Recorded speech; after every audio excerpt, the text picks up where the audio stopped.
I just noticed my donation bar is insane, so hold on. That's from the last stream. Hey guys! How you doing? I have to clear it. Sorry, but I have to clear it.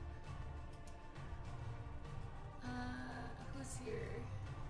Bodhi, hello. Serenity, hello. Bubbles, hi. Christy, whoa. Desperado, hello, hello. It's a bat. You're right. Gabe's going to the bathroom real quick.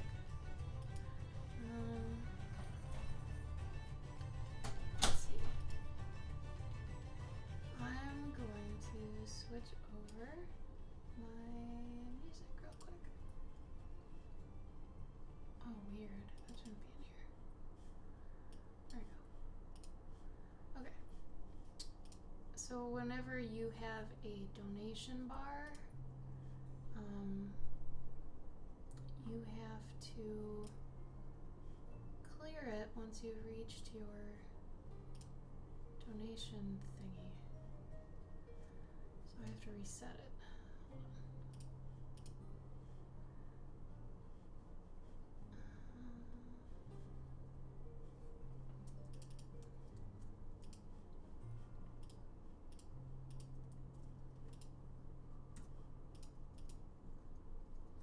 If I remember right, we were at 35, I think, for this. How are you guys doing? You want to give me the best and worst of your day?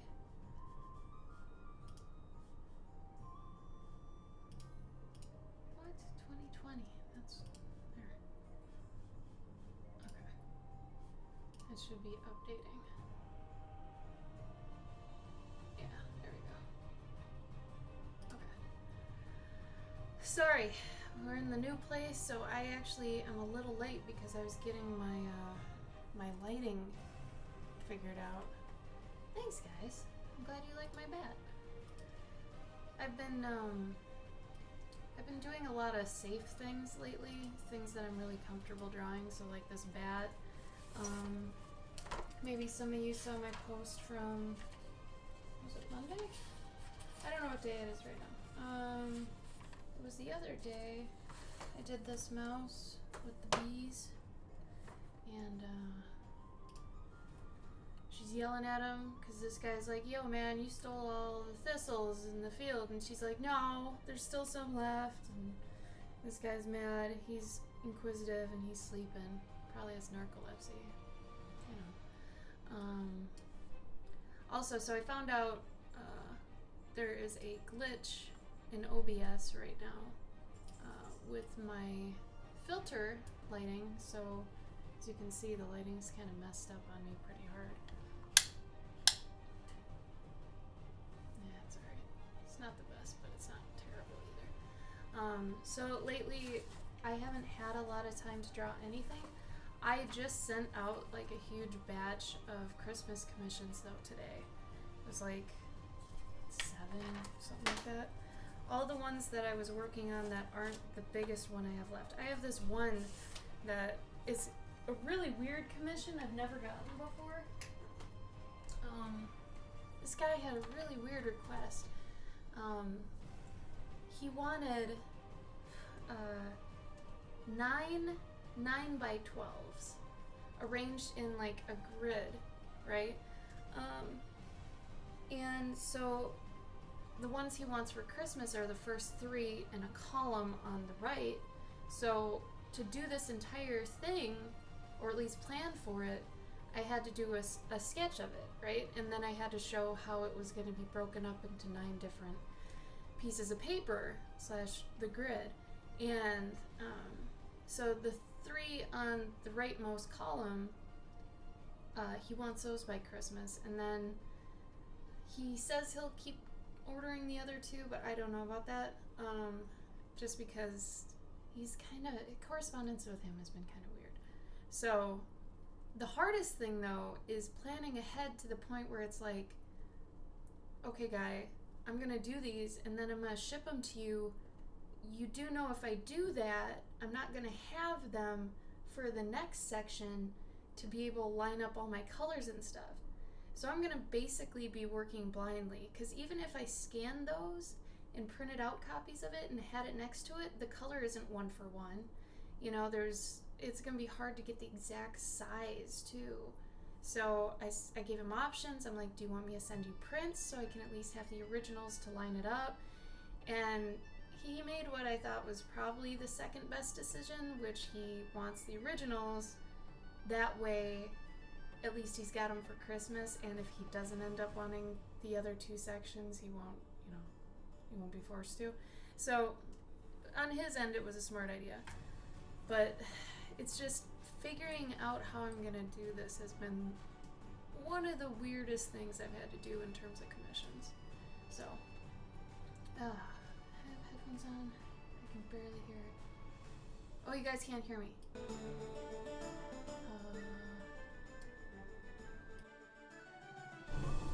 How's this? Better? Too loud? Oh man, did I just do that entire thing and you didn't hear any of it? Damn it. Serenity, thank you for your sub. Oh man, guess who I found? I found Subby, Mr. Subshrub himself. Oh man, thanks, McFox. So Serenity has been subscribed for 13 months. Wow, thank you. I'm gonna do the nub rubs, so you get 13 of them. Make a wish, okay? Ready? 1, 2, 3, 4, 5, 6, 7, 8, 9, 10, 11, 12, 13. Thank you. Subshrub nub rubs. And I don't know where my Hello Kitty thing is right now. No, I'm not sick. I'm not sick. Actually, give me 2 seconds. She might be over here. Hold on.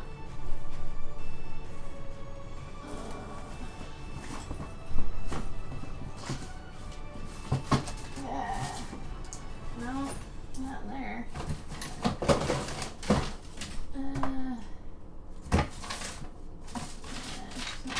I don't know where she is. I'll have to find her later. I totally forgot about it. Silly me. Let's see. Yeah, Christy, how you been? Hey, Jaunty. Is he a good baddie bat with potions? Yeah. So I had this whole series for a while. I called them bottle merchants. And they were just random animals in a tire. But each one had a different bottle that had a different, I'm not going to even say liquid. It was filled with something different each time. Sometimes it was like chopped leaves or herbs or something else. And I had a lot of fun with those. And I might go back to doing them. Which I don't think that'd be cheap. Especially for right now where I can't really get in a lot of major personal work. God, what is up with this lighting? Hold on. Oh, that's crazy. So I'd like to go back to those because those are really fun. I have a thing for like satchels and bottles and stuff like that.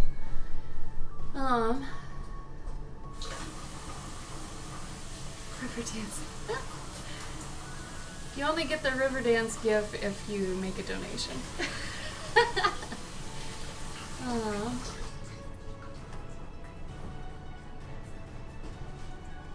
But I am going to be working on your guys' commissions from that last stream too. So Pylons I didn't finish. This was Nightshade's Bobcat he wanted.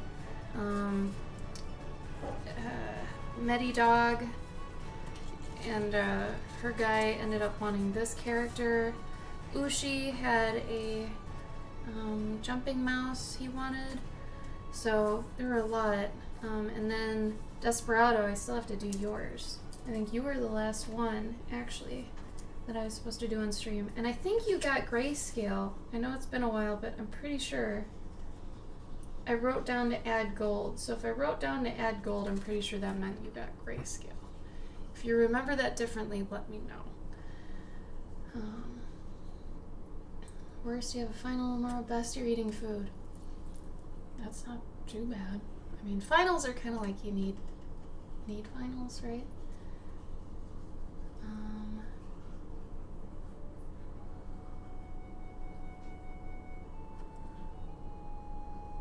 Super Shrew. Awesome. Thank you, Desperado. I'm glad you remember too. So I'm gonna just write that down. And I've got it written down that you wanted a koala struggling to get eucalyptus, which I'm totally down with. However, I haven't drawn it all today yet, so I'm going to warm up with this bat. We're gonna ink a little. Sometimes I like warming up with inking. I know that kind of sounds maybe a little bit backwards, but at least then, like, especially when I'm doing Twitch, then I don't have to think as much and I can just kind of work my hand out while just not thinking about it. Is Gabbo pooping? Gabe, are you pooping? Not anymore. He said not anymore, Bodhi. I don't know what he's doing now. It sounds like he got a flosser. Yeah. Yeah? Nailed it? Yeah. I need my other lamp. So I had 3 lamps up. I know that sounds ridiculous, but I had one for this side, one for that side to even out the lighting. As you can see, it's really dark over here. But right now I just have 2 up. And it's killing me. Hey Gabe, can you do me a favor? Can you come grab my other lamp? It's right behind me. I just didn't want to get up again. It's over in that, it's that one right there. Careful. It's got the stuff on it. Okay. This may or may not throw off our lighting situation even worse. So let's find out.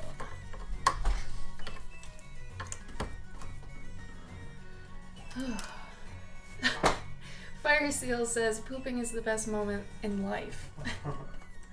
I mean, it depends on the poop. Can we be honest? It really depends. Also, you're gonna hear my chair squeaking a lot. I found out this is not my good chair. I'm gonna have to actually go get my good chair later.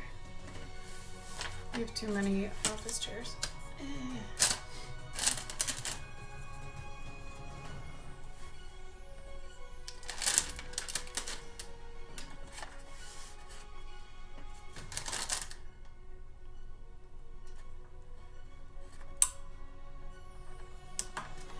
I mean, it's not horrible. It's okay. But yeah, my face is like terribly, horribly blown out here.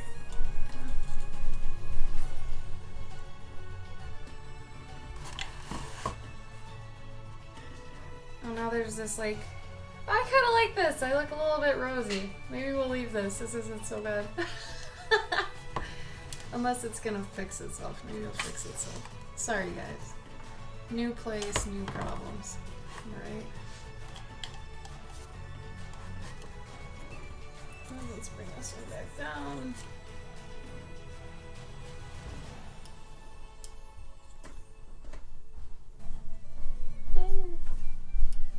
I don't hate it. I do hate what's going on here.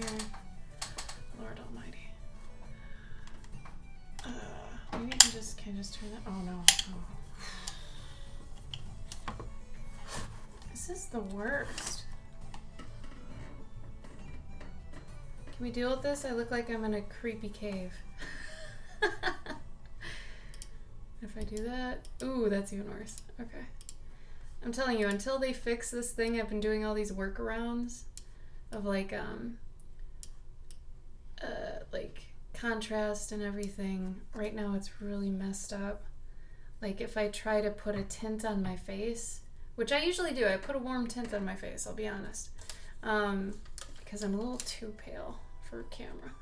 But I usually do that, and I tried to do that today, and it just bugged out really hard, and then it ruined everything, and then I couldn't actually do anything. So it's because I downloaded the new OS update and OBS hasn't gotten their stuff together. So there's that. Also, Gabe is here, if anybody cares about him. He's here, he's just busy doing, I don't know what. Whatever you're doing. What are you doing? You're doing comics?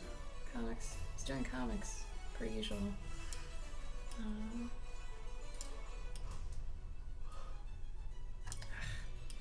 Alright, well, I guess we're gonna have to deal with this right now. I have this horrible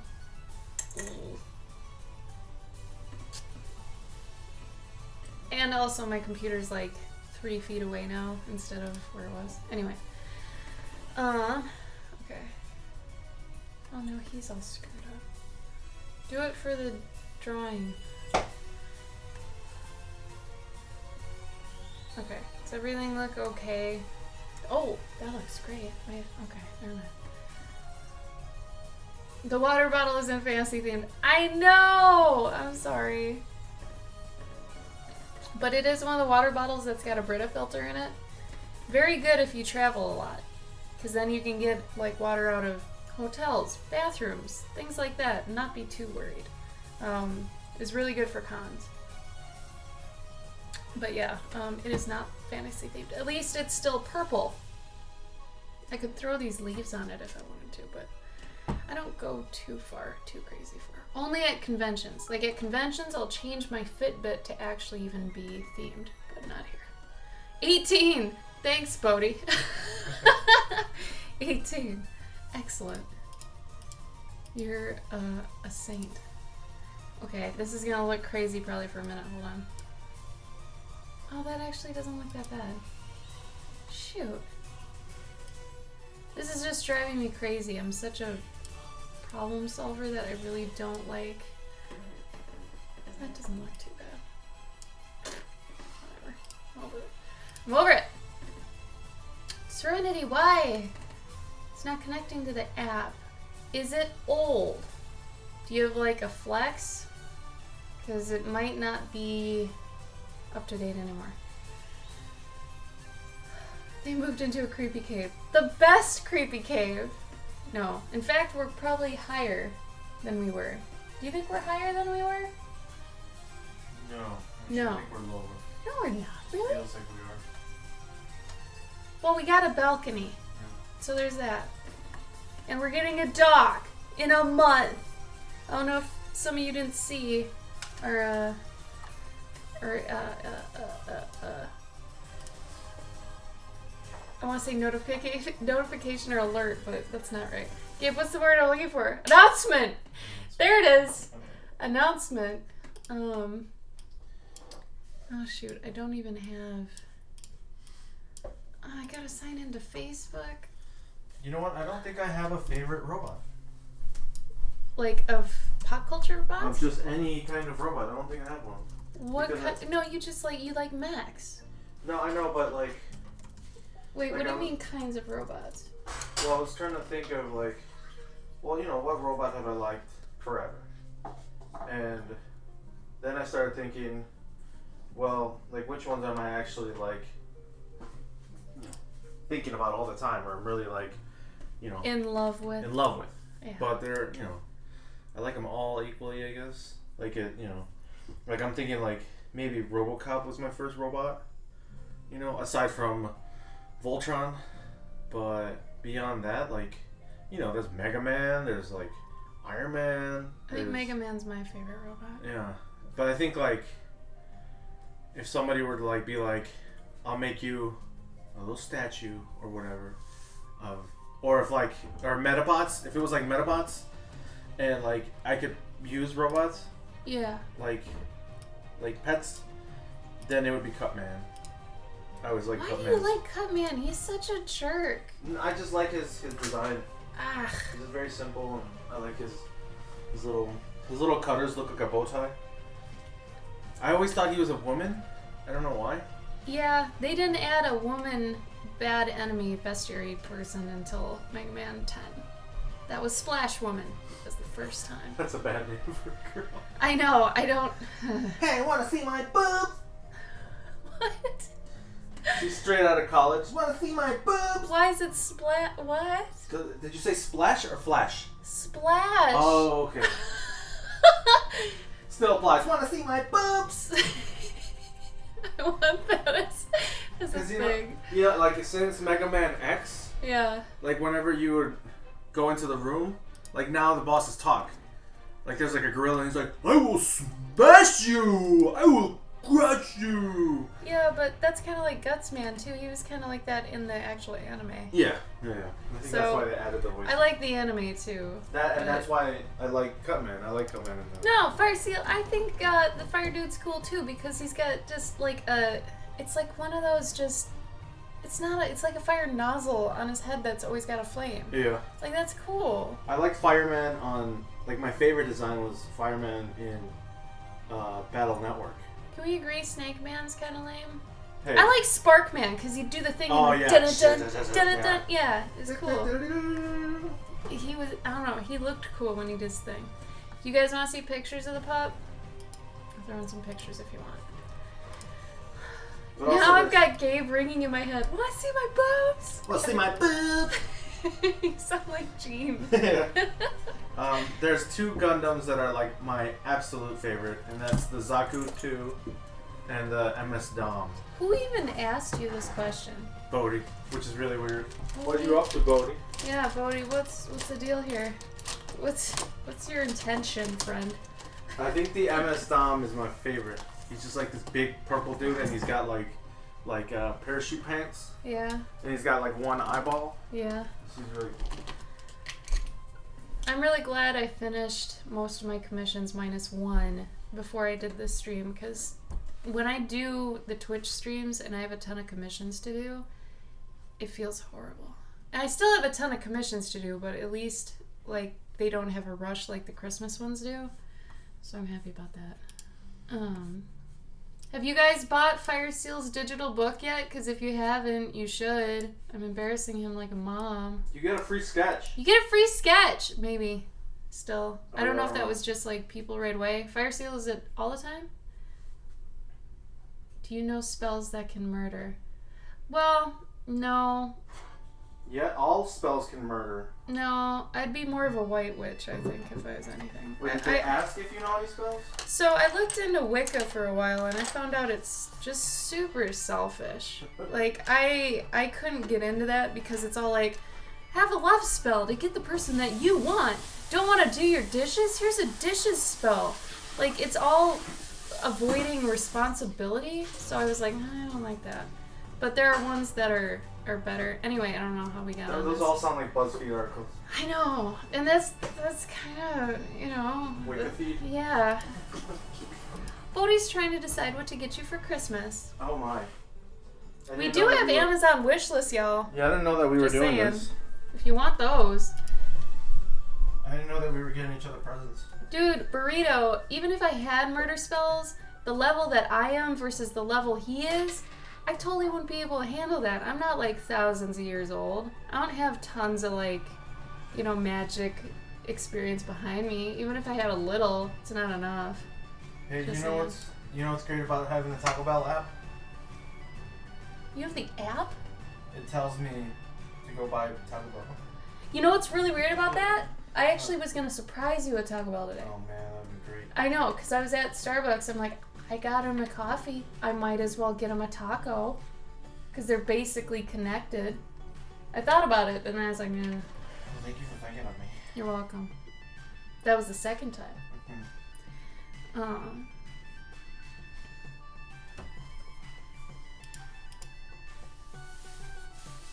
Also, Burrito Soldado, have you been here before? And what does soldado mean? I don't know. He might have misspelled salado.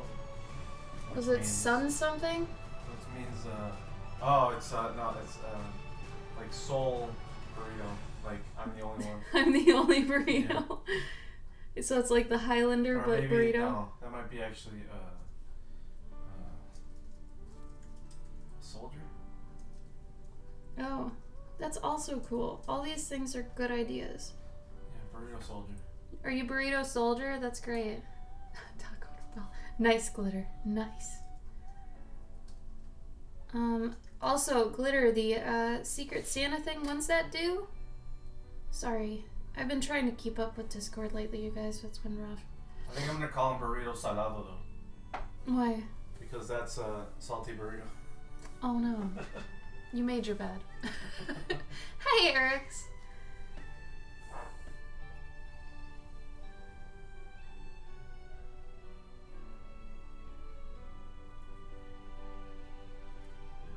Did you warm up your coffee? I did.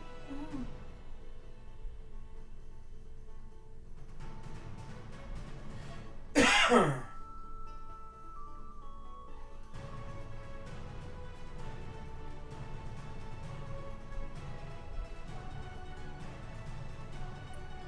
Oh, Bodhi, if you want to get Gabe a present, get him one of those sequencer covers. He was looking at those the other day.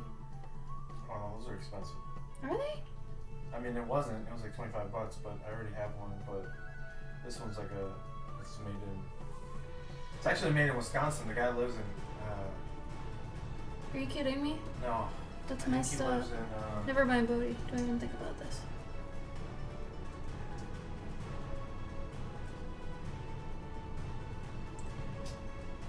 So I got an email today from someone I did a pet portrait for about this time last year, and it was of a hamster, which I'm always happy to do those, and I give small animal discounts. But anyway, and she sent me an email today to let me know he died. Super sad. Not only that, she sent me a picture of him dead next to his portrait. So, I think that's a compliment, right? Yeah, it's gotta be.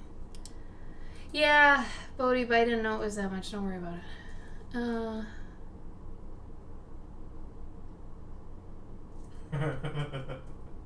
Thanks, Bodhi. Oh, glitter. Cool. Okay, good. Thank you. Fire Seal, you already finished it? Wow. Thank you, Eric's. We'd rather have something drawn, and that goes for any of you guys. If you do want to do anything for us for whatever reason, draw us something. You know we're down with that. Right? And I mean, the whole time I had corresponded with her for the commission, she was a little strange about stuff. But that was just, I don't know. I mean, I was saying you don't like it? Well, he was dead. Like, it made me sad. Oh. Like, it was a picture of him dead. I would have rather a picture of him, like, next to the portrait, like, hey, I've got a seed, you know, something cute. But, you know, I'm thinking she's one of those types that may not know what's appropriate. I also think she was young. I think that's the other thing. She was really young. So she probably doesn't know etiquette with sending pictures of your dead pets yet. I don't know. But yeah, it sounds like it, Fire Seal. Yeah, and sometimes I do get mails about, you know, oh, you know, Muffin's passed away. We just wanted to thank you for immortalizing her in a way that, you know, she looks like she was very successful and triumphant, blah, blah, blah. So that's always nice, but the dead picture is kind of weird. He looks really peaceful, but it's, and he's wrapped up in kind of, he's like a little ham burrito, but I don't know, it just made me sad to actually see him. But it's like, I hope she's not expecting me to put that picture in the book, because usually I ask the pet owners, hey, if you want to take a picture of your pet next to the portrait as kind of a side-by-side, because I've had people ask me, can I see the pet next to their portrait to make sure that you're actually making the pets look like what they are? I'm like, yeah. So I usually include those in the book, but I don't want to put this one in if he's dead. And I mean, he looks dead. You know, he looks like he's sleeping just a little too much, you know? So I was like, I don't want to put that in the book. You know, so I don't know. It kind of threw off my, if I had a stride going today, totally just kind of veered. You know, oh, dead hamster, great. And then it got me thinking about my hamster and when he's gonna go. But I think he's got at least another year on him, doesn't he? At least? You'd think. Because we got him last February, and they usually live for about 2 to 3 years. And I think he was only a couple months old. He was still very small. He's gotten huge since, so Hey, DJ. Yeah, Fire Seal. I would have accepted that, and that might have gone in the book. Because that's thematic, at least. You know? I would have been kind of down with that. Maybe I'll give my ham a Viking funeral. I'd almost want to record that, but then am I weird? We're gonna have to find a very secluded lake. Or is PETA gonna get mad at me thinking that you know, what if he's still alive? I don't know. I really like that idea though. I would totally construct a little Viking boat out of like popsicle sticks. I made him a house out of popsicle sticks. I'm very deft with popsicle sticks, but I think that'd be really cute. Instead of like a little dragon head, maybe it's a little ham head. I like that Fire Seal. I think that's cute. But yeah, this one he was just like wrapped up in little tissues, and it was sad. It was like actually sad. I was like, damn it.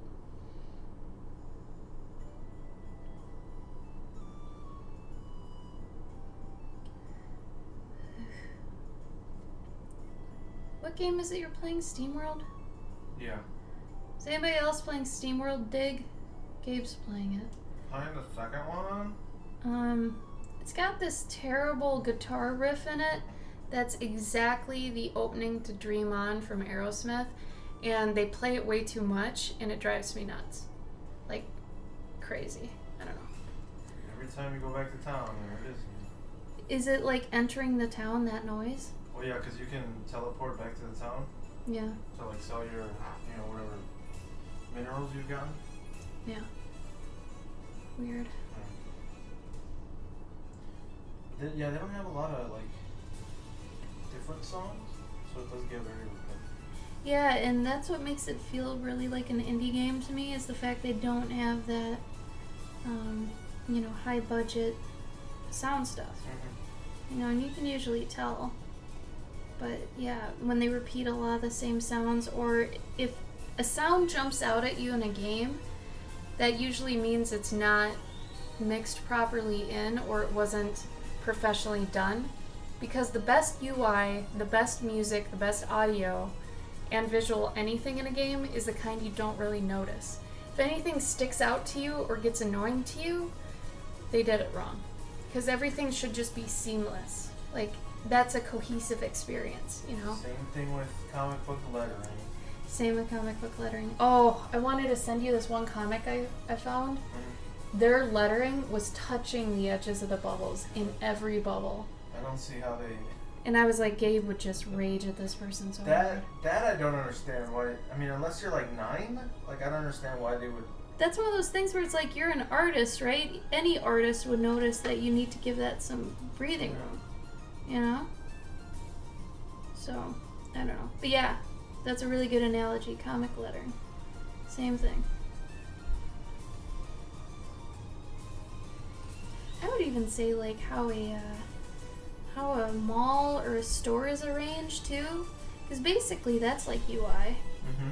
You know? And if something feels weird or out of place, you're like, what is this doing here? Same thing, Yeah. you know? Yeah, it was touching the edges, Jaunty, and I was like, God, really? Come on. That's just one of those, like, textbook novice mistakes that you would think people would look for right away, you know? Or did you have anyone look over this, you know? And that's where having your own critical eye on your work is super important. Because you gotta know when you screw up. And especially that badly, yeah, you gotta know.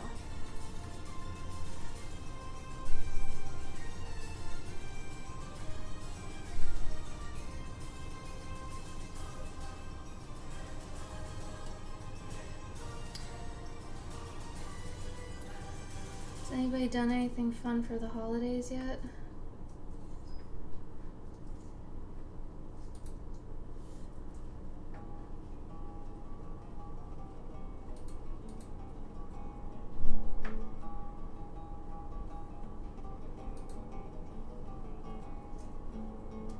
Gabe and I decided putting up a tree this year just wouldn't be worth it. Seeing as we have boxes everywhere as well. And then we're getting a puppy, so it's like, oh man.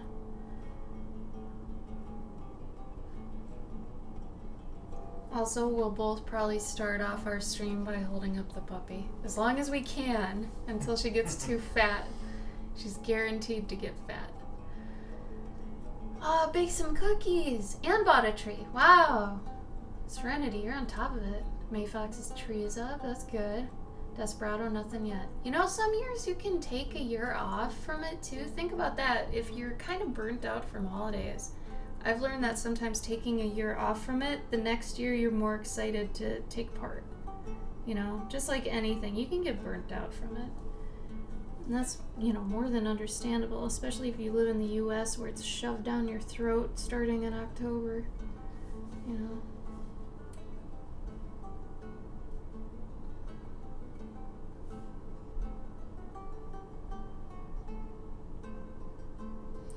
I wish I had more time to bake. That's kind of why I have the Cooking with Cloverkin streams, so I can kind of have another excuse to bake. I actually really like cooking. I think I cook majority of the time for us, because I like it. Making food is somewhat like alchemy to me, so I think I dig it for that reason.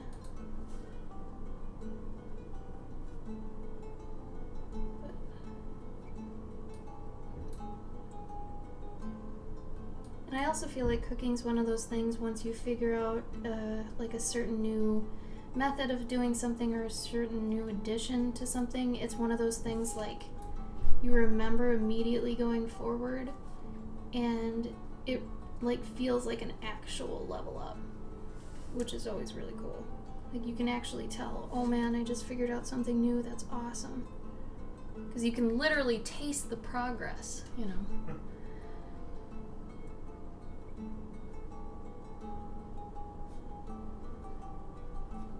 Wiccan Dreamer, well thank you! That's lovely. Thank you so much for buying the owl. Were you the recent one that bought the owl? Because if you were, I sent it off today. But thank you so much, I'm so glad. A wall of nothing but female artists, that's pretty cool. It's a neat endeavor, man. Oh, Desperado, that's cute. I'd like to make a stocking one year. The only stocking I have right now, because I moved so much and have lost things over the years, was one I bought probably 2 years ago, used once, and then put it away. And it's a giant, like, deer hoof. And it's got Belzell around the top. I think I got it at Target. I don't know. No! It was Hobby Lobby, wasn't it? Ew. Yeah, it was. Could just bake in with your neighbor in the garage. Every day so far, every day he's been in there. That's a really cute tradition, Mayfox. One year we made an ornament, like, and we planned on doing it every year. This is me and my ex-husband, and it was really fun to like make an ornament for every year and just kind of pick how you want to make them. Like, we got those clear bulbs that you can fill with stuff. That was really fun. Bye, Fire Seal. Oh, Barilla's your son. Jeremy! Yeah! I met him at FairyCon in person for like the second time. Oh, and Jeremy, you're here. Hi! Well, thanks for showing your mom, homie. Did you give her the thing yet from FairyCon? Did she get it? I'm not gonna say what it was just in case. Oh, Mayfox, that's so sweet. Well, thank you, Wiccan. That's great. Thank you. Oh, good. I hope you liked it. He was gushing about it. Oh, Serenity, that's really cute. What do you do it with? Like, what do you usually... Do you change what's in the advent calendar every year? Like, chocolate or cheese or something? Oh, that's awesome. Yeah, he's really excited about that.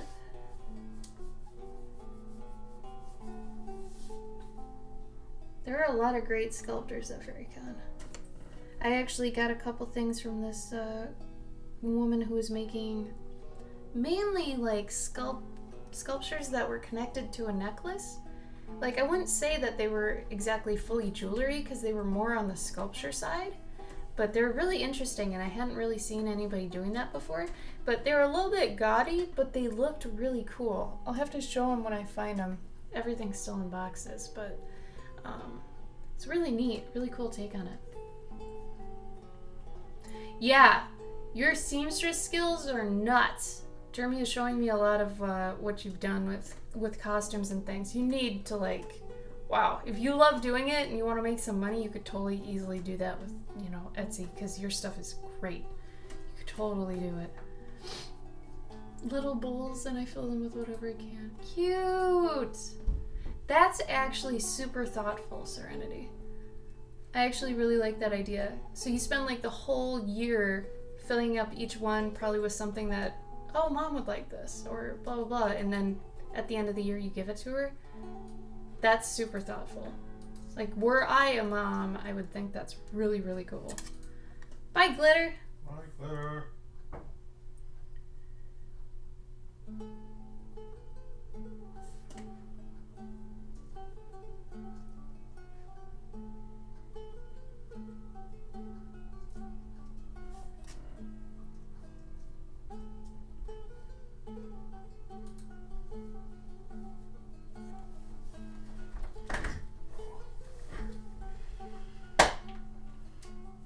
So, Gabe, are you inking then?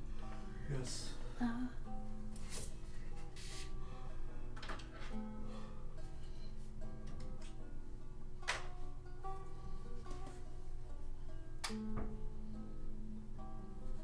Oh, that's really sweet.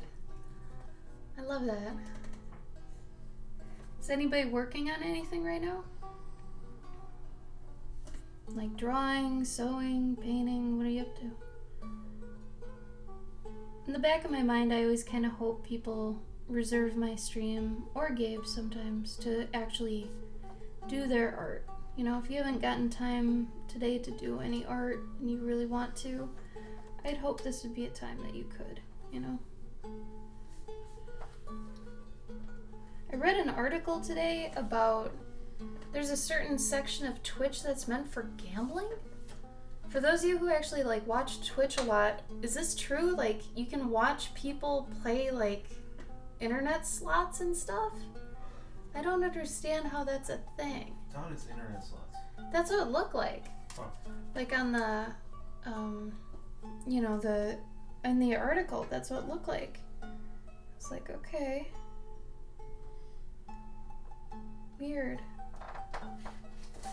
And like apparently people are really upset or something because it's on the front page right next to Fortnite streams and stuff.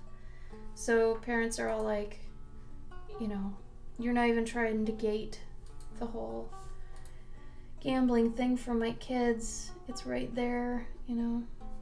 So people are like, protect the children, and other people are like, freedom. So it's interesting. It's just, I don't know. It makes me think I'm really out of the loop or something. Like I don't look at enough stuff. Because apparently it's right on the front page and I don't even know.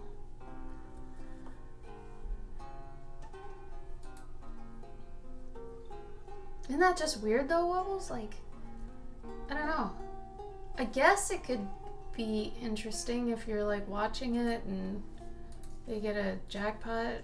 Maybe it's like NASCAR. You know, you just wait for something to happen. Oh, did you Desperado? How long ago? I don't know if it's legal. I'm guessing since it's not actual gambling on Twitter, that yeah it is, but I don't know about, you know, televising gambling. I don't know anything about that. No idea. No idea. Let's see.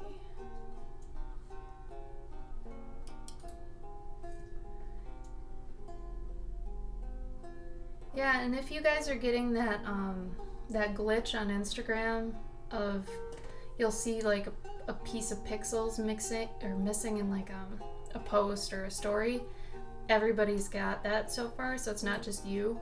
I don't know what's wrong with Instagram, but you know. Oh, Desperado, Clover Kids. I love that. That's great. Let's see. Hey, Cactus, what's up?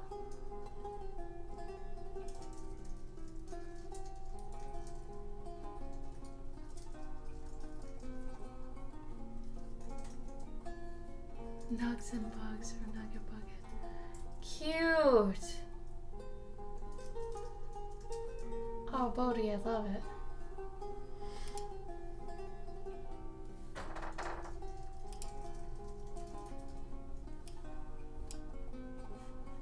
Desperado, I really like your cell shading in that, though. Yeah, it's really good. Yeah. Yeah, Gabe's right. How big is that?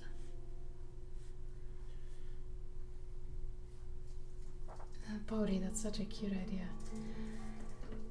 Cactus, the move was good. No, really it was the hardest move I think I've ever done, and I've moved a lot.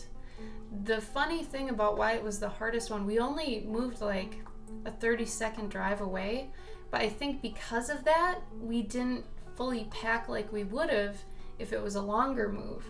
So what ended up happening was we used like a U-Haul truck, a big truck that you rent, and we filled that up with like the big furniture and things like a bed, couch, stuff like that.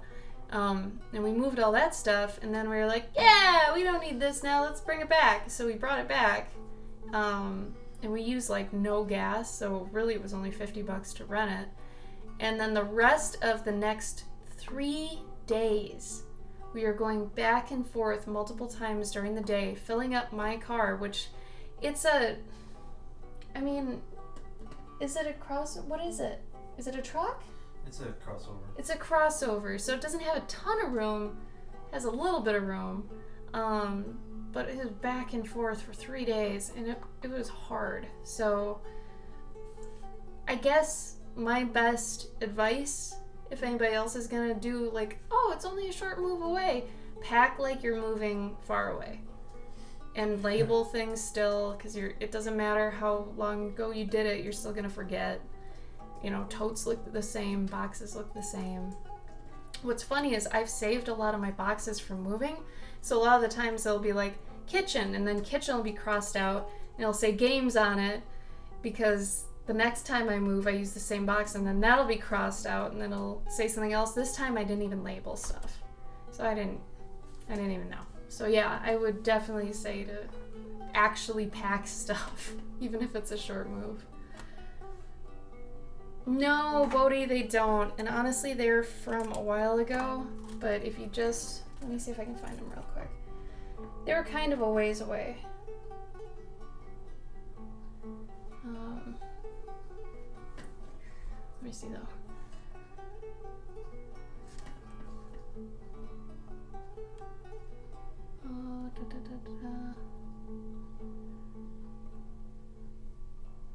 Oh, interesting, Serenity.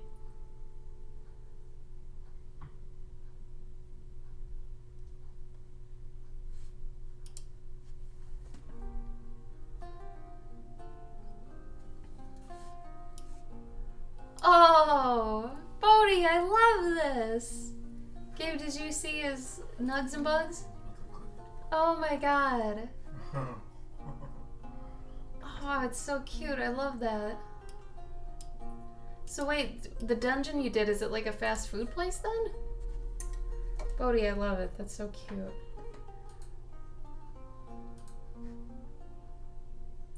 The bottle merchants I kind of go back to once in a while, but I think there was a stint I was doing them pretty consecutively. I even applied them to one of my pet and armor portraits. Like this cat was a catnip merchant, so I went pretty hard on that one, but that's why sometimes your series can actually help you at a later time. You gotta draw a bottle? Good, because you just drew a bunch of bottles early on. Let's see. There's a pretty significant jump in my Instagram when I started doing certain things. This is crazy. I really don't look back on my Instagram very often. Also, it makes me kind of sad. There's some things I did want to keep going on. There's also a stint I was just doing a bunch of flats and characters.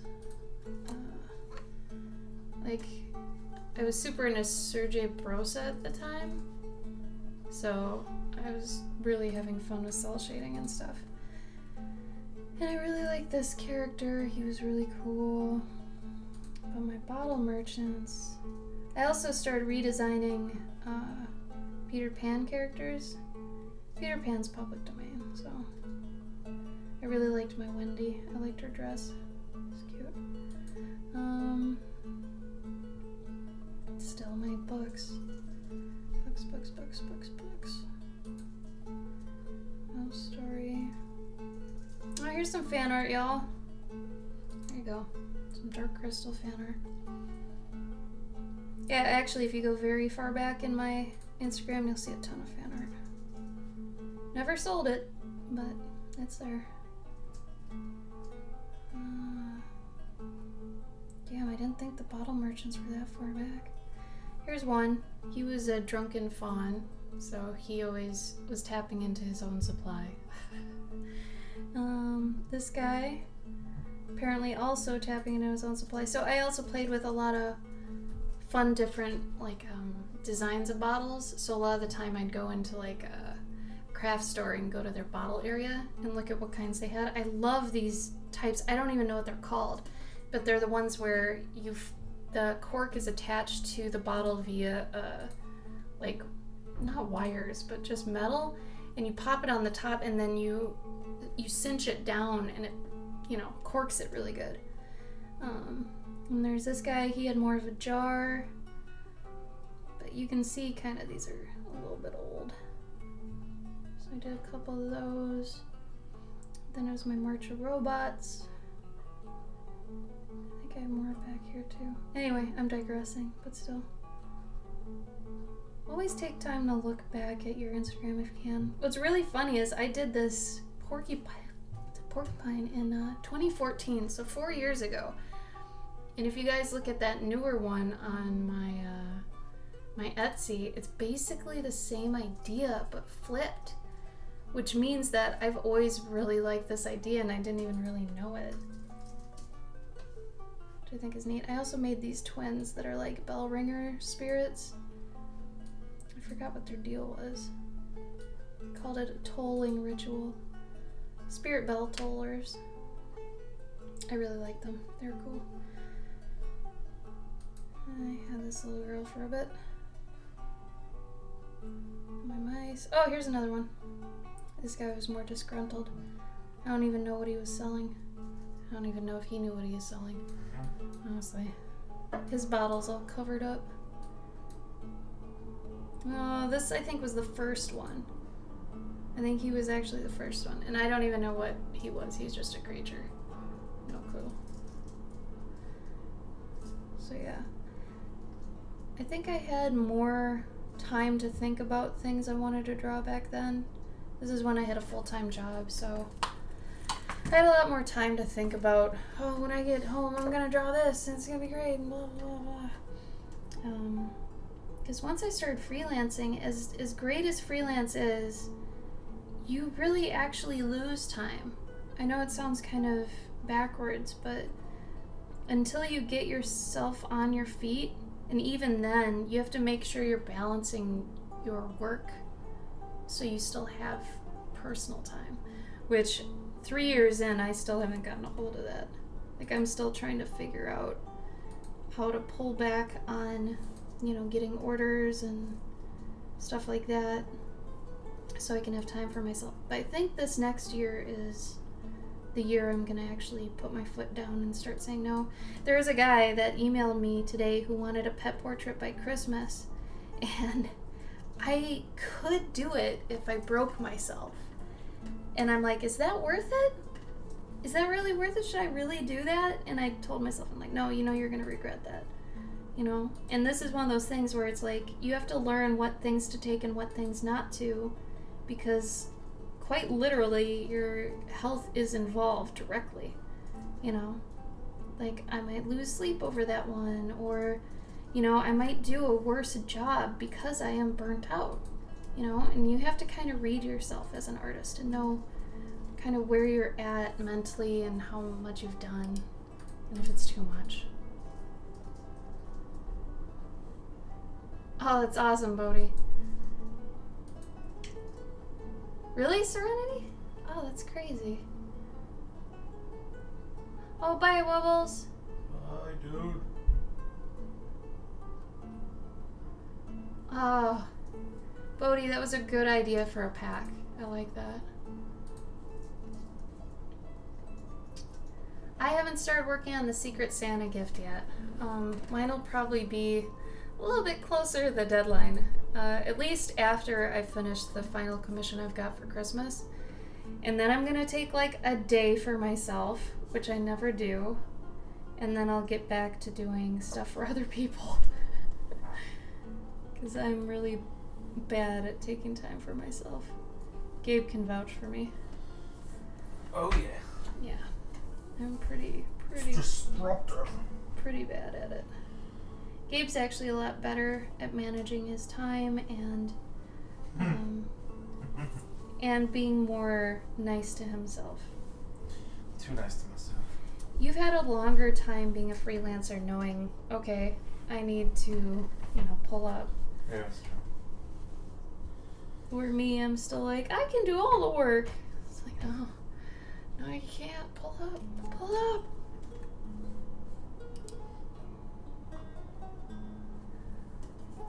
Well, that's good, Serenity. That's gotta feel pretty nice. Cassie Renee, thank you for the raid. What's up, guys? Alright, so Desperado, I might start on your commission since you're here and Pylon's not. So we could start on yours then. And then I think Gabe and I might do another one of those cheapish commission streams, but I don't know when it's gonna be right now. It can be a puppy shower. A puppy shower. Only draw pups. Yes, because we, you know. Hey, Chefso, thank you. Thanks, Alexandra. Starkiller, what's up? Cassie, thank you for the raid. How was your stream? She asked if you were by chance at Gen Con. I was at Gen Con, yes. I was the sore thumb art booth that stuck out pretty hard. Yes, that was me. Were you there? Were you attending, or were you doing a vendor booth? I can do this. I can pull this up. Yeah, right, Serenity? You feel me. Agreed. Alexandra, agreed. It is the best con.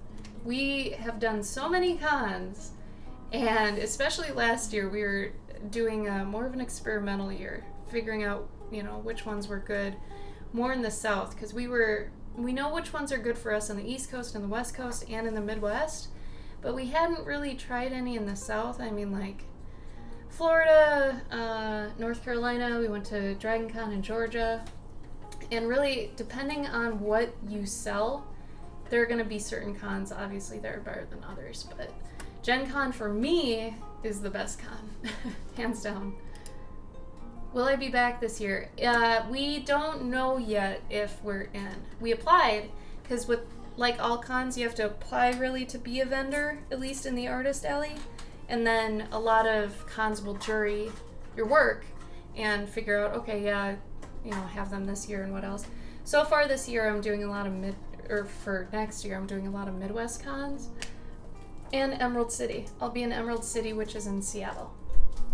But Gen Con, I don't think we find out till, did they tell us? I think so.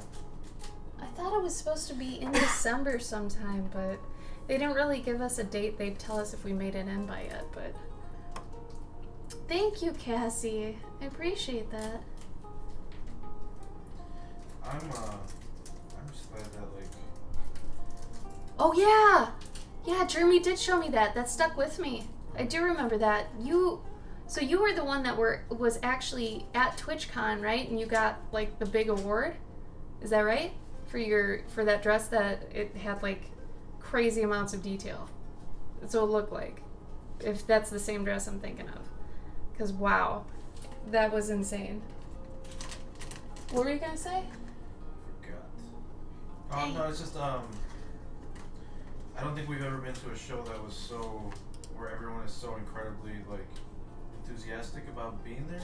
Yeah. Like, everyone there is having fun. Whereas, like, you know, like, comic shows and anime shows, like, people just sort of mill about. But people there are, like, man, they're having fun. And I think it's because everyone gets to play games all day, really. Yeah, really, Instead of I think just that's walking true. around. I think that's true. And that demographic at Gen Con is just phenomenal. I love it. Cassie, you do amazing work. So I'm going to give you a follow because I wasn't able to before. Starkiller, thank you for the follow. Alexandra, thank you for the follow. Chefzo, thank you. Yeah, feel free to post your work, you guys. Feel free. Absolutely free. Humans enjoy themselves in public? Lies. Right, Mage? Some people do, man. Some people do. Don't be alarmed, but I just struck a match. Okay. Well, thank you for telling me. Is it for your nib? Yeah. Maybe that'd be a good thing to mention, Gabe. Gabe, why did you light your nib on fire? Because it burns off the oil. Pen nib. So every pen nib that you get that you put on a dip pen is dipped in some kind of preparatory oil. It keeps it from oxidizing when it's in the pack because, you know, sometimes they don't sell for years or whatever and you don't want it to rust. So if you don't wash off the oil, it'll rust? Well, no, if you wash off the oil, it could start rusting. Ah. But if you don't wash off the oil and you start using it, the ink might not stick onto the nib as well as it would if you did get rid of it. There you go. Ink tips with Gabe. Gabe streams on Mondays. If anybody wants our social info, I will put that in the chat right now. Here's mine, and here is Gabe's. We are both artists. We live together. We travel together. Getting a puppy together. It's pretty serious. Oh, that's great, Alexandra. Welcome, Chibi fan. It's okay, Mayfox. I love it when you spam the Discord. Oh, yeah. That means you're doing a lot of work and stuff. I think that's great. Awesome, Jamie. Yeah, the Secret Santa thing was a great idea, especially doing it digitally. I'm really happy about that because with how much I ship, it's actually really nice that we don't have to ship those, so that's pretty great.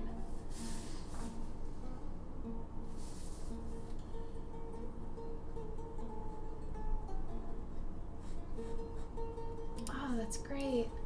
The dress is phenomenal. Alexandra, that's great. Good work. Shut up, Serenity. It's not boring. Remember, what you think about your own art honestly doesn't matter in the public's eye. Everybody's going to make their own assumption about your work, so you don't even have to say anything about your own work, really. Unless someone asks, like, you know, what was your inspiration for this? Usually they don't say, how do you feel about that piece? The only time I've had people ask me how I felt about a certain one of my pieces is when it looks a little dark, you know? They want to know, you know, what was your inspiration for that, but really, how do you feel about it? Because usually when you ask an artist that, they'll be like, I feel better now that I've gotten that out, you know? But depending on how much dark art they do, you know, it might be a different answer. I feel like the only other person that would ever ask you that is your, like, a teacher. Like, how do you feel about Yeah, this? that's true. That is a very teacher-like question. How does this make you feel? Well, I'm glad I did it. I like to say that your art is for you while you're doing it, and then it's for other people once it's done. Because really, as an artist, you're just doing it to get it out and to learn from it, to gain the experience, and then once it's done, if you keep it, it just goes in a pile of basically, like, it'd be like if you had an actual totem built for your experience. Think if you had a totem for every experience you had for everything, like a cooking totem.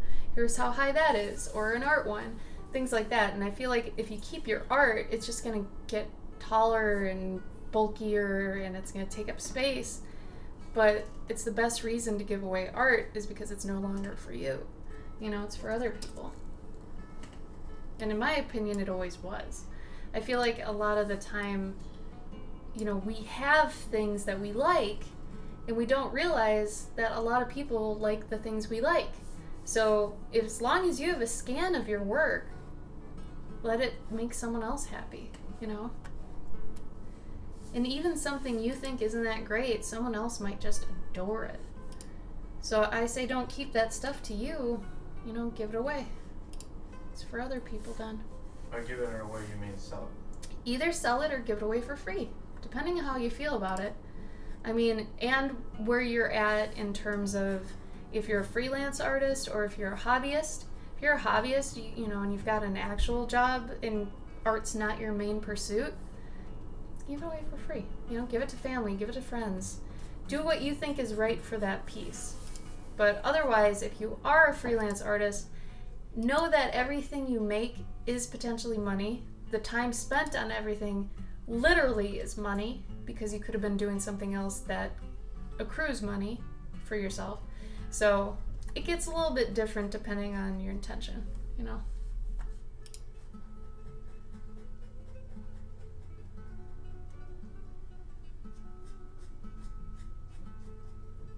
Oh no, Chibi, don't give up.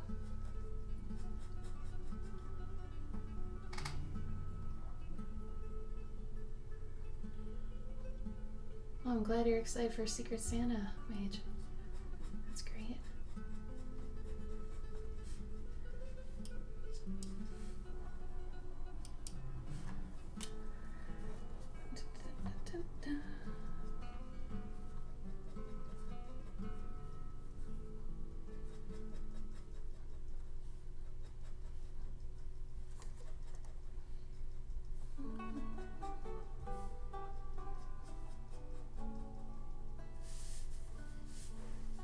And if anybody here is interested in comics, Gabe's main thing is he does comics for a living.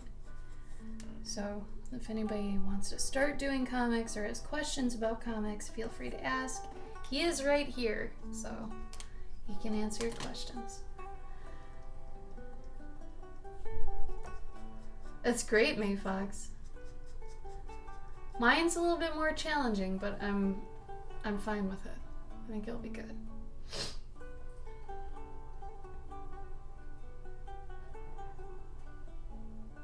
Chibi, there's no ending in disaster. You just learn from it. The main thing I tell amateur artists too, or aspiring artists, is remember to separate yourself from your art. Don't say, and you can always tell a younger artist because they'll say, "Oh, I suck. I'm so bad at this. This is no good. I'm terrible." If they blame themselves for how the art looks, rather than saying, "This isn't my best piece. This could have been better," you know, because that's more of a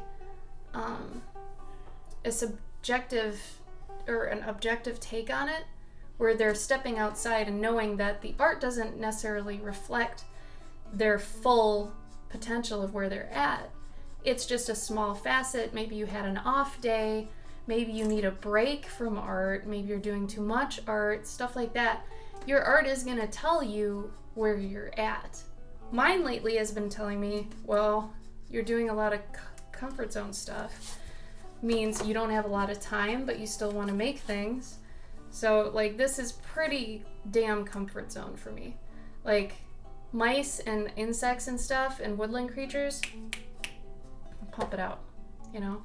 And it makes me happy to do it, and it's what I like to do, but if I kept doing this forever, there's no experimentation, there's no growth. So if I'm doing this sort of stuff, you know, it makes me happy too. So that's where we talk about the having a list of happy things too that get you into the zone of drawing if you don't feel like drawing. It's good to make a list of all the things you like to draw, whether or not you think you're good at drawing them. Make a list of the things you like to draw, because no matter what, it's going to make you happy. It's going to put you in the mood to draw, right? Even if you like drawing anatomy, but maybe you suck at anatomy, it's okay. Draw it if it makes you happy. So then you draw these things, they get you in a happy mood, and then you're more able to like draw something else. You're already in the zone. It's to get you warmed up. Because a lot of people will be like, okay, I'm gonna psych myself up. I'm gonna draw this today. And then they kind of psych themselves out because they psych themselves up so much that they put too much pressure on themselves. So then, there's too much. Start simple, warm up, and then if you get to a point you're like, yeah, I'm ready to do this, okay. Then try something harder, Also, Chibi fan, you might want to join our Discord. I think it'd be good for you. Yeah, Don Bluth! He's my dude! I loved Disney when he was a part of it and didn't like Disney when he left. So, Don Bluth, ooh, that's a good one. Thank you. Recently create. I'm not confident with watercolors. And that's okay, Serenity. Like, you can sell stuff that you have confidence in that medium, and then on the side be working on a new medium. I'm technically doing that too with the fact that I'm pretty deft with markers, but I'm not so great at watercolors yet. However, the watercolor pieces I actually do, and I'm like, these aren't so bad.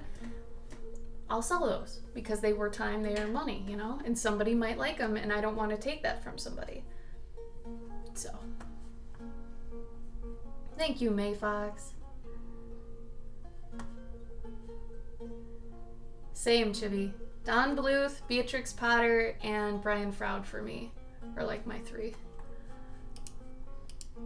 Fail faster. There you go, Mage. Good job.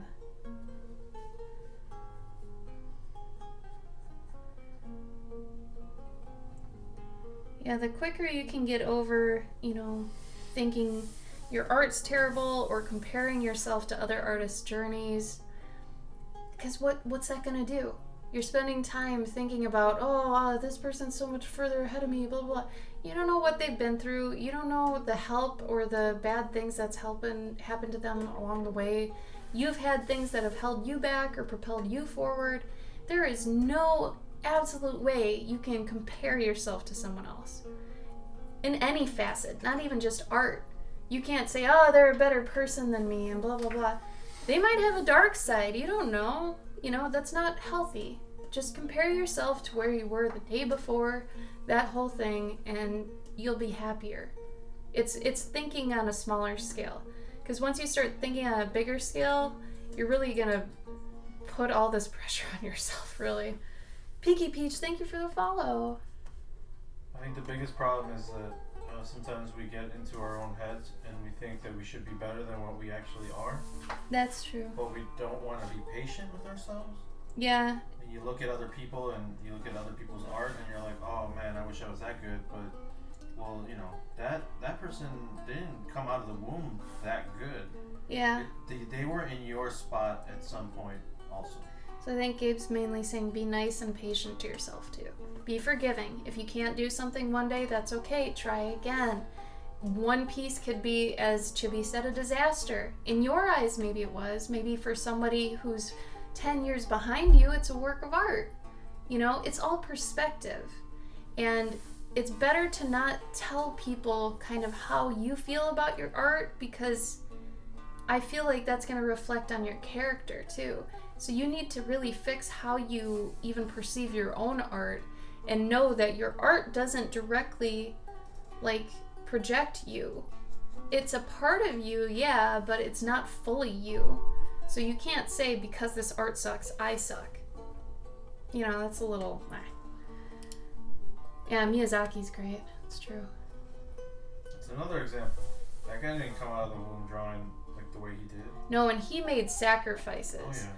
Like, if you look at his family history, his son and him are on really bad terms, or at least used to be during Earthsea, when he was doing, when Goro, Hayo's son, was doing Earthsea. They were basically on bad terms, and Goro was trying to actually get back into his dad's, good graces by making something like that, because Hayo was a workaholic, and he worked all the time. He didn't spend a ton of time with his family. So sacrifices. What do you want more? Do you want to be the best artist in the world? Then you're going to have to probably put a lot of things on hold. Having a family, having a big house, having cars, whatever your thing is. Video games. No video games. So stuff like that. Not only that, but remember that people have different perspectives on success.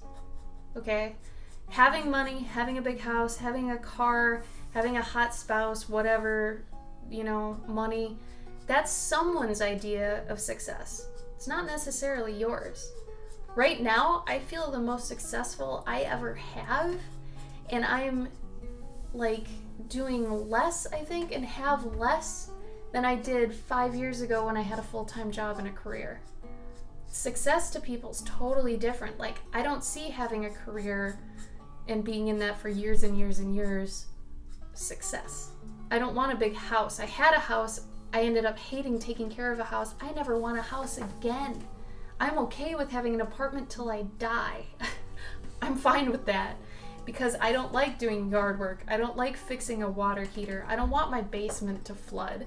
That sort of stuff doesn't appeal to me. I don't like a fixer-upper type situation, so that's not for me. That's not my idea of success. So I think it's important for a lot of people to actually assess what success is to them and to have that align with a certain occupation or a job that really lends itself to that kind of lifestyle, So I like freedom in when I work. I'm okay if I don't have a ton of money. I'm flexible with if I have to travel or not. I'm a freelancer and that makes sense for me. When I had those sort of things that I liked, but I had a full-time job, it didn't really match up and I was kind of unhappy and I didn't feel successful. I felt left behind in the art world because I wasn't actually improving myself. And I felt being a cog in the machine I was in, not saying all machines are this way, and I mean machines like corporations, but I felt like all the art I made was being thrown into an abyss and didn't mean anything to anyone. Now that I do conventions and sell my own work from my own mind and my heart, like online, I feel like it makes more of a difference and people actually have an emotional reaction to it. And there's more communication between me and the people who buy my work than I had when I had a full-time job. So, thank you, Shonda. Oh, hi, by the way. How are you?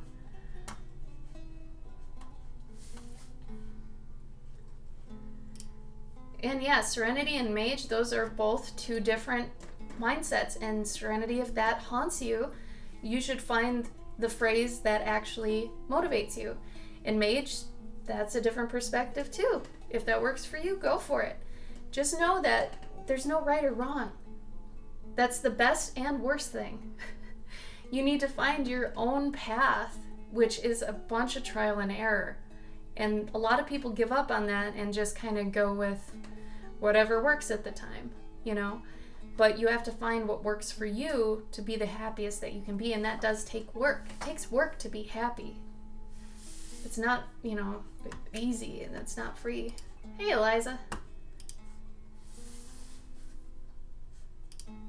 I think the main reason that people start and quit art all the time is because they're afraid of the work that needs to be put in and the amount of giving of yourself both in your ideas and time spent scares people, Not to mention it's hard. And it's hard. From a technicality aspect, it's hard. Technical aspect, it's hard.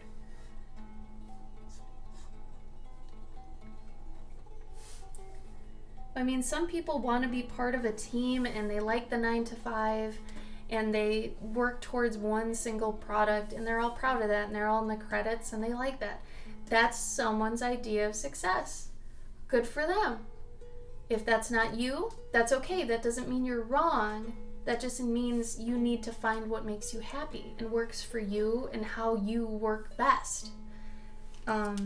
It's that whole, I think it was an Einstein quote where he was talking about, I think it was an elephant will always think it's stupid if it's being judged by how good it can climb a tree. Something like that. If an elephant's in a classroom with monkeys and everybody's being judged by how well they can climb a tree, well, yeah, obviously an elephant's going to fail. But he needs to find his own thing he's good at, because then he'll be really good at that, obviously. Anyway. So, Buggles, do you mean it's still a hobby for you and you want to keep it a hobby? Or is it a hobby right now that you want to turn into something more? Because that's a harder decision for people to make and to figure out. Because that's something that takes a little bit of soul searching to figure out, like, do I want to risk what I've made, what I've done right now to pursue art? You know, if art is my thing, am I willing to work for it? Am I willing to sacrifice for it and sacrifice what I've already established for it? And that's one of those things, like I was saying, a lot of people don't really want to go there because it is scary. Self-reflection is never really easy, you know, and I don't think it ever should be.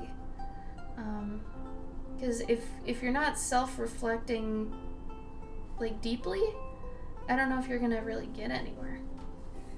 Honestly. So you need to figure out, you know, do I want to do art as a freelancer? Do I want to, you know, do my own stories? Do I want to do prints? What kind of artist do I want to be? And you can dabble in a bunch of stuff and figure out what works for you. Buggles, don't spend too much time trying to figure that out, because by the time you actually do have it figured out, you're going to be an old man. It's almost like you just got to pick one and stick with it. And if it doesn't feel good, then move on. Because, like, I know a lot of dudes that are like, that they wanted to become full-time artists, and now they're like, you know what, I'd rather really just not do this, and I'd rather be a teacher, or I'd rather work in a company. You know, like a video game company or something like that, you know? And you being 36, it's like, still deciding, yeah. Like, even I'm on the cusp of deciding, well, do I want to keep doing comics? Or... Honestly, I think you can decide that until you're dead. Yeah. You're gonna change your career, and your dreams are gonna change so many times. And nothing is wrong with that. There's this huge belief that you have to have one dream and stick to it. I've changed my life dream like 3 times, and it changes when I change. So every time it's changed, it felt more true. So that's fine. As long as you're always staying true to yourself and you're not lying to yourself or wasting time, how is it a bad thing? You know? So, Buggles, if you're being pulled in a certain direction and you know in your heart that that's where you want to go, you got to trust that. You know? And then if you trust it and you work for it, it will work out. But you have to work for it, you know? Chibi, your biggest problem is you don't handle failure well. Well, imagine this. Every time you try anything, and even if you fail it, it doesn't matter because you're still gaining XP. So don't think about the outcome so much. If it's a failure or a success, doesn't matter, you're gaining XP, right? You're gaining more experience towards whatever you're eventually working up to. There's that quote where you miss 100% of the shots you don't take. So try everything. Yeah, you're gonna fail. I feel like Western civilization has this terrible idea that failure is somehow a negative thing. It's not. You have to rewire your mind to know failure is not a bad thing. It's just another outcome, okay? And failure is also depending on who you talk to. If I think I failed a piece, but someone else likes it, and I say I failed it, how's that going to make them feel? They love it. That's the thing with art. You can't really say stuff like that. Like, if I hated this piece for whatever reason, but if Pylon likes it, who am I to say it's bad? Right? So you have to get your mind out of this good or bad scenario and just know that no matter what you're practicing, right? And failure is one of the best things you can do because you're figuring out what not to do. Success is just another way of looking at it. You succeed, cool, you know that works. If you fail, cool, you know that doesn't work. Think about it the exact same if you can. It's like going down roads, but finding out, oh, this one just takes a little bit longer. It's not like there's a pit of sharks, you know? You just go down there and you're like, oh, that was longer than that way. I'll take that way next way. You know? And being too critical on yourself, that's just something you gotta grow out of too. We hear this kind of stuff all the time, and it's really just be nice to yourself. Recognize where you are in your art journey. If you're 20 years in and you're still really critical on yourself, you might need an art group, you know, or at least a community to kind of bounce stuff off of, because you, by that time, would be in such a detrimental mind cycle that it's not going to help your art if you're always thinking it's really bad. Being too critical is good, but you have to be fair with yourself. Like, for this ear is not where it's supposed to be. If I redrew this, and I drew this maybe 2 weeks ago, if I redrew this now, if I can find my pencil, where did I put that? But this is for someone. If he hears me talking about this, that's fine, because, you know, he still likes it, he knows. If I redrew this, I would draw it over here now, knowing, okay, this is here, his other one would be over here somewhere. So it'd be cocked a little bit more, and it'd be a little bit lower. That's okay. I'll just be more mindful of that next time. It doesn't mean this whole piece failed. Doesn't mean it's a failure. Doesn't mean anything like that. You just have to be fair and look at things critically, but not with such pessimistic mindset. It's just, there's no failing, you know? Don't think about it that way. It's art. It's art. It's built on subjectivity. You know, there's no right or wrong, really. The only time that you would be failing is if somebody told you that the eye is supposed to be green and you did it red. Like, that is a fail. But otherwise... By their standards. Well, no, I mean, like, if it's a commission and you're like... Hey, No, but I'm saying, like, if you had a color palette or it's supposed to be red because of the color palette... Right, yeah.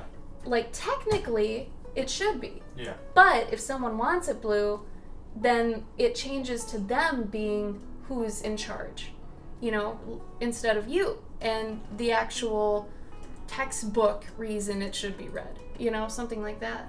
I think there's also like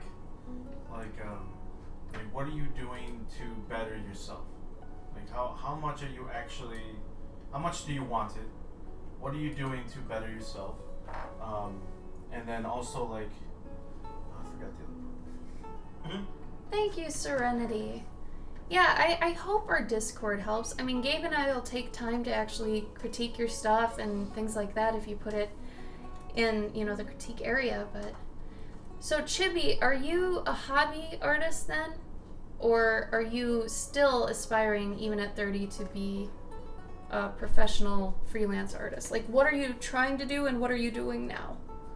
I guess that'll help me kind of understand.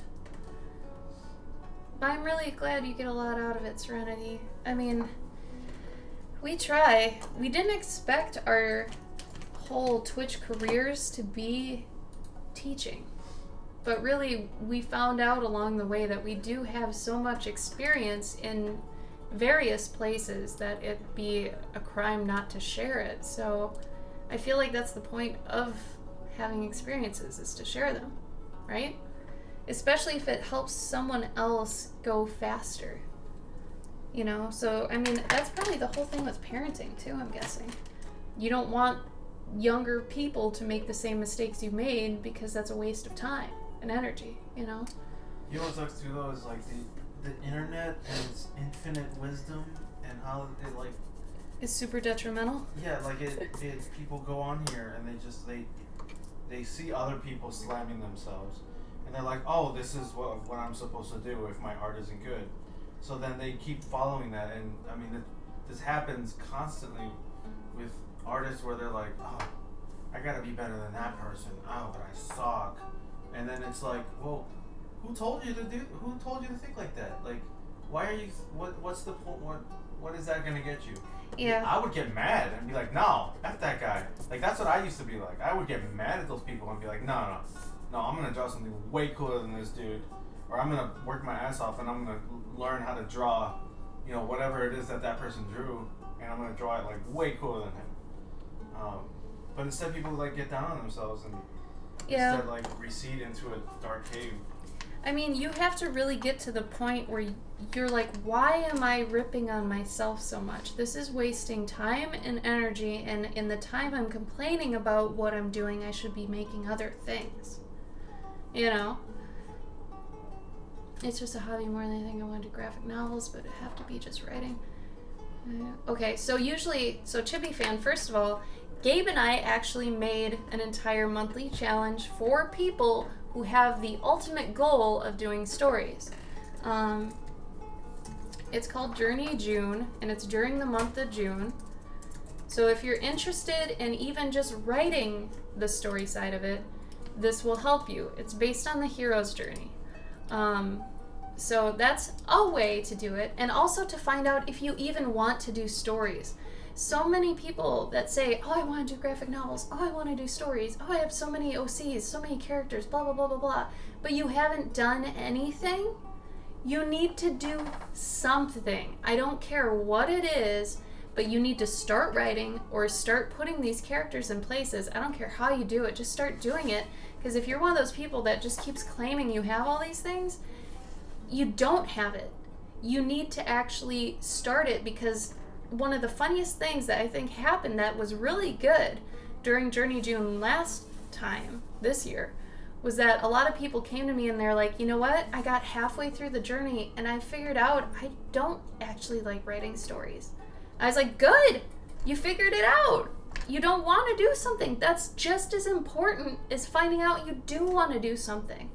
Once people start walking it, they'll either find out, oh, I love this process, or no, this is way too much work. I don't want to do this.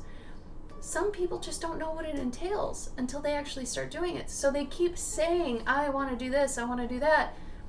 Do you really know if you do? Have you tried it? That'd be like me saying, I want to make tables. I want to make tables so bad. I've got all these designs for tables, and this, that, or the other thing. Well, have you made a table? No, but I really want to. Go make a table. Okay, I start making a table, I find out I hate it. I'm moving on to something else.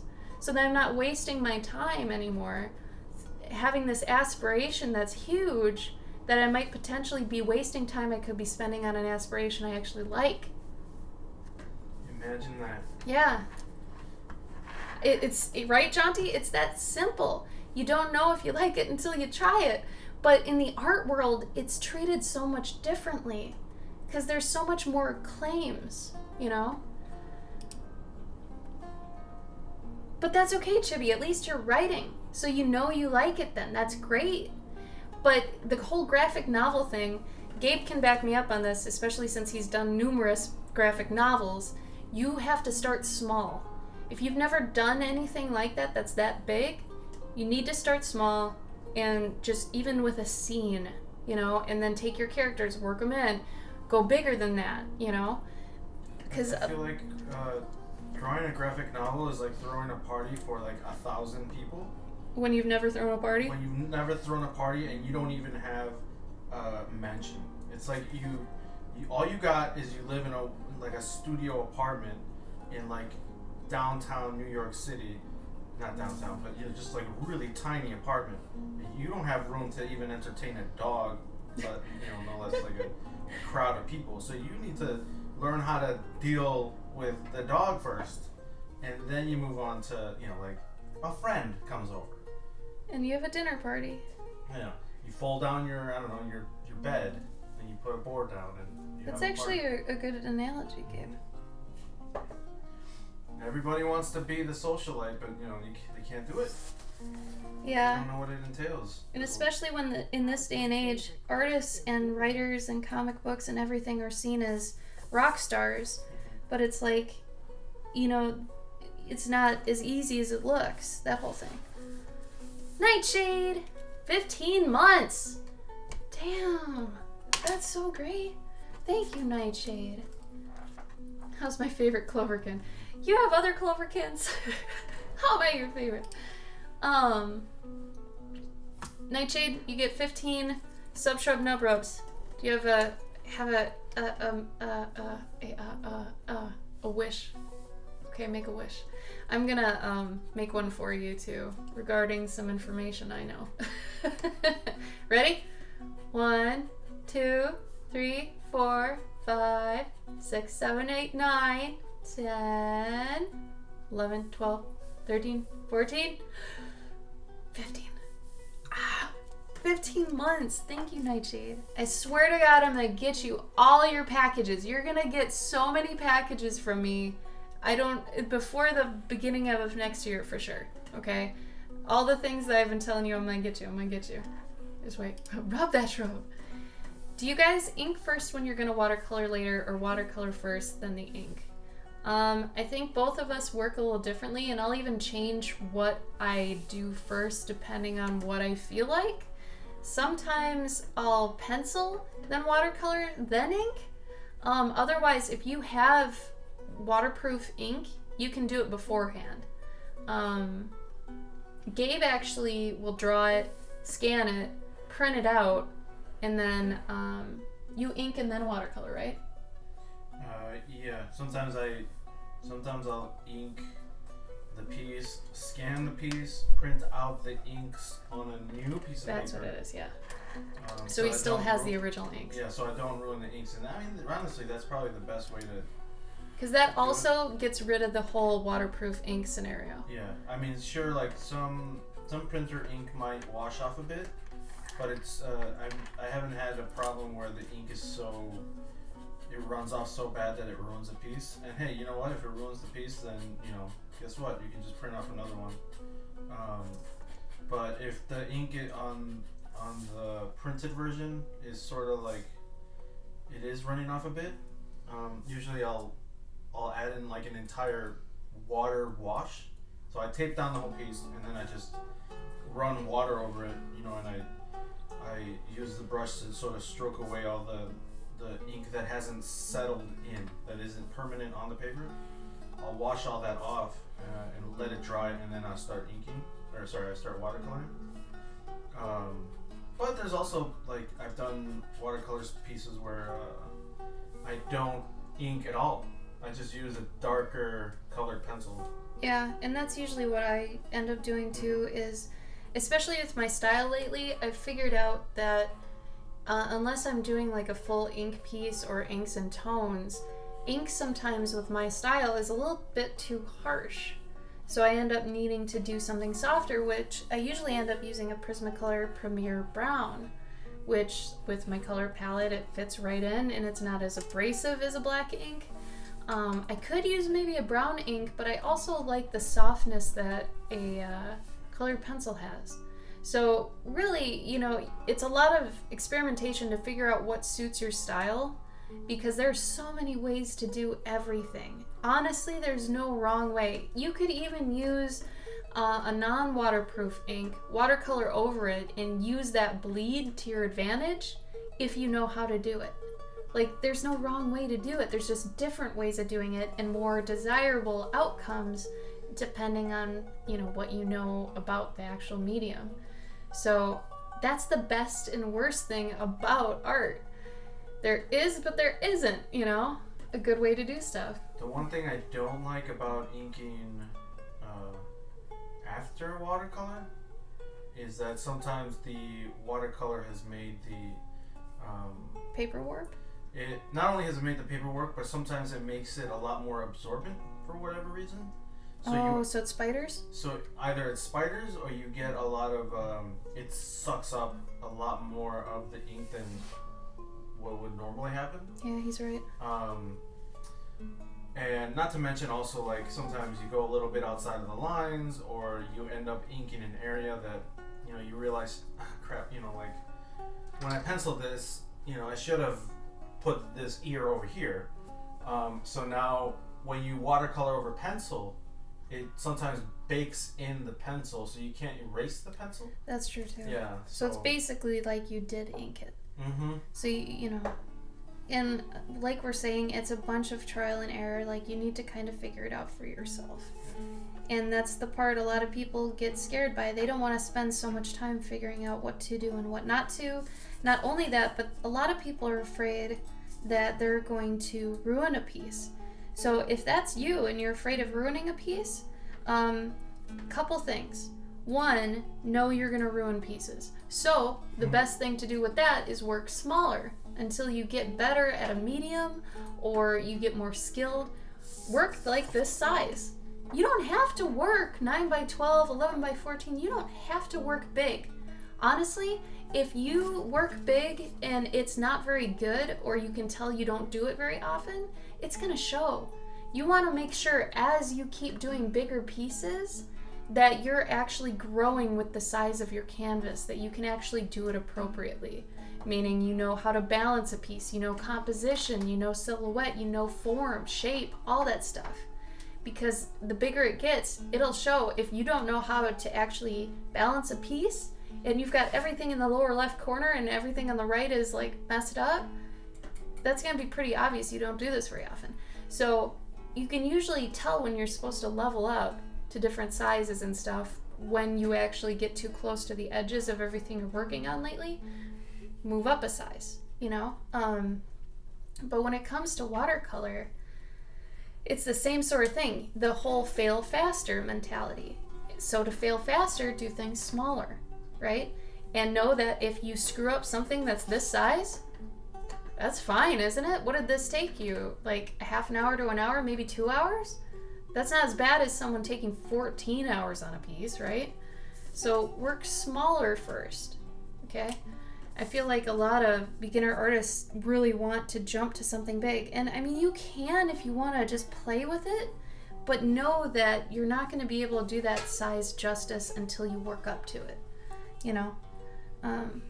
Because yeah, I would never say, hey, don't do something that you want to experiment with.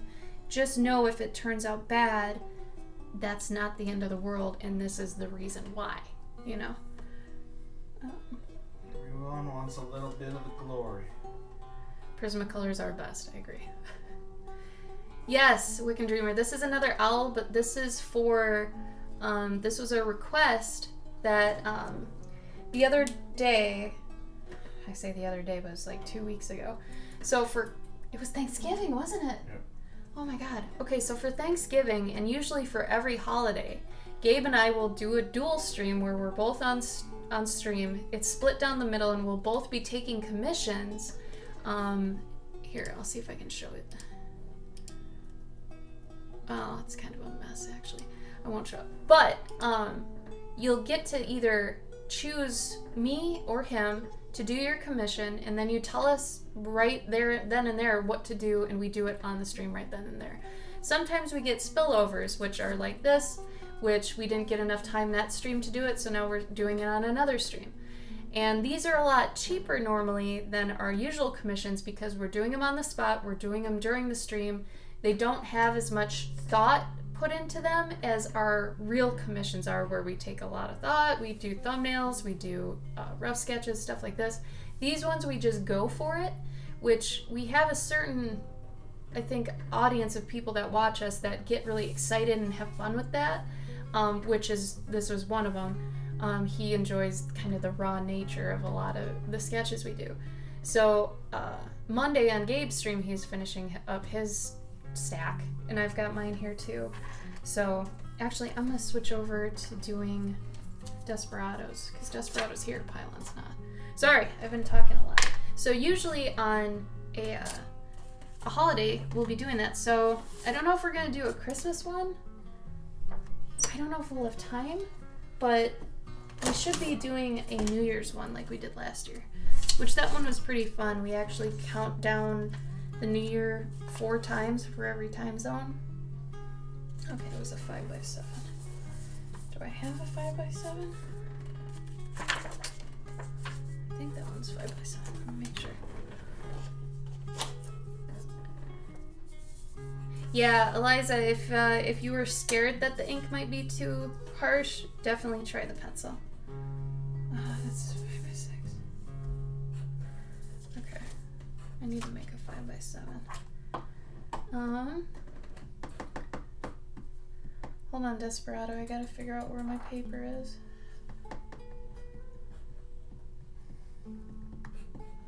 Where did I put it? Creek. Oh, here, okay. Hold on, I gotta go cut paper. Give me 2 seconds. Oh, a pylon, here. Dang, what did you miss? I was working on your piece, and I probably shouldn't have been because you weren't here and someone else was that is here, so I might switch over to doing theirs for a bit since they were here the whole time. Oh, great. Let me cut this real quick.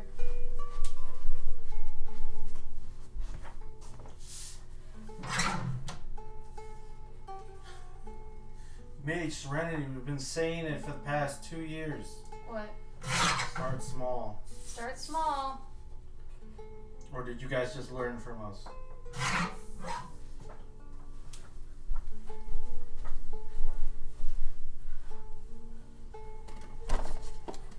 Yeah, you guys, if you've been to any one of our streams, usually we say that every stream. Come on. I'm starting to think that other streamers don't actually teach anything. Yeah. Are you sure, Desperado? I mean, I can try to... Are you gonna be here a while? The lighting. Oh, yeah, the lighting on this is probably a lot better. My camera lighting is screwed. For some reason, OBS is being a jerk, we'll say. Okay. Alright, Mage, well, we told you so. You guys, you know we've been telling you. But I mean, I guess Mage, you're just like, you're into coding and stuff, right? It's not like you're trying to become like a, or no, you're trying to do game design? Thank you, Wiccan. You too. Have a good night. Oh, Eliza. I'm sure they will.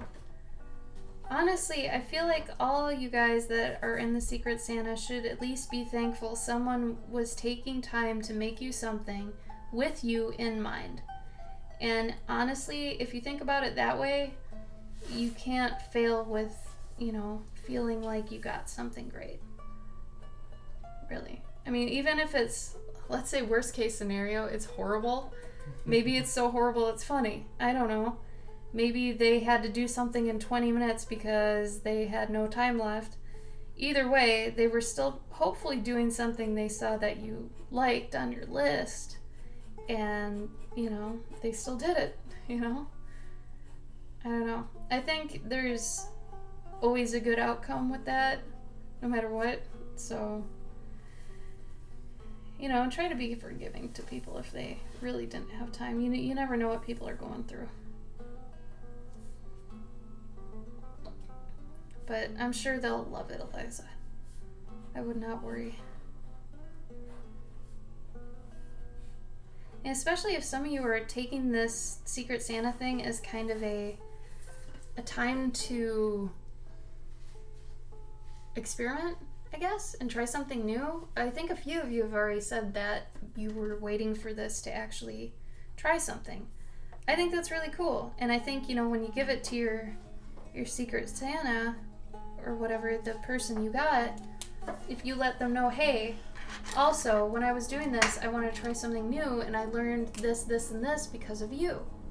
Because I got you as this thing, and I tried this thing because of you. Because if this hadn't happened, you wouldn't have had that experience. So in a way, you can thank them, you know? Is there any ski resort close to us? There was that one, isn't there? We saw one, didn't we? I think we were not around here. Maybe. There might be Nightshade. But Though have we don't insurance, so ski it's or not. anything, yeah. Hi, Guy Drawing. But if you wanted to just come out here for that sort of reason and then we could hang out, that's different.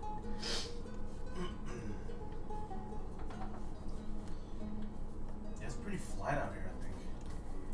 Well, I mean, there are still hills. Yeah. Everybody thinks Wisconsin and the whole Midwest is like flat. It's not flat. I think Iowa's flat. We actually have bluffs and, you know, hills and things. We don't have mountains, but we're not flat. We're a B cup. In the Midwest, we're a B cup, all right?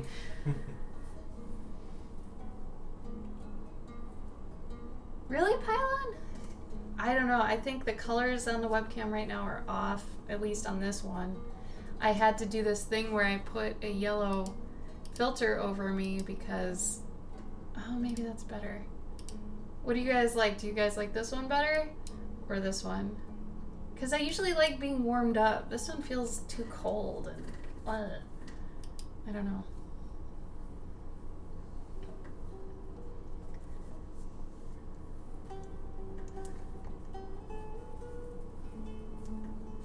Wisconsin is pretty. I agree.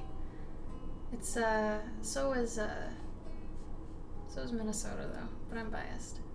You guys like the dark one? All right, fine. I'm so pink. I have pink skin, pink pale skin. It's okay.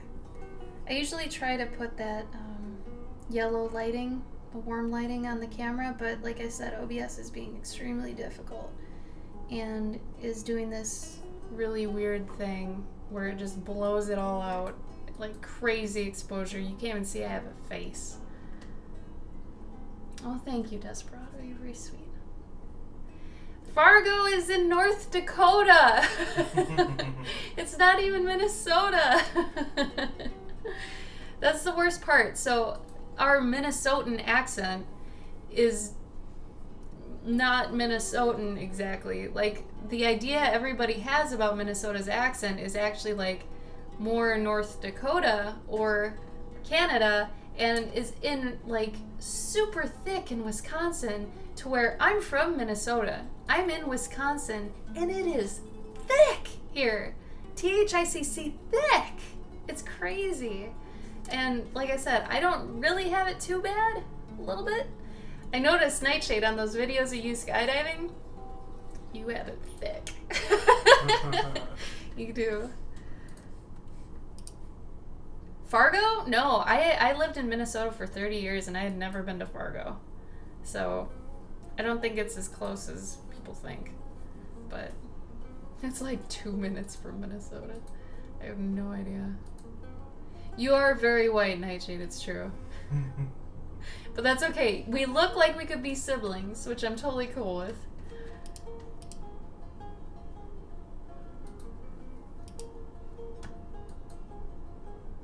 That you had a thick Midwest accent.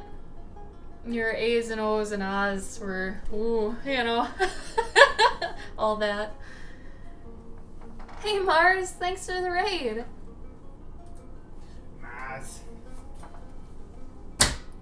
Yeah, we don't make it easy, Pylon. Kansas City's in Missouri. Kansas is its own state. Every state seems to have a road that's named after a state. Like, we live next to a Minnesota drive, and we're in Wisconsin, and that always throws me for a loop. And every state also seems to have a couple towns that are the same. So, like, I feel like there's always a Bloomington. Yeah. And a Richfield. Yep. Minnesota has those. Illinois has those, yeah? Yep.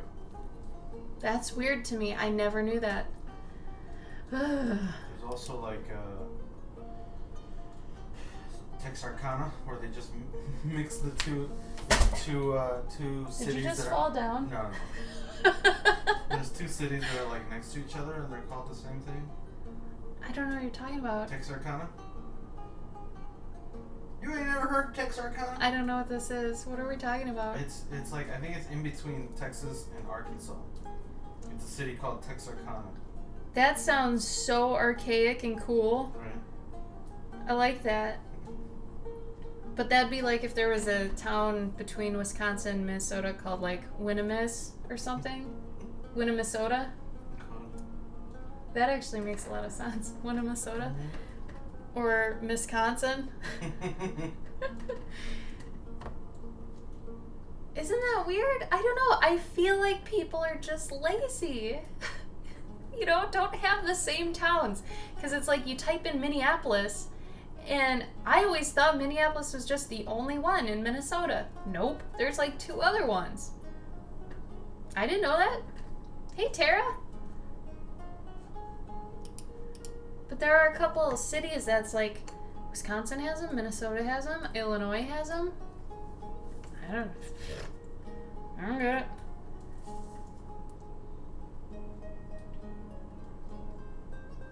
How we doing, Pylon? This still looking good?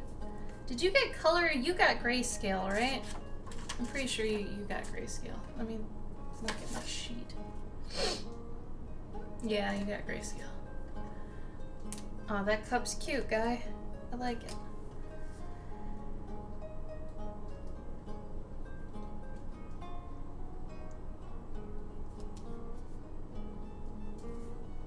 Star Song, thank you for the follow.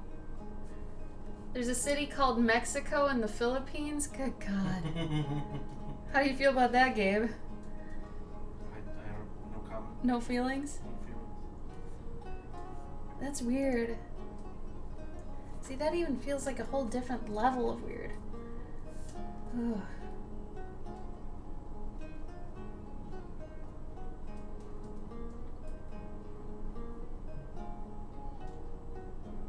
Like, don't you guys think that they should just be their own names? Like, figure out your own name for that area.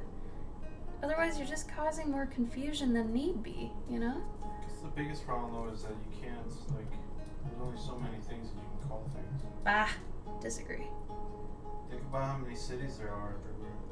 Nah, man. I think there's tons of possibilities. People just don't want to do it. You just call a city. This is Purple, Minnesota.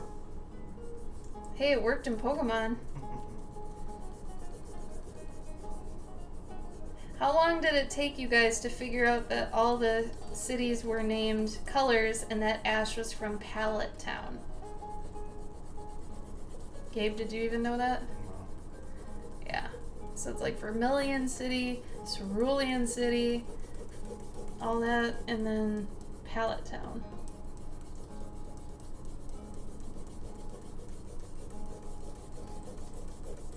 I actually wonder if they had that in the Japanese version. Like if that translated like that. It must. Does anybody know?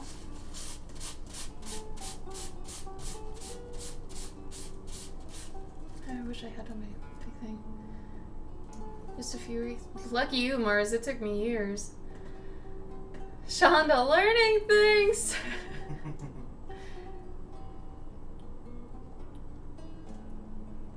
Oh, weird, Eliza. Yeah, that would throw me for a loop, too. It's like, you're from Mexico. You mean Philippines, Mexico, or Mexico, Mexico? Like, that would be messed up.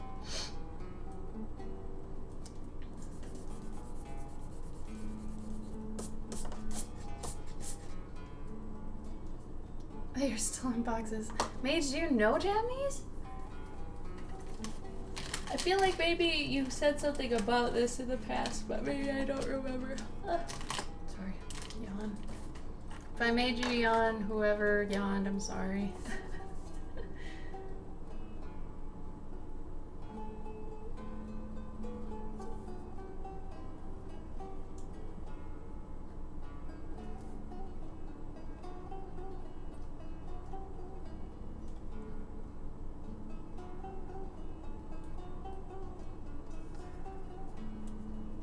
Nope, you just wanted them? So, when I was younger, and way more of a gamer than I am now, and I had a PS2, I modded my PS2 to actually play Japanese games. Because at the time I was super into a lot of music games, which I still love them, they're still kind of my crack. But there's a Beatmania game that was only available in Japanese. And at the time, I was super into Beatmania. So, I modded my PS2 to actually play that, and it was great. And the best part was, since it's a music game, and it's all visual, and there's no real, like, language, it didn't even have to be localized. So, that was really cool. So it worked out. Hey, there you go, Shonda. That's planning ahead. That's one of those things where when you learn to ink and you know kind of what's gonna end up being, you change it. And you let up on this area, and then down here, obviously I forgot the cup, which was a mistake, but there's this empty area that's meant to actually be the steam coming from the cup. Because it's harder to take, white and go over black lines. A DDR stream. So, the guy I dated at the time, which kind of got me into all the music games, he was a huge DDR nerd, and he was younger than me, and this was when I could drive and he couldn't.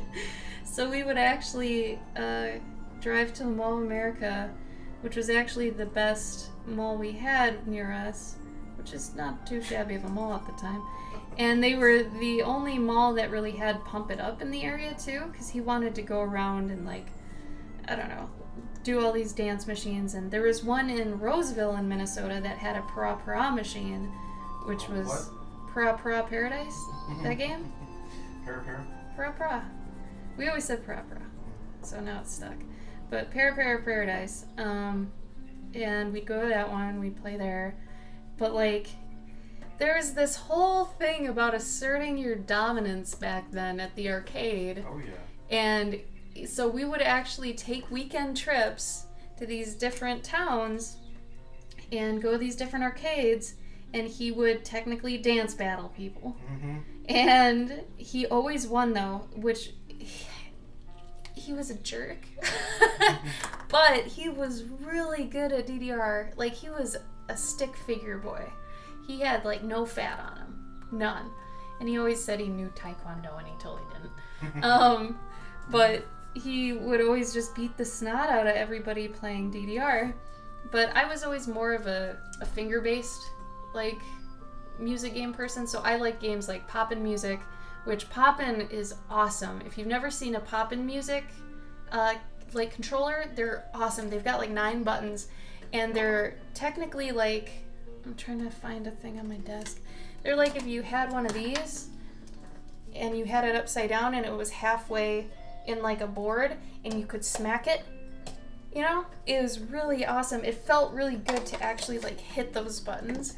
But what sucked was I was really into that Beatmania game. I modded my PS2 for it, and something a decade later, I also paid $175 at the time for a controller, and I was 18. A decade later, it came here. Controls were $20, and the game was localized. So But you had it at the time. it didn't matter. No one cared. I had fun, but that was it. Which was worth it. It was worth it, but still.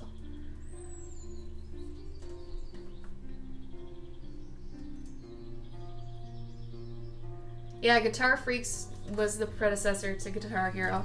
DJ Hero is technically Beatmania, but for sissies.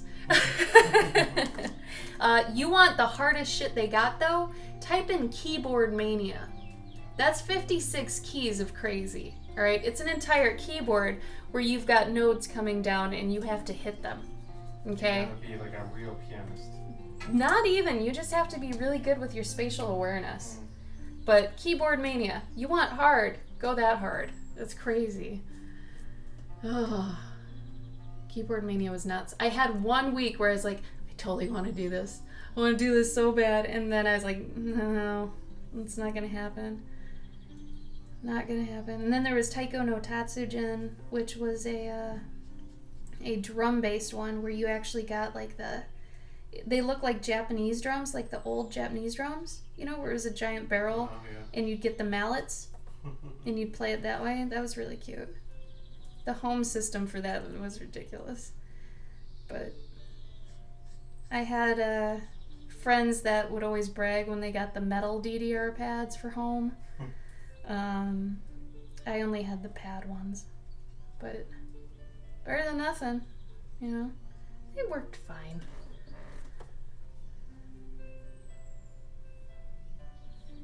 Yeah, Guitar Hero was pretty easy. I could play most songs on Expert on Guitar Hero except the really stupid ones like Through Fire and Flames and stuff like that. Couldn't do that one. Nope. And then all these dance games now that are just like the Kinect, like sees your silhouette or whatever. It's like no. No.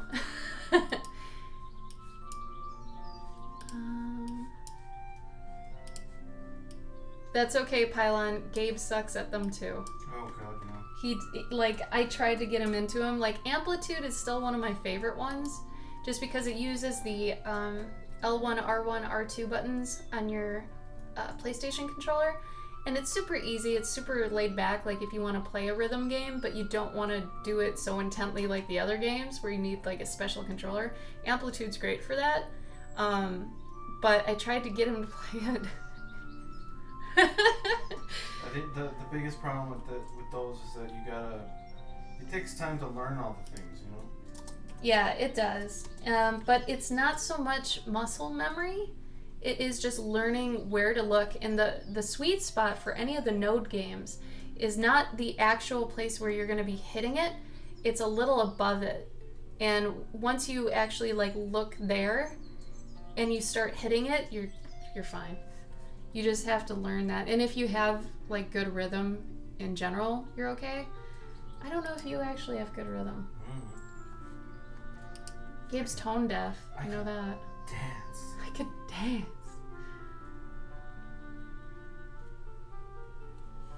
Yeah, you're not supposed to fold the metal ones.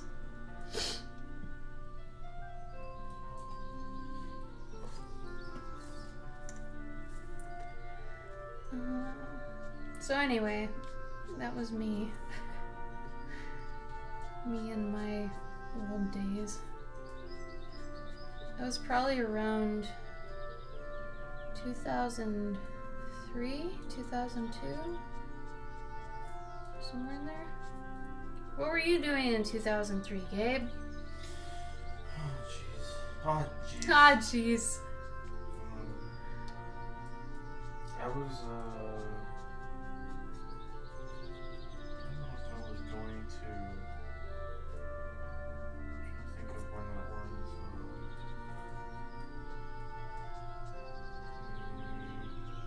Can you guys hear Gabe okay, by the way? Bye, Mage! I think that might have been when I was doing a lot of Tekken. Did you do that on purpose? How do you say it? Tekken. Tekken. When I was playing a lot of Tekken and I would do tournaments for Tekken and Soul Calibur. But we basically did the same shit. No, Pylon, you were flagged. Damn it, Pylon. No, I basically did, like me and my roommate would do what you did, and we'd go around to different malls and stuff. Dude, that was the best though. I really liked when arcades were still like a thing. Yeah, but arcades were the coolest. We'd basically troll people, or we'd just hang out in arcades. You were bullies, weren't you? No, we were waiting for people who actually knew how to play, and then somebody would. We would just hang out on other arcade games until somebody showed up. Yeah. And then we'd go play them, play against them. And usually they sucked. We'd just wipe up the floor with them. But then sometimes, like, there's this cool thing. It's like arcade. What is it called? Not mannerism, but etiquette. Arcade etiquette. Where you putting the quarter on the machine? Yeah, you put a quarter on the screen. So you're up next? Yeah, to signify that you're up next. And so, it'd be like me and him playing, and then somebody would put the quarter, and we'd look over like, okay, alright. And then they'd come up and we'd see how, Like, I play winner. It's like, whoa. Yeah. Alright. But there was this, there was like an arcade, like it was just an arcade that was attached to a bowling alley, but Yeah. like arcade, like a Brunswick zone, but different. It was like it was a Brunswick zone. Oh. It started off as, it was called Galaxy World, and they had you know, like they were called gala lanes. Weird. Yeah. But it was an arcade. Like they had like a mini roller coaster. Like by mini I mean like really tiny for like toddlers. Right. But you know, then they had all the ticket machines, right? Yeah. But then they had a good like, you know, like 50 plus like arcade games. Oh. So it was, you know, it was no joke, and they had like, you know, a bunch of stuff. But every like Saturday, every Friday and Saturday night, we'd go over there, and there was always like 10 plus dudes that gathered around the Street Fighter Third Strike machine, and we would just constantly just fight each other. And there was like these two Asian dudes that were like amazing. Of course. Like, absolutely amazing. But they both like there was like 2 or 3 dudes that were stinky, Yeah. but they smelled like, you know, like just stinky dudes, you know, like big sweaty stinky dudes. But these guys both smelled like Cologne? No. They smelled like fried food. Oh no. So they adopted the name of the egg rollers because they would just roll on everyone. That's actually cute. Yeah. Good times, man. I was wondering if you could put that into a comic, but then would that be racist? That is racist. So, but it's okay that they did it. I don't think they didn't come up with the name. Somebody else called them that. Oh. And then they were like, yeah, that's who we are.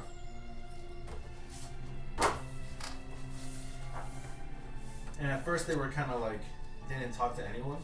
Yeah. But then eventually, you know, they sort of warm up, and then you start like, wait, how, you know, like, okay, so you combo into this and then you do that? Yeah. You have to get them, you know, in the first slot there, you know, because it's all about like frames and like at which frame you're Oh yeah. hitting the dudes. Nightshade, I know, right? Like, we had to drive probably 45 minutes to an hour to get to an arcade in an actual, like, mall. It was pretty cool that I grew up next to, well, close to Mall of America. It was basically like 45 minutes away. And like when you're a kid and you first, you know, learn to drive, 45 minutes away is like, what? It's forever. It's a long time. When you're driving, you're like, man, this is really far away. I've only got like 4 hours allowed to be out. How are we gonna pay for all this gas? I had no curfew. 4 hours to be out. Get out of here.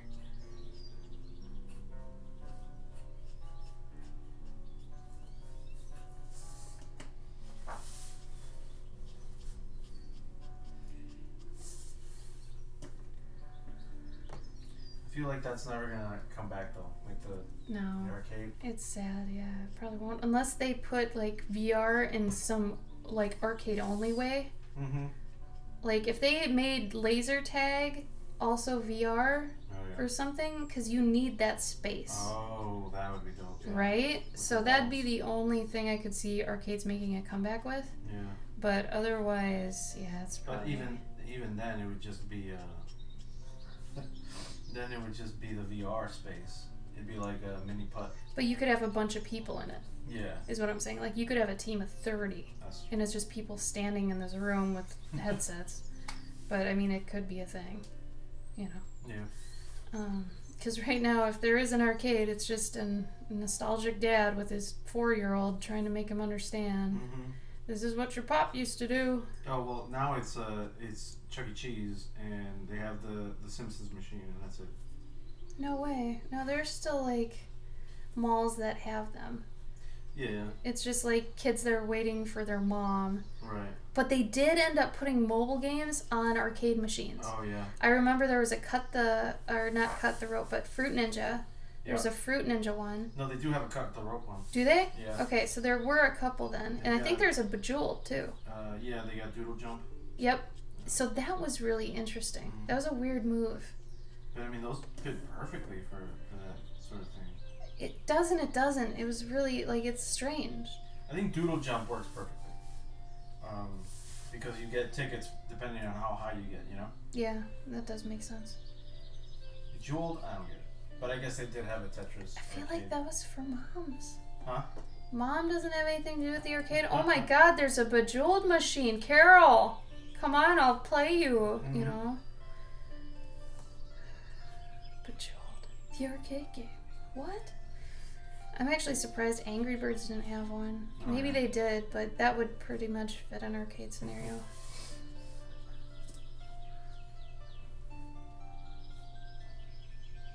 No. I actually have never been to a Chuck E. Cheese. I've been to all the other knockoff ones. Like, we had one called Discovery Zone. Oh, yeah, we had that. Yeah, That Discovery was a Zone. lot better, though. Yeah, it was. That It was was. like the high tier Chuck E. Cheese. Yeah, there's no, like, dancing bears or anything. Or did they have them? Oh, Ma, they didn't. There's a VR arcade like that. It's called The Oh. Void. Wow! I've already predicted the future and it's the present. I went to a Chuck E. Cheese Hey, Sarah. in 2015, I think. They serve wine at Chuck E. Cheese for Mom. I think they, yeah, I think they do have alcohol now. That's They have crazy. To keep the kid, you know, to keep the parents, Docile? yeah. Or else I'm like, hey, did your kid just piss on my little girl? No. The balls were already wet, sir. Oh my god, ball pits are disgusting. But dude, like there's some, like they have, so they've got that, they still got the bears, you know. The bears. Or I don't think they're bears. I think they're just like they're animatronics something. Are you talking about Rock? Oh god, what's it called? Rock Explosion or some crap. What the hell is it called? Oh, I don't know. Where the That's bears amazing. sing and stuff? Yeah. They're animatronic. I don't think they're all bears. I think they're different animals. I don't remember, but what I do remember is that they in between the little shows where they're like dancing and singing and stuff, if you want to call that dancing. I just picture Gabe staring at these animals performing and like, oh, they're It's pretty good. Frightening. No, it's like frightening. But they have like, you know, like screens all over the place, you know, like TV screens, and they've done like little like skits. you Yeah. know, that like run like 15, 10-15 minutes. Yeah. A la like Sesame Street-ish, but they're all very like they're hip with what's going on in the world.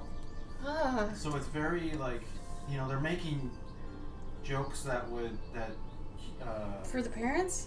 parents would get it, but the kids are just like, cute bear, cute, Oh, yeah. Daddy, why I fell. So it's stand-up comedy with animals. It's almost like Animaniacs, how they would like make jokes and you didn't get it, but Yeah. then you get older and you're like, oh my god, Yeah. it's like that stuff. But to my knowledge, no adults at the time watched Animaniacs. They thought it was trash. I watched it. Well, adults, Gabe. Oh yeah, no, but if you're an adult and you're watching it. However, my mom watched Dragon Ball Z with me, so... Oh, you know what they did a homage of was the Trollololo. Yeah, they did that like to the T with like an animatronic thing. I don't think that'd be very difficult, Gabe. No, I know, but I was like, what the hell? Like, why are they? Who is this for? This is not for the kids. The kids don't know about this shit. Yeah. Like it's beyond the kids. Like they just like, what is going on? They just like it because it sounds probably like a kid's song. Yeah, but all the parents for sure knew what that was. Because like when all the was parents. this? This is like either 2014 or 2015. Why were you at this place in 2014, 2015? It was for her niece's birthday party. Okay, I was gonna say. Yeah. Why were you there, grown ass man? Yeah. But no, it was like, because you think of all the parents and stuff who have little kids, like little kids. Yeah. They're in their like either their, anywhere between their early 20s and late 20s, right? Yeah. And then maybe you might have a sprinkling of some that are in the 30s. Yeah. But I think by the time if you've had a kid or two already, You're like, no, you kiss my ass, we're not going to Chuck E. Cheese. You want Chuck E. Cheese? You know, like, go look behind the refrigerator, Ew, as what? George Lopez said. Ew. You want to go to Disneyland? Go behind the refrigerator. Go pull out the refrigerator. There he is. There's the mouse. There's the mouse.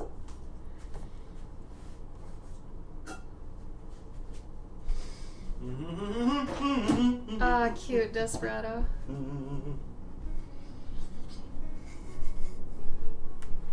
You go as a group and you see everyone else crazy fantasy. What? This is nuts. Where is that, Moth? Where is the void? Well, yeah, Serenity, Animaniacs when you were a kid, but when we were watching Animaniacs, what, like, adult was watching Animaniacs? Like, I feel like a lot of adults weren't watching Animaniacs. Unless they were really cool.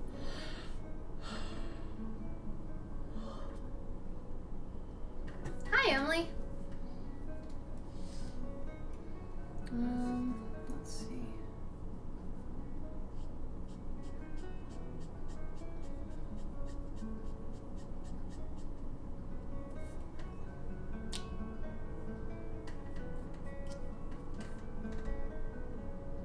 Oh, Dave and Buster's. So I've never been to a Dave and Buster's. Oh, man. Which is funny because... Or GameWorks. Because I've only been to old arcades. Technically. Thanks for the follow, Moth.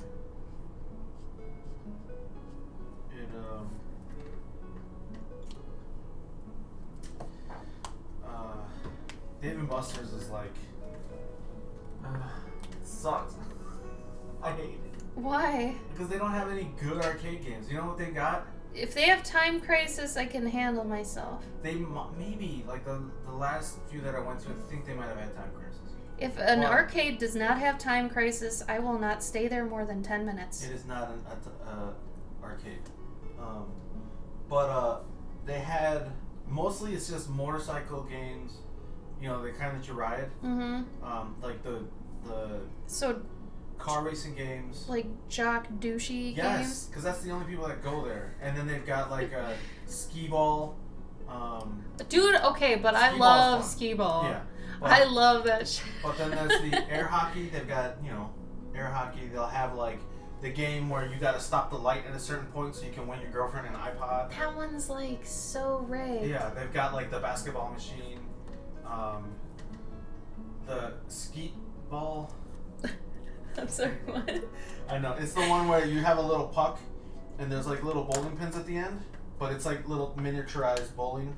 What did you call it? I think isn't it called skeet ball? Skeet ball. I know I shouldn't be looking this up, but oh no, that's what skee ball. Why did I call it skeet ball? I don't know. The first time you said skee ball, and I was like, I love skee ball. And then the second time you said skeet ball, and I was Skeet like, ball.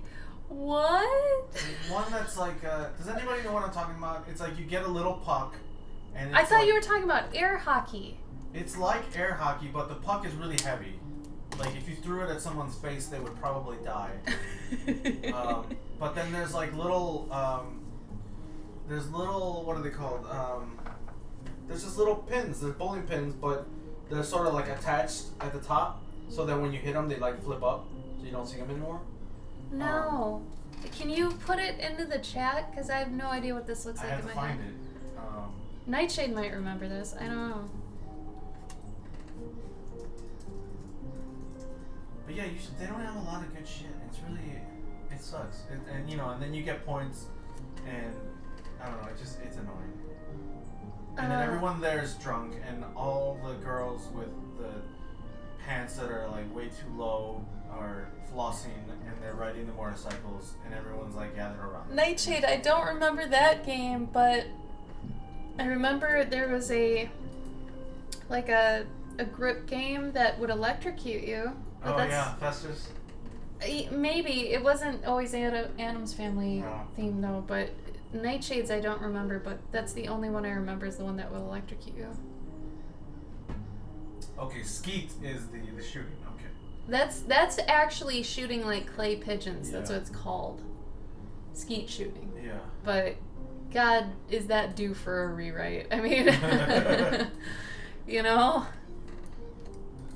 Oh, here we go. Okay. Hey, this one. Okay, here. I got the one that I was talking about. Okay. There. Like, sometimes bars have them.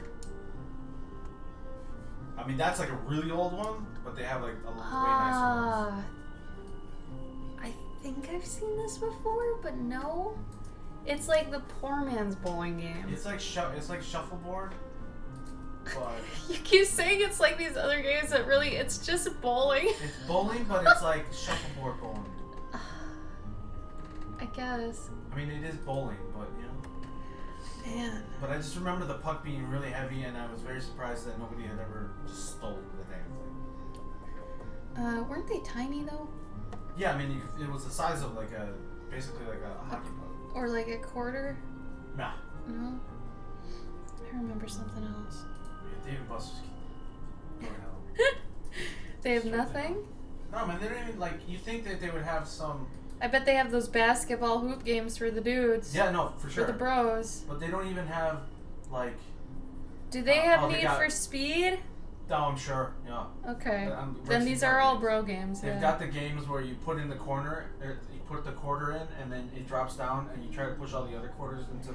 Oh! Yeah. Remember that arcade we went to in England? It was that. Yeah. Yeah. That one was just like, what are those called? Just luck games? I guess. That they're like, it's like a carnival game that you for sure lose. Yeah. Almost every time. Yeah. You got to sit there and play for like an hour on the one machine and just feed it and feed it and feed it. But there's like 4-way air hockey and. Oh, May Fox, that's looking cute. Keep Uh, going. basketball and and the one where you throw the football into the holes. Yeah. Planko. Oh, Serenity. I was across from and down a little bit from the guy that made Darkwing Duck at DragonCon. Oh, I actually got a picture with him. I cared more though because he also did Rescue Rangers, but like I said, that's just gonna be me because Rescue Rangers. I bought a gadget off him. Yeah, We gotta go to the arcade. it's Tad Stones. We got like a legit retro arcade in like 30 minutes away. We gotta go to. So But you he was at DragonCon. You think they would have more of those? Like you think they'd have King Kong and Pac-Man and stuff like that? But they do have they have a new Pac-Man that's like a 4-way Pac-Man, which is really cool. Like you can either play Pac-Man or you can be one of the ghosts. Hasn't that been out forever? Yeah, but it's like a 4-way like big ass arcade machine. It's really cool. So we should go to an arcade soon. But you know, you think they would have like they didn't even have Mortal Kombat or none of that stuff. Dude, the whole point of an arcade, it should technically be like what theaters are, but for games. Like you cannot get these experiences at home. Yeah. The funny thing is though, did you ever play Time Crisis at home, like the home version? It sucked. It wasn't that bad. They gave you the pedal. The pedal was fine, and it was fun-ish. Mm-hmm.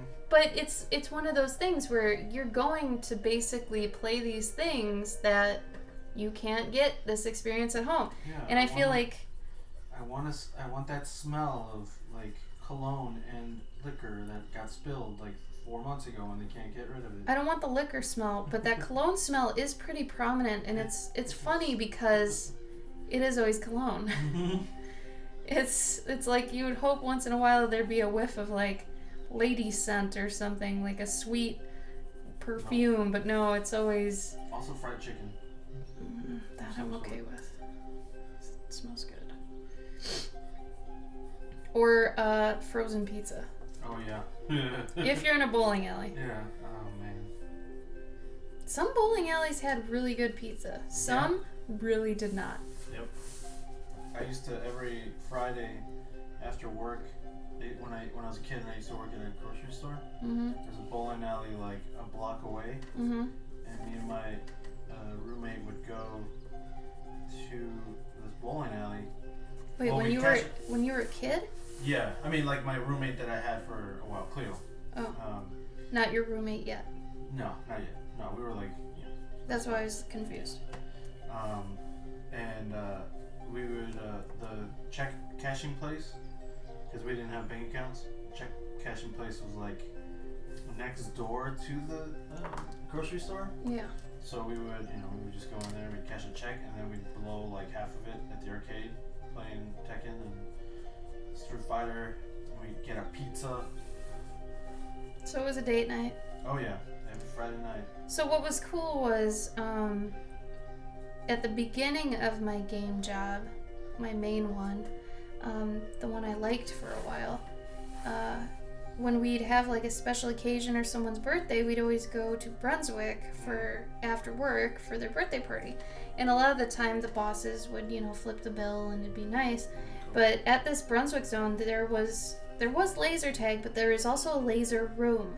And I remember, and just so you guys know, I don't drink. I really don't at all. However, I went through a stint where I would drink at parties sometimes, social drinking, right? Whatever. So I got hammered at this one party, and I was obsessed with the laser room because it was so difficult if you were drunk. And the whole thing, I'll draw it. Actually, I'm going to draw it. So the laser room, if I can find some paper. There's a ton of paper everywhere, but nothing I can use. Okay, so the laser room, I don't know even what these are actually called. Entrapment.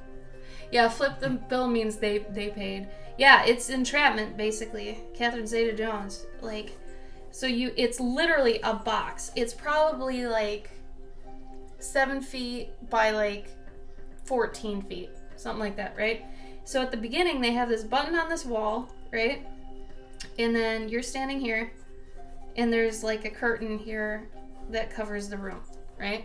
And then once you go in there, all on the walls and stuff, each time you press the button, the arrangement of the lasers changes, and you have to literally like crawl around all the lasers and stuff to get to this button that's on this side that's on a pedestal, right? And then you hit that, and then they switch again to a different configuration, and then you go back through, and then it times you, and there's this little readout on the side that actually prints out how you did, like on a lower seat, and it would time you, and it would deduct points for any laser that you hit. My butt would always hit lasers because I couldn't account for its size. And like there were 3 of us that were just so competitive with this, and we were there for like 4 or 5 hours just doing the flipping laser room, and it was hilarious and super fun. Anyway. Oh, bye, Moth! Very generous. Yeah, well, they were bosses that at the time we were doing well at work. Once the company started doing poorly, there's a pay freeze for like 3 years, which means no one gets a raise, which sucked. So,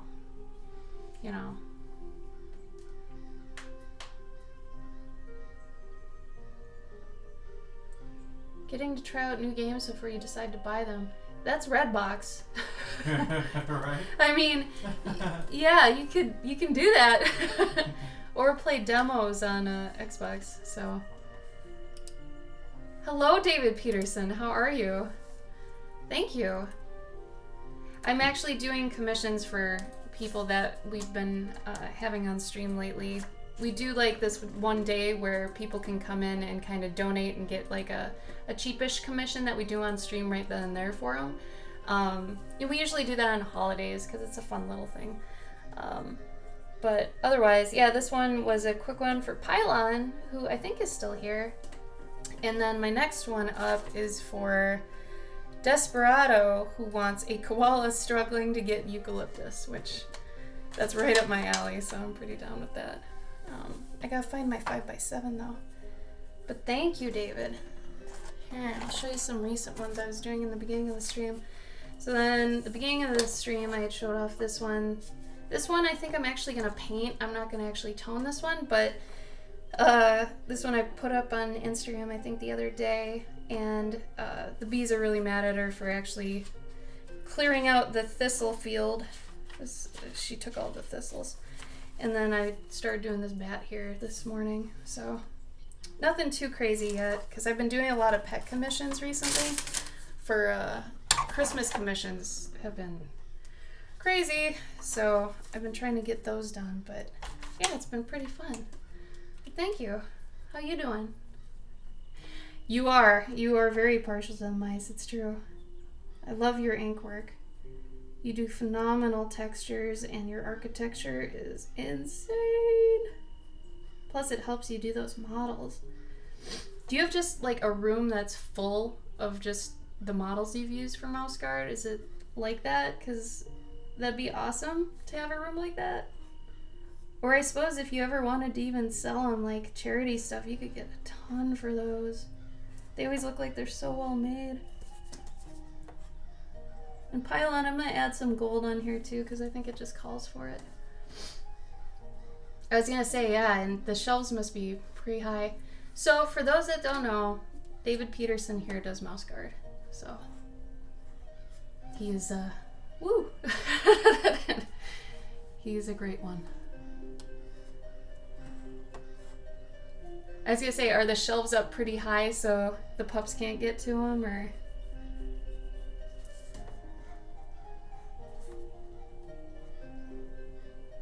So Desperado, are you still here? You are, right?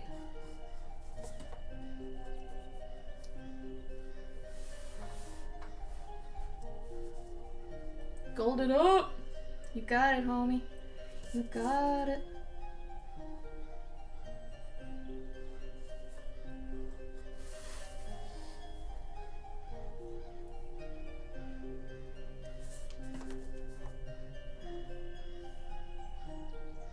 That makes sense. So that's good. They don't touch them then.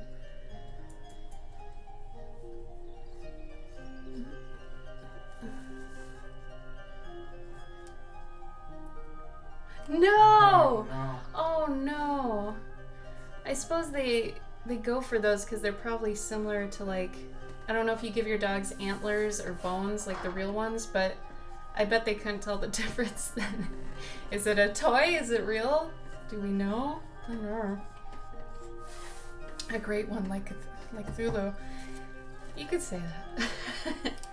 Desperado, do you still want the koala in the eucalyptus thing? I can do that. We can still go for that. And Pylon, I'm probably gonna like touch yours up off stream too before I send it to you. But should be good. I'll do a couple in here too. But yeah, we do these kind of like I said, on special occasions, just because, you know, then people can get accessible commissions, because a lot of our commissions, and when I say our, I mean Gabe too, he's behind me. He does comics for like he's done Marvel and Oni Press and stuff. So we usually make it so people can afford commissions on those days. And you know, like I said, we'll do them on stream and stuff. So we'll probably be doing some on Christmas too, or around Christmas time. If not, for sure, New Year's. So the New Year's stream is always fun though, because we always try to celebrate every time zone. So we basically have New Year's 4 times, and that can be pretty fun. So. Oh, night, Sarah. Thanks for coming.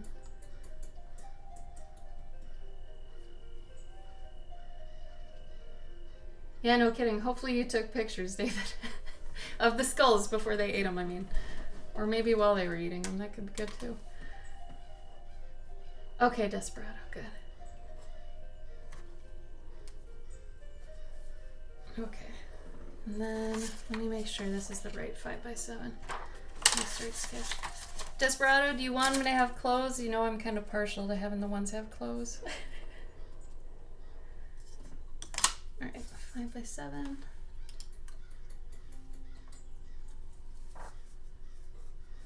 Oh, there's a weird shadow. Don't worry, your paper's not bent. It's actually my lighting. See? Alright. Have we picked a name for the pup? Okay, so we're going back and forth on a couple names, but we wanted it to kind of be something different, but we also want to make sure that once we get her, the name matches. Like, you don't want to give a dog a name if it doesn't really match him. So our main idea is Bindle, because she's a brindle, but we like the idea since she's so rolly that she's kind of like a little sack, you know, like a little hobo sack. So Bindle, but we'd call her Bindi. But I'm still kind of a fan of the big names that are kind of like a dominant. It's like Priscilla or Petunia, you know, something that, because it's a bulldog, right? So bigger, girthier names, but we really just have to meet her first, but yeah. Okay. So let's see. Koala and some eucalyptus. Oh man, I spelled eucalyptus right. Wow. Jesus. It's a good day. However, are you one of those people that has like trouble spelling embarrassed? No, because I know there's an ass in there somewhere. There is, but there's like, for the longest time I had trouble spelling that, and I don't know why. I cannot spell exercise for the life of me ever. Really? Ever. What words can you guys not spell very well, like consistently? Like for a long time I had to remember Wednesday by Wednesday. I'm sure other people have this too. It's not just me. Can't just be me. Wednesday. Alright. I think I always over...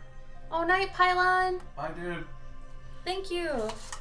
Enjoy your night. I always overshoot on exercise. I try to add in like an extra like 3 C's. For exercise? Yeah, like EXCERCISCE. Wow. That sounds right. That looks good. That's yeah. I'm gonna do yours landscape actually, if that's okay, Desperado. I haven't done one landscape yet, so switch it up. Right, and Desperado, you already sent me your shipping info, right? You either emailed it to me or something else. Most words give me trouble. Oh, David. I think exercise was one of those ones I eventually like just learned from because I did it so wrong so long. Usually I was good with words. Like I was always a pretty good speller, but man. Oh, somebody put up a new picture. Of the pup? Yeah. Oh man. I gotta get a good picture of this koala's silhouette. Like usually their legs are a little bit stumpy. A little bit more than I'd think.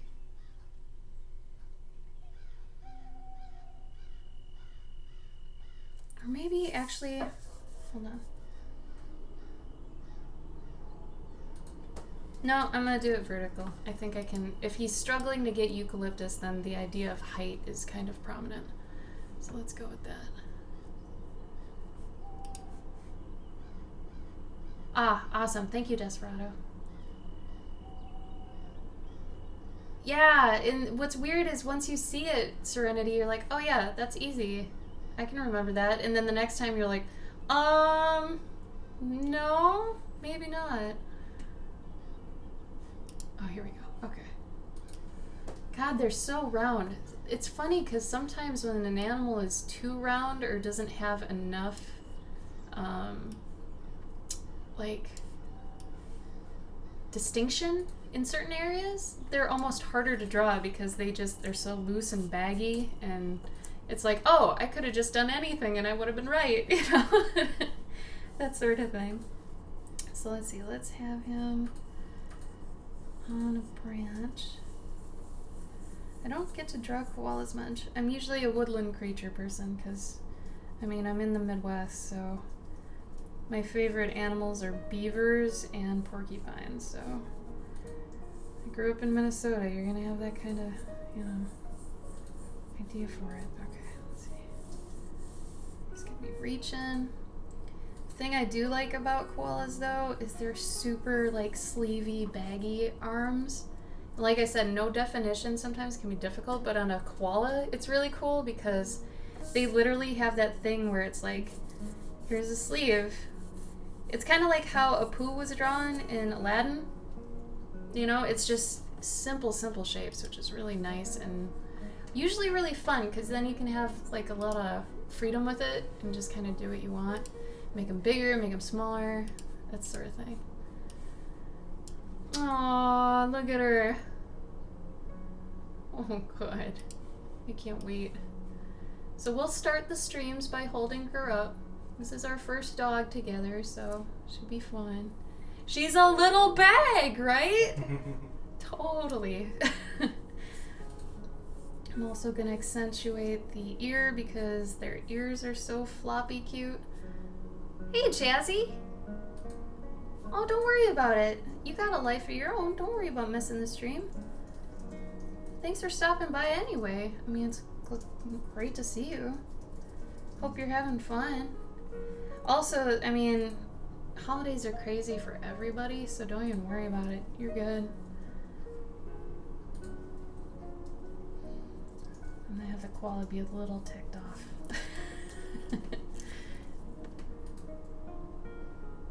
Baguito? What? Eliza, what? Like little bag? Baguito? Gabe, that's not right, is it? No. What is bag? Bolsa?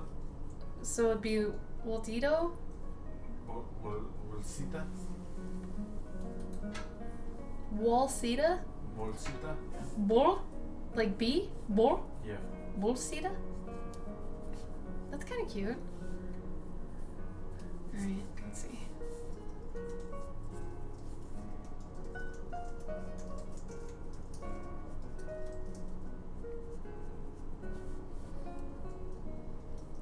Oh. Aw, thanks, Serenity. That's very sweet of you. So, some of you may remember, I'm gonna use this as a learning experience, okay? And this is such an amateur mistake, and I feel dumb about it, but... Oh, I didn't even post it yet! I'm sorry, we just moved, so I am just scatterbrained as heck. So, for those of you who know that I was doing that one mouse piece, I wonder if I can find it. Oh, goodness. I'll have to bring it up on the screen. But it was one of those things where I had scanned it, and I thought I had it, and then luckily a friend actually bought it from, at FairyCon from me. And, I asked her to take a picture of it because it was one of those things where it didn't scan well. I was using acetate. So, those streams that I was... Oh, actually, maybe I can find it on Twitch. Let me do that instead.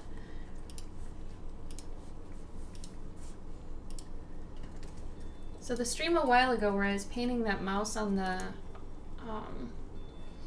wheat, and he was reaching for the ladybug, that one, I didn't end up getting a good scan of that. So I got lucky enough to where the girl that was sitting next to me at FairyCon, she actually bought it from me, which I didn't expect. And she took a picture of it for me because she actually like remembered me saying, oh hey, like I didn't actually get a good picture of this. So that was really cool. That was nice of her. But oh, Twitch's videos are all screwy now. Yeah. Oh, I didn't paint it though. Did I? Oh, strange. Also, we'll let you guys know if we get into Emerald City's book. I will be at Emerald City, but Gabe probably will not be. He got in, it's just we won't be able to both go. Hey, Shalodron!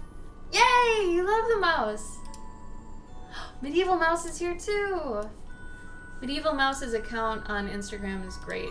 They take wonderful, wonderful pictures. I love it. So this is the stream it was on, but I've got scans of it. It's just, I can't get to it right now. I think it's in my downloads. Anyway, I don't want to spend too much time looking for it when I should be drawing. Is David going to? Oh, I don't know. David, are you going to be going to Emerald City, or what's your con schedule so far look like? So I think so far we're cutting down on like half next year because this year was insane. We did probably 2 a month, which you can't even do art when you're doing like 2 cons a month. With all the travel and stuff, it gets crazy. But lots and lots of cons. Little mouse. Here we go. Okay, so this is what this one turned out like, and this is with acetate. If it'll let me just kind of put it in here.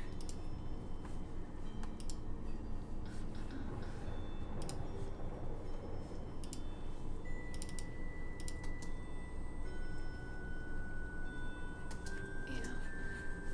So this is gonna come up kind of janky, but at least it'll come up. Woo! And real big, apparently.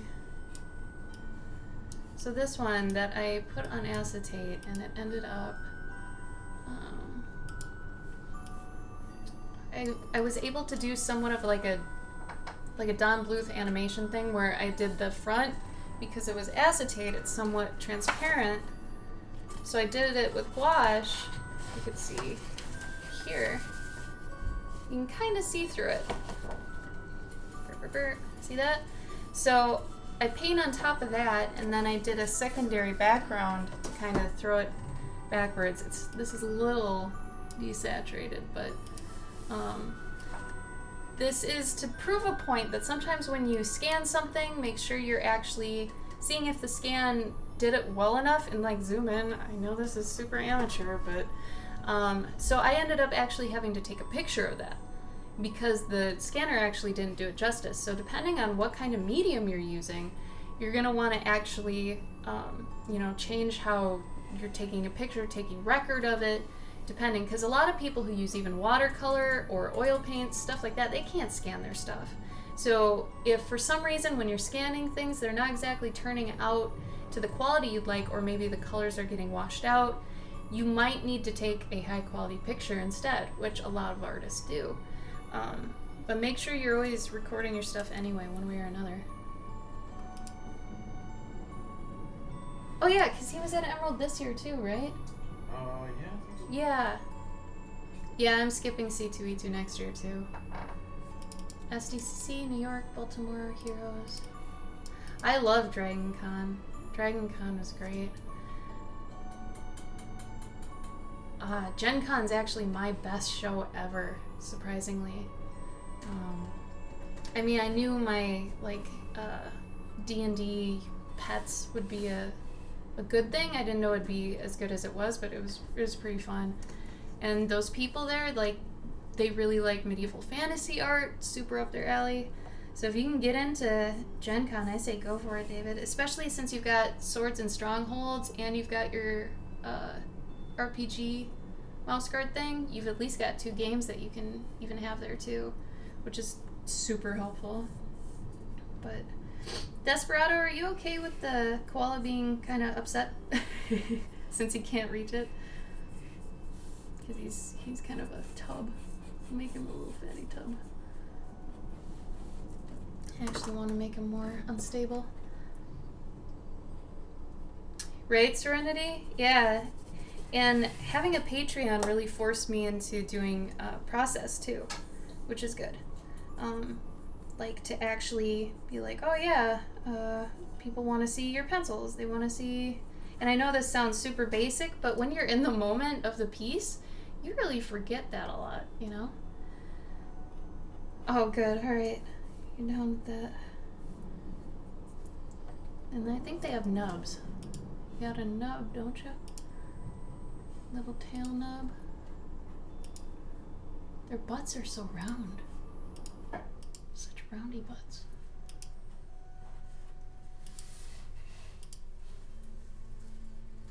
I kind of want to just give him pants and that's it. It's funny how some animals look better in just a shirt and no pants, or pants and no shirt. It's really, I feel like it has to really do with their personality too. Like, I feel like more mean pets or animals might actually be wearing just pants. And I don't know why. I don't know what it is about that. Maybe that's a psychological thing. But I don't know. I feel like that could just really be indicative of their personality a bit. Maybe you can give them a hat too.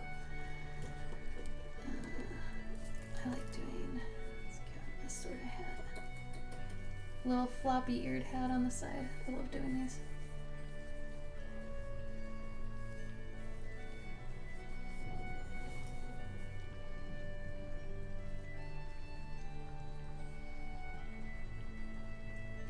Right, Serenity? Yeah, it gets tough. Like that forced me to actually work in phases and stages. When I was like, man, I really, think some people would want to see the process, but to do that, I have to have one. And to do that, you have to actually do, all right, well, here are the flats first, after I've done the inking, pencils, inking, flats, rendering, and then polish, usually. But, here we go. Maybe.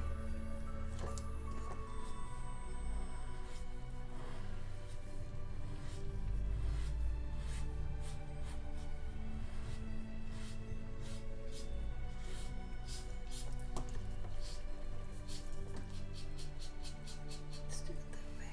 There we go.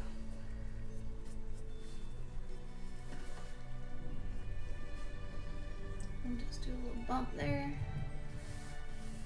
Gabe, when is your comic gonna actually, is he gonna let you talk about it at any point or pimp it? No idea. I mean, I got. He's cool with me talking to editors about it, but in terms of it being a project, it's still hush. I know, but is he gonna have a physical thing sometime soon? Not sure.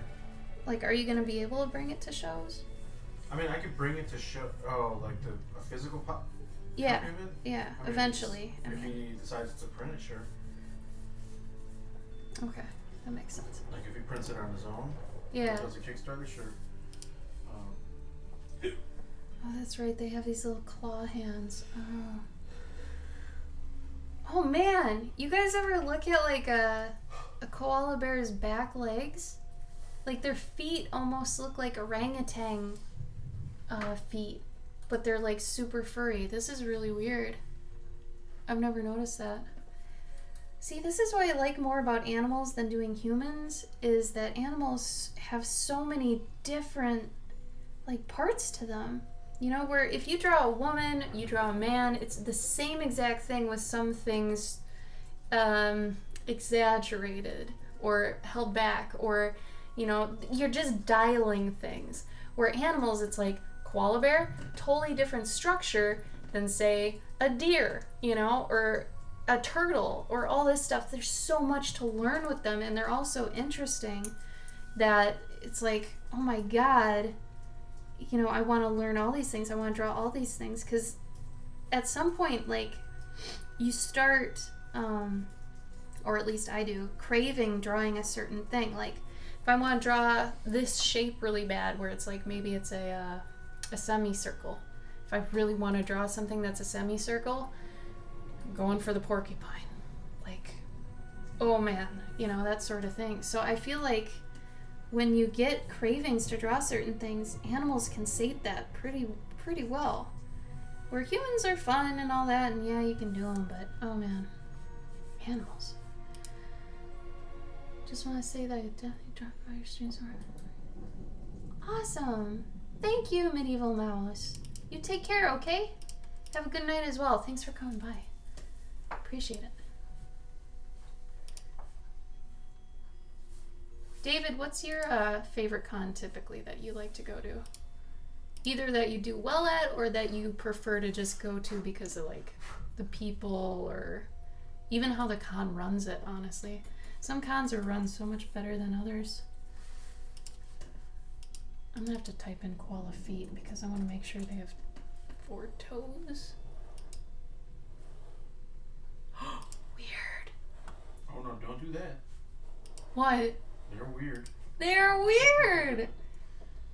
They do almost look like monkey feet. Mm-hmm. Wow.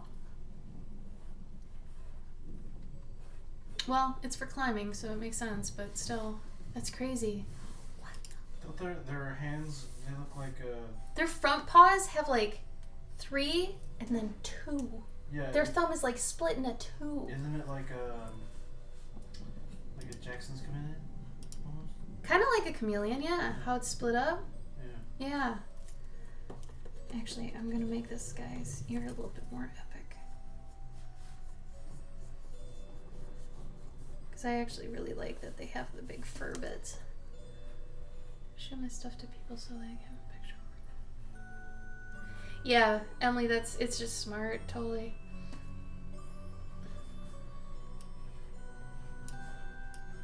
I think Serenity, it's seriously just getting in the zone of always doing it. You know, getting in the habit of just, okay, done with this, take a picture, next part, okay.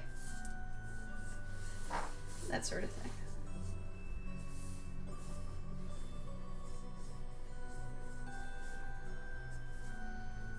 Alright, this guy. So, how to make these weird feet cute. I want to give him a pack too. If you know, I'm obsessed with satchels and like little packs and bottles and little just medieval sacks. I love that stuff. So we'll give him like a little belt that's got like a little sack on it that's got some stuff in it. We'll show some previous leaves. Maybe he's harvesting some. And I love closures. I know that sounds weird, but closures like on books or belts or, like I said, satchels, all that sort of stuff. The ideas of like the types of closures that have happened over time are really, really interesting. Like the whole thing with some folders having the figure 8 thing, right? Or some other ones where you fit something into something else and change its orientation to actually lock it. Like there's so many different types of closures, and what's interesting to me is that depending on the type of closure you use, it's very indicative of the time too. So like if you use a button versus, you know, like a tie closure, that denotes a little bit more of a modern take on something. Because buttons came around, I think, I mean, they're pretty old, but like zippers and things obviously didn't come around to like the 1940s, 50s? Something in there? I think earlier. No, I'm thinking of Benjamin Button. Yeah, but they... I think that was in the 40s. No, because it was the end of World War... Oh, maybe you're right. Was it 30s? No, it might have been earlier than that. It might have been early 1900s. Oh, yeah. Because zippers, I think, always jammed in the war. So that's why they were like... The cold. Yeah, in the cold. So using buttons was safer. There. Let's give this guy... Maybe I'll add a bird. Or something.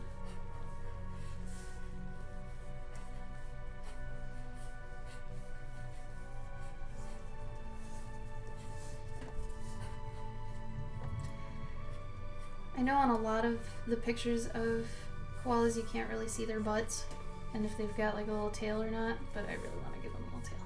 And I'm going to give them some foot coverings because foot coverings are fun to draw.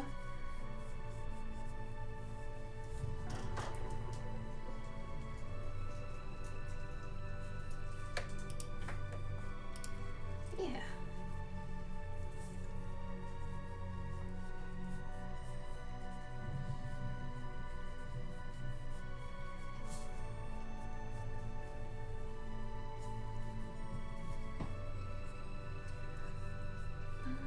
Let's see. I'm gonna just use a button on his belt. I know that's very strange and kind of primitive, but I didn't want to use a buckle.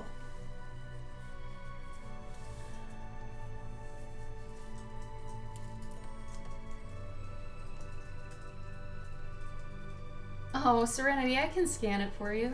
You know I'll do it at high res too. Just remind me we'll probably show it on a stream if that's okay with you. And then if for some reason we're still forgetting, remind us and we'll scan it for you. Not a big deal.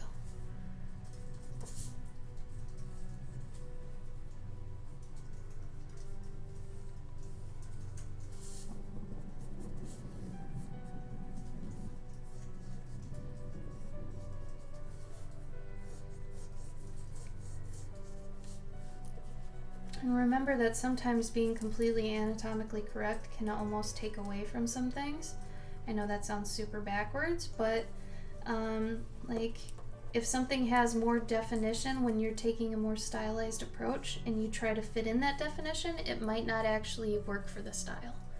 So taking that liberty is basically what art's all about. So if you feel like adding, you know, like if there's an indent here, which I keep accidentally drawing, don't draw it because it'll take away technically from this style. If it looks too detailed when the overall style is really smooth, it's gonna kind of affect it in a weird way. Oh, Mayfox, yeah. I mean, If that's not like, more, yeah. Yeah, that's usually like a zine. Like if you charge like $5 for a zine, that's like 12 pages. Usually people will pay for that. Especially if you add a little bit of pizzazz to the cover, or you know, you do a little sketch in it, or whatever. A sketch. Sketch. A little sketch. I'm gonna get a little sketch in there. You know what? This is forced. I'm changing this. Remember to be able to critique yourself, but don't be overly critical. That too. That's because some people are overly critical to the point it can actually, you know, hurt their piece, hurt their feelings on the piece. You have to learn to just be fair about your work, know when something looks weird, change it if so.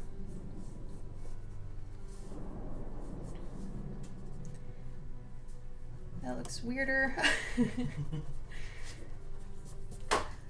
I was gonna have him stabilizing himself here, this would have to be further back, so. Honestly, he could just be standing. I don't want to make it too weird. Gabe, when did you say ALA was this year? It's in Louisiana though, right? Or was that last year? I mean, that might have been this year's. But you're talking 2019, right? I don't know. Is it coming back to Chicago? I thought it was. Okay. I'll look it up in a bit. That's weird, Emily. Yeah, I don't know. What's it doing? I'm gonna move this back anyway, I think.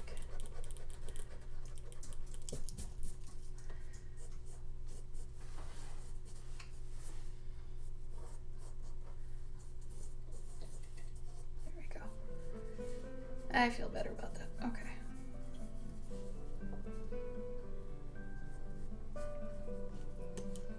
How am I doing, Desperado? You good with it? ALA almost feels like a show that, if I got in, Mm-hmm. like it might even just be better to, like, for you to just walk around and talk to everyone there. Yeah, but the last time we went, it was mainly a lot of librarians. Like that one lady who said she was gonna contact me about my books. Right. No, I mean, like if you just walked around and talked to people instead of like actually setting up. Yeah, but I did. I talked to some people, but it didn't seem to really do much. Right. Washara County? Gabe, can you look into that? I haven't even heard of that county. A Nordic mountain? Really? Wow, I didn't even know that.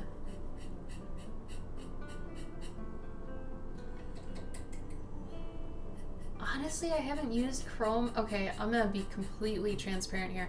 I haven't used Chrome probably for over a year, not because of the platform itself, but because I have too many windows and tabs in there where if I open it, I'm afraid of what I've still got in there. And I don't want to clean it, but I also don't want to lose stuff.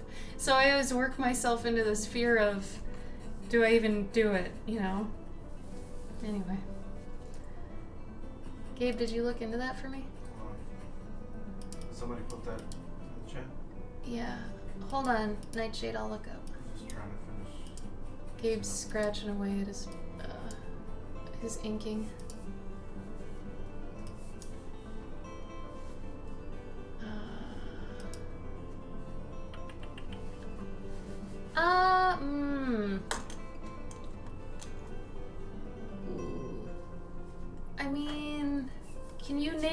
city in that instead of a county nightshade, that might be easier.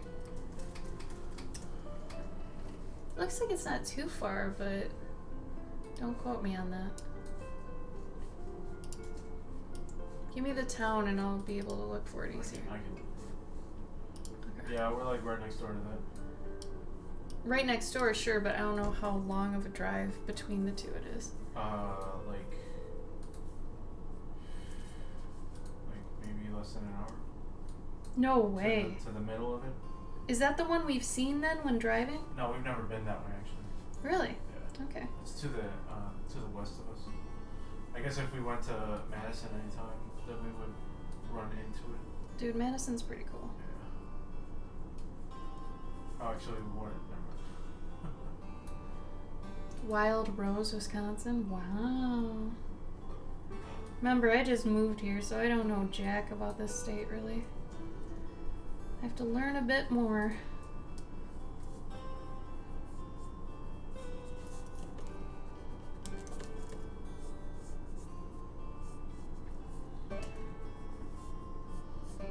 Okay, there we go. Now I'm feeling good about that. A lot better. It's weird though, they have your orangutan feet. Also, eucalyptus is a little bit strange. Eucalyptus.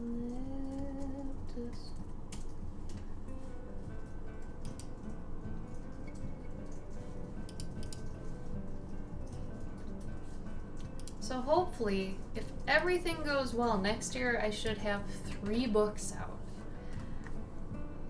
If nothing goes crazy.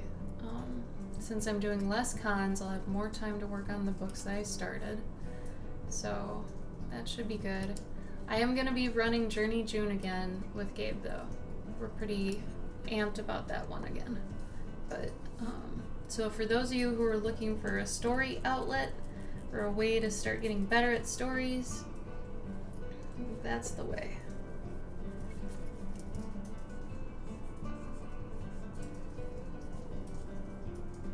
Do they have 4 or 5? I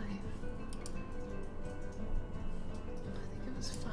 Oh, they had those 2 weird. See, I don't want to be accurate about that one. If I'm accurate about that, people are gonna be weirded out.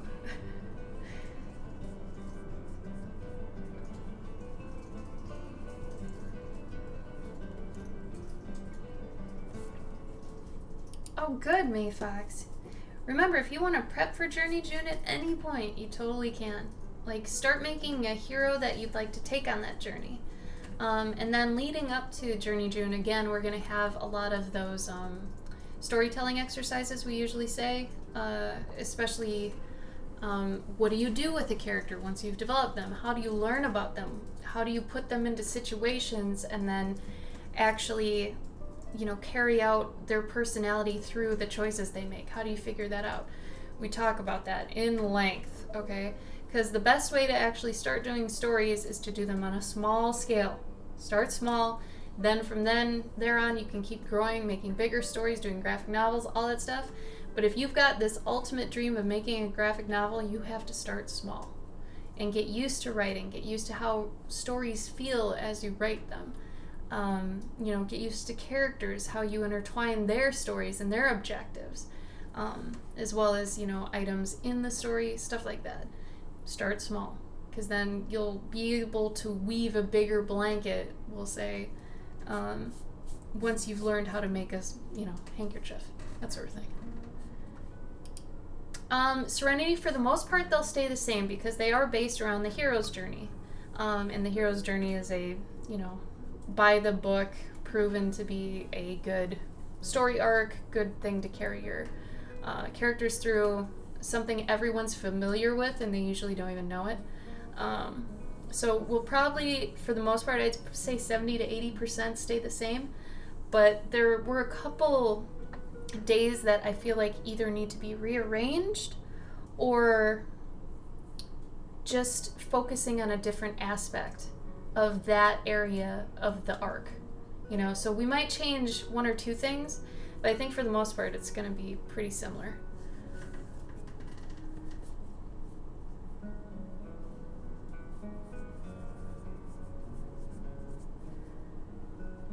how much I want him to be enthusiastically grabbing for this.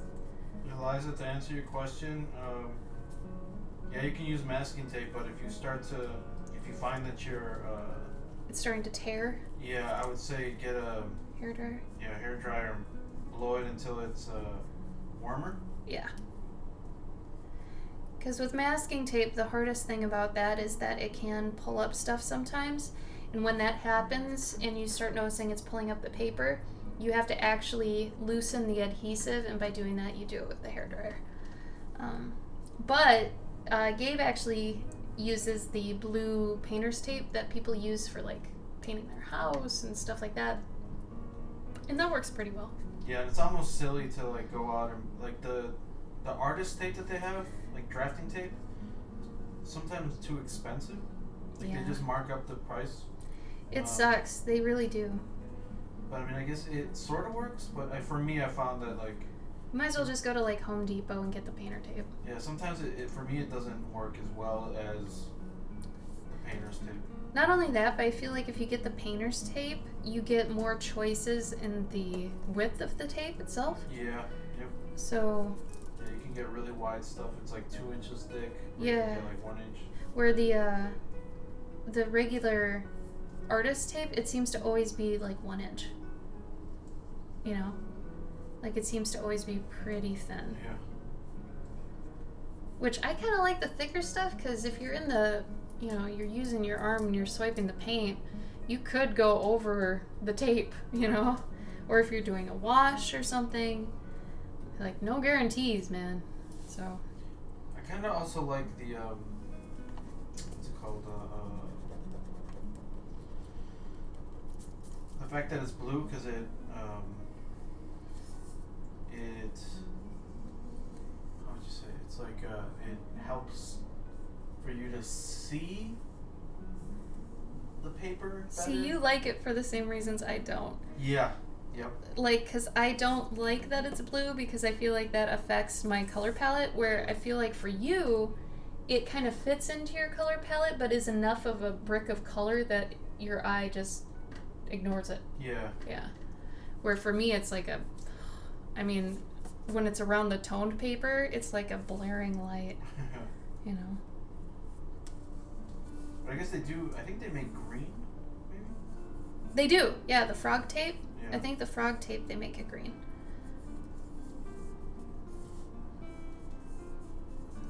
Alright. Desperado, is there anything you want me to add before I start inking?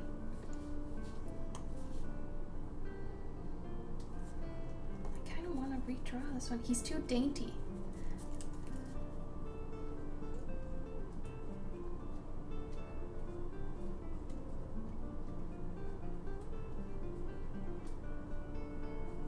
Oh, that's a bit better. Hey, Heather. What's up? Heather.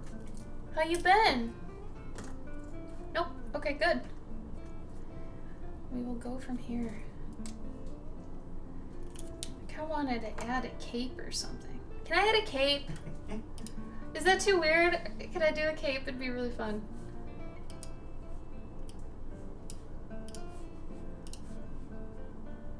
What do I do with the hairdryer? Do you want to... Well, you put the hair dryer on top of the paper. Not too close, not too far away. No, You're don't just even- warming it up. Don't even plug it in or anything. You just literally set it on top of the paper, and through powers of magic, Magic. you just have to blow dry it.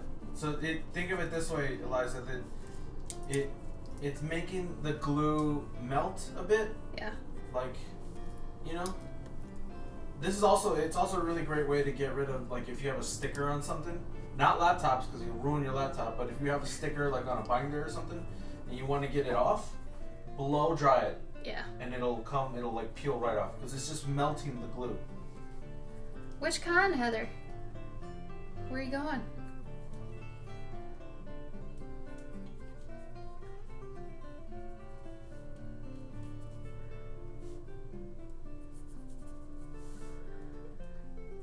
Desperado, can I add a cape? Usually I'd just do it, but I feel like capes are very, I don't know. I feel like they're a personal choice. Jekyll Hyde Con. What's that? Oh. Oh, I've heard Matsuri's good. I don't know if that's different from Holiday Matsuri. Huh.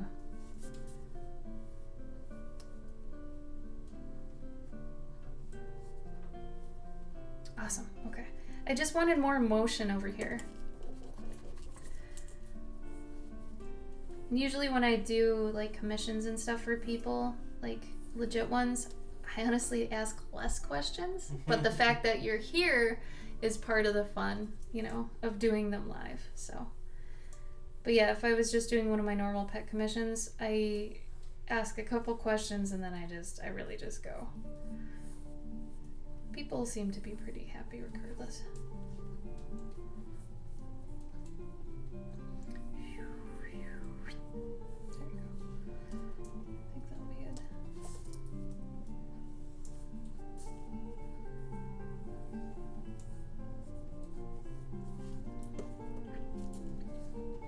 Let's rough it up a bit.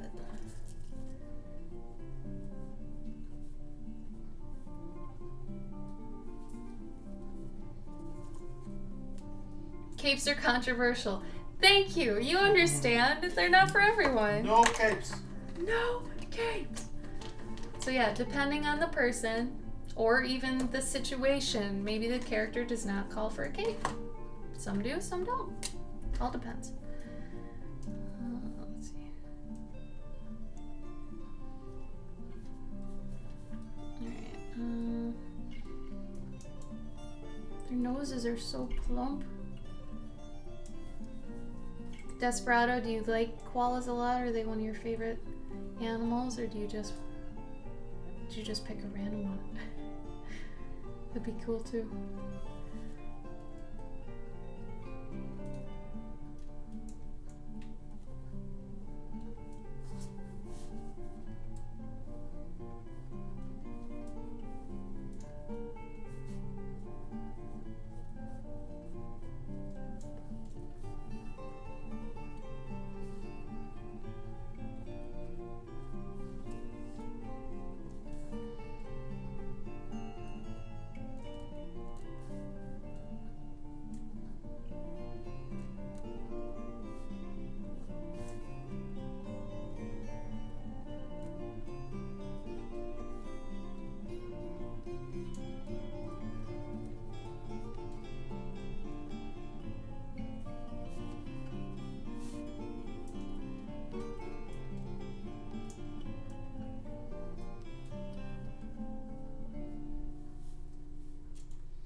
You don't have a favorite animal? What?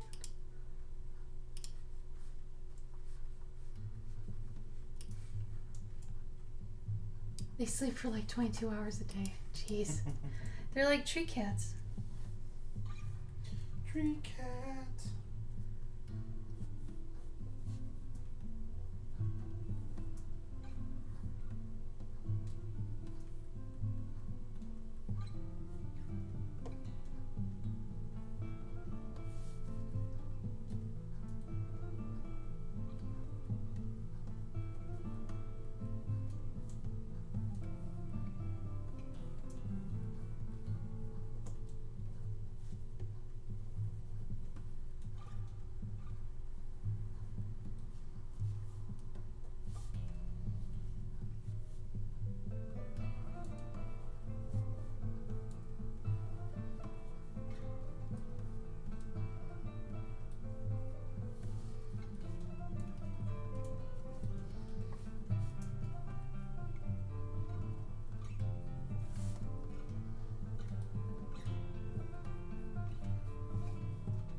Heather, where are those two cons?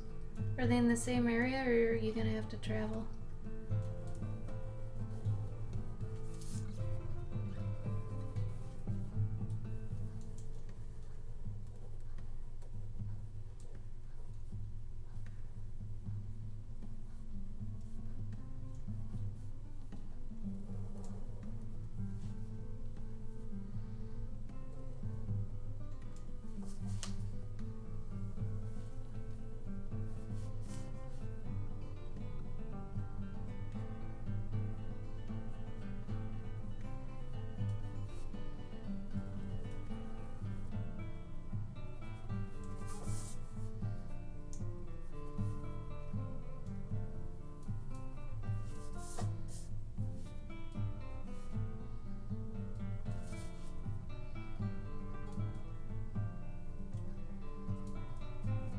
Does everybody here have a favorite animal at least? You guys got favorite animals, come on. Or at least like a top 3? Something? Gabe, what's your favorite animal? Well, That's so weird. You never have a good reason though. It's just like their face. I like their nose really. That's about it. It's kind of true that nothing else looks like a koala. I'll give you that.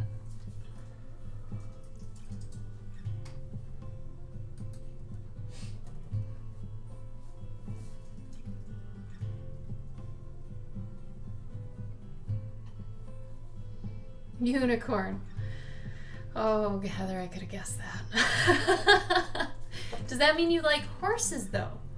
Some people that don't like horses still like unicorns and Pegasus and stuff. Winged horses, crows, and puppies. Huh. What about winged puppies? No favorite animal either. There are too many I love. What if you had to do a top 3, Serenity? Could you do a top 3?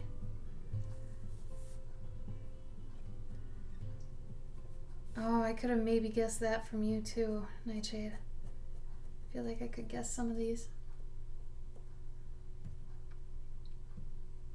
Oh, bye, Heather. Food on.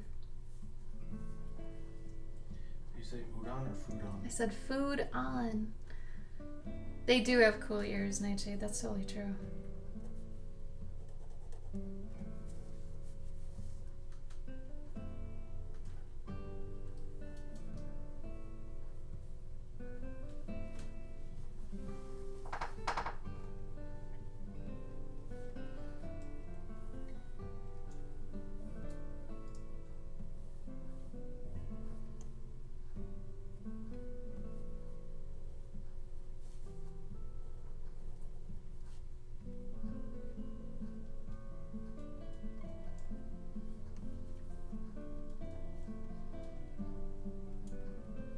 Yeah, I think so, Nightshade. I mean, technically we're considered animals. I would guess anything that has a heart really is an animal. I guess that would mean artichokes and cabbage are also animals, but you know what I mean. Technically, everything has a heart. Everything that's animate, I would think, is an animal. Everything that's not a plant is an animal, except for cars. Let's say animate. I don't know, that breathes? No, because other things breathe. That's a tough question. But yeah, I think insects are. I think it's harder to figure out what's inclusive than what's not. She wanted me to guess her car and said it's an animal. I said beetle. I said beetles are. But insects are animals. So wait, are you saying she won? You're saying she won, right, Nightshade? Bro, you keep bees. Do you consider your bees animals? Ooh, think of the fact that at a zoo, they have an insect area. Would they have that if they weren't animals? I think so. I mean, yeah. That's one of those questions where it's like you think it's really stupid and then you start thinking about it and then you're like, I think. I mean, right? Oh no, Nightshade, it's already there. Bye, Jaunty. Thanks for coming. Gabe and I also finished Adventure Time last night, and it actually made me really sad that it was over. It's one of those shows that, like, maybe if you didn't watch it consecutively or, like, all the time, it was always there if you did want to watch something. It's like you could have always depended on it. If you needed, like, an injection of weird or fun or cute or something, it was always there. And now it's not. And I'm really sad about it.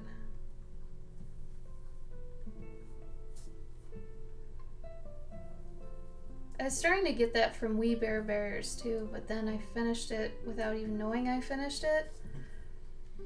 And I was like, oh. And I don't know when season 3 is coming. I've seen things for it, but I never saw a date. Could you actually look that up? I think it did come out. Did it? Because it's not on Hulu. But it's not on Hulu because it takes a while. No, Nightshade, not in the chat, we can't.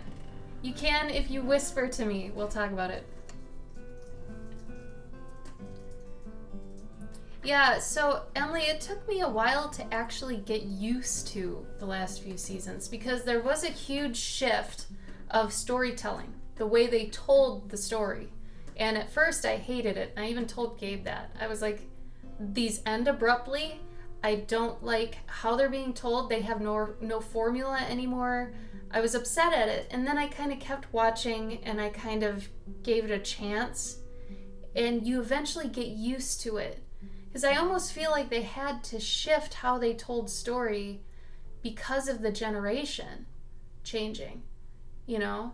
So, and I could feel that, and especially after watching newer cartoons and then going back to that and seeing how they shifted it, it does feel like it's not made for us anymore. You know, it was made for a different mindset. So, I don't know. Oh, really, Serenity? Ah. Y'all can talk, I'll just... No, Eliza, because it's not just you. Other people, I'm sure, don't want spoilers. I would never do that. I'm not going to talk about spoilers ever on a stream, okay? Unless it's like 50 years old and it's like, you know, a black and white movie or something and you're just uncultured. I'm sorry. I'm sorry. The stories got more crazy, actually. But yeah, I could see the less interesting, but eventually they get really crazy. Like, eventually, Finn goes out of Ooh, and there are things out there. So, what season was that? 8 or 9? I think it was 8. So, season 8, there's two different, these aren't spoilers either. There's two different chunks of episodes. One is Explorers and one is Islands. And during those, they really focus more on the world, which is interesting. However, I always thought, this is my own hypothesis on what, from day one, I always thought that Finn was going to eventually be the Ice King and that the whole timeline would reset and it was always just a cycle. That's what I thought was going to happen. But I was wrong. Still, though, I thought it was really always hinting at that.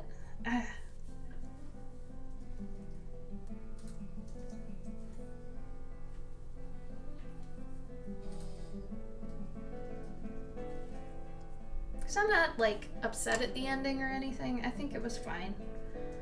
That's all I'll say about it.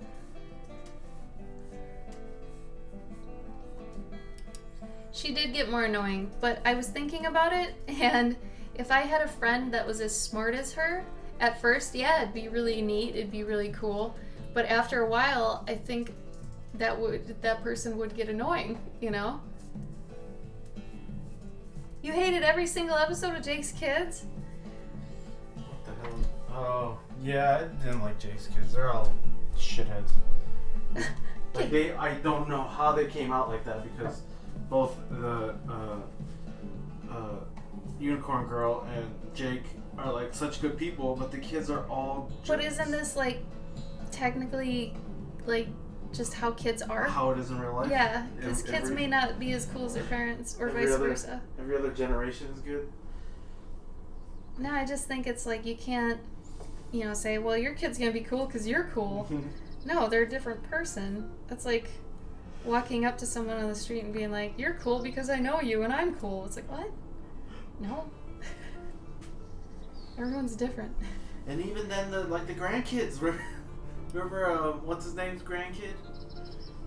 The long dog? And he's got the really long apartment? Yeah. His kid was also sucked. She was a skater. Oh yeah, she sucked. But then I feel like that's how you feel about grandkids.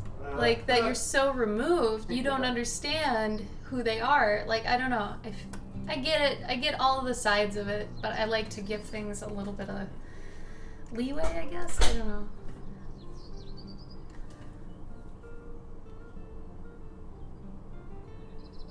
I think they had to change Bubblegum too once they started adding a lot of characters.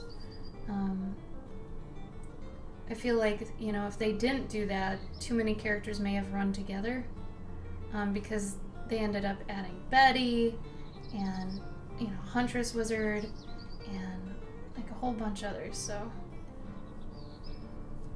which was cool. They had so many ladies though. That was one thing that I found was cool. Like, the main cast was ladies. It's crazy.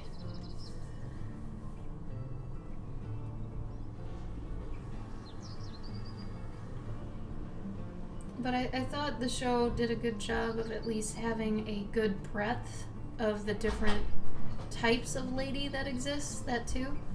Because I feel like a lot of shows, when they have ladies on the show, they're just a couple different personality types.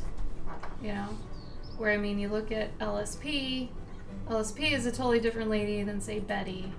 Or, I hated Breakfast Princess. I always hated Breakfast Princess. And Huntress Wizard was voiced by, if you guys know Parks and Rec, she was Mona Lisa. Money, please. Money, please. I love you, Daddy. Money, please. John Ralphio's sister. So she voiced her. A lot of people voiced a lot of the characters in there that were, like, somewhat famous. I mean, Mark Hamill actually voiced, like, I think 4 characters? Or something crazy like that.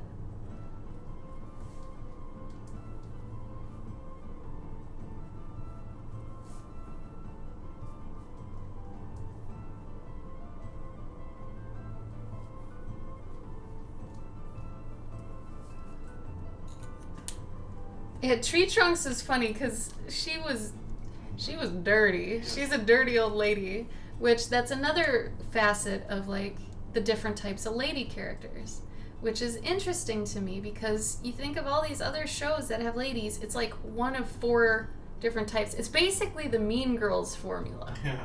You have one of those stereotypes, right? But with Adventure Time, you have so many of these ladies, like Susan Strong, too, Dr. Princess, Tree Trunks, who's kind of the dirty one, LSP.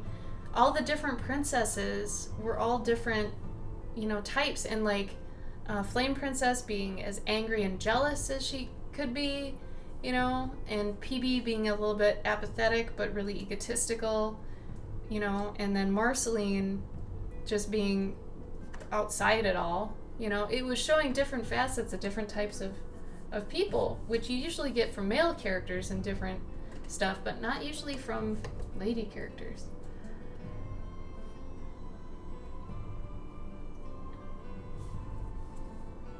Bouncy House Princess. That was a gag, Nightshade. That one was really good. But she's dead. She's dead.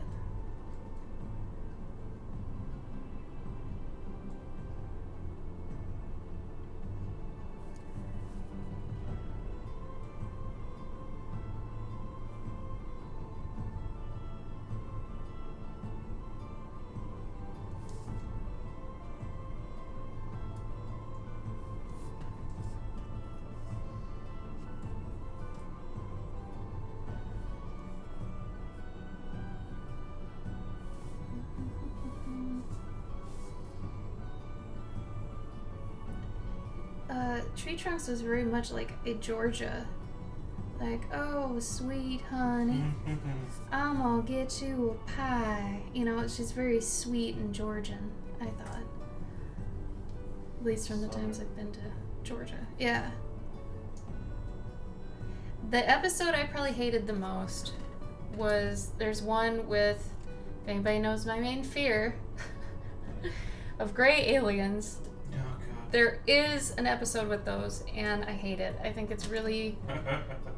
I don't even hate it for that reason. I hate it because it's a very out-of-place, strange episode that I felt wasn't written right and wasn't written into the plot line very well.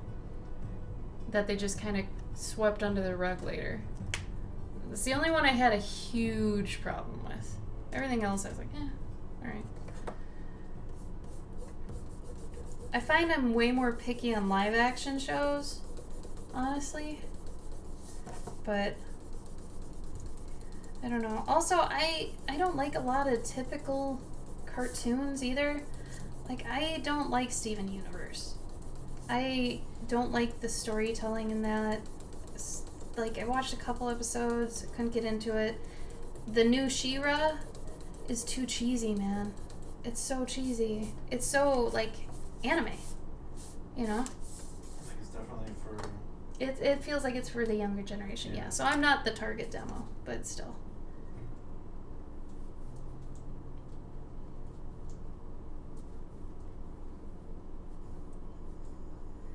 But I still feel like some of the episodes with Adventure Time that we're not gelling with probably weren't meant for us.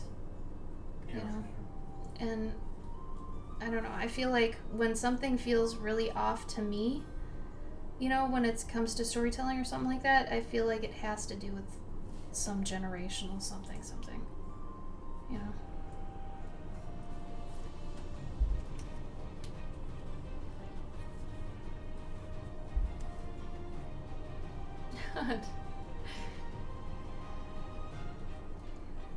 If you think about Adventure Time like it was a sandbox story that went too long, you know?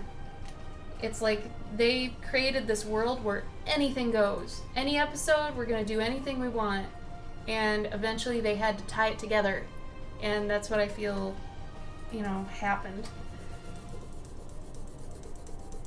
Because the fact they even made up a backstory for Susan Strong, it's like, I didn't think they'd ever do that.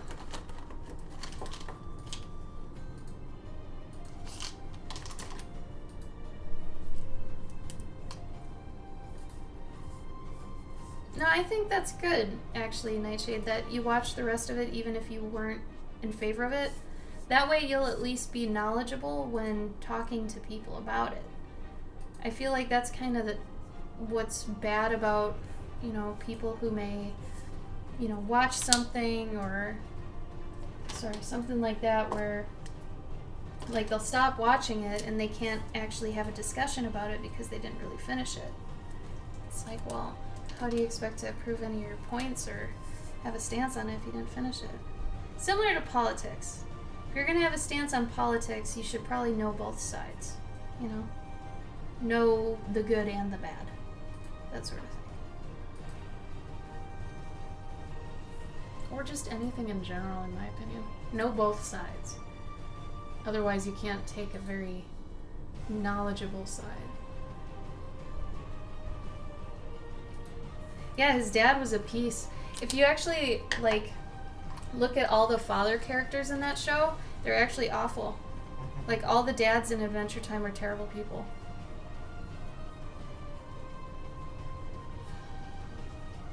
Which is funny, everybody has father issues. Was Jake, or, like Jake said? Jake's dad was a hard, tough love. I mean, yeah, Jake's.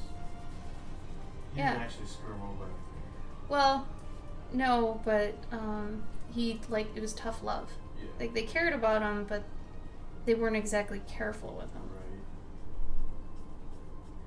I mean, the only one to actually make amends was Marceline's dad, but even so, It was still kind of messed up. it was still kind of messed up.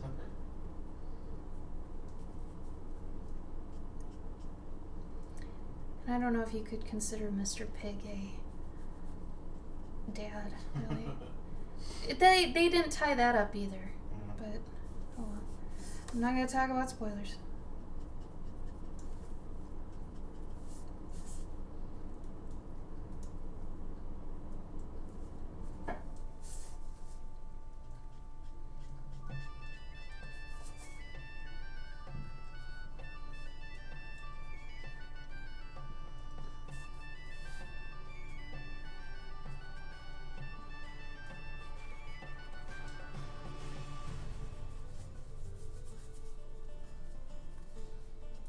Do we know when we get into the book for Emerald? Oh, I knew. They said like mid-December. Didn't they? That's what I thought. I know it's not yet, but...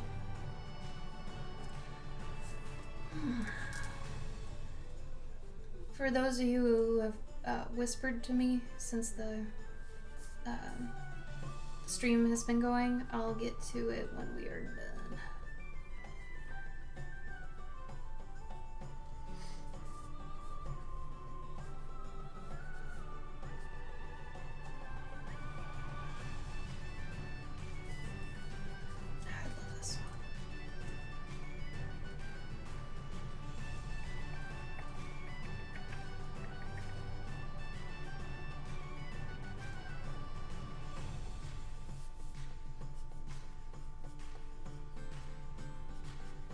when's Emerald? March?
What do you want for dinner? I'm not sure.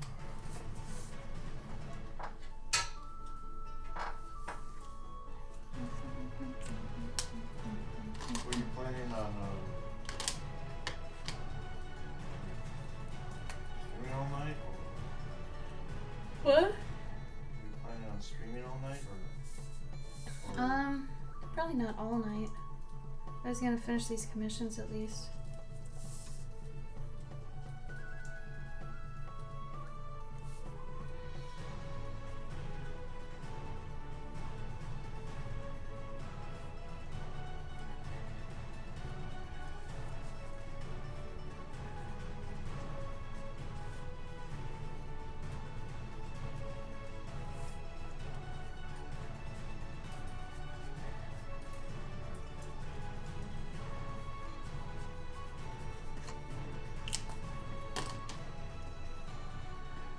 Oh, I'm gonna mute the microphone so you guys don't hear the pencil sharpener.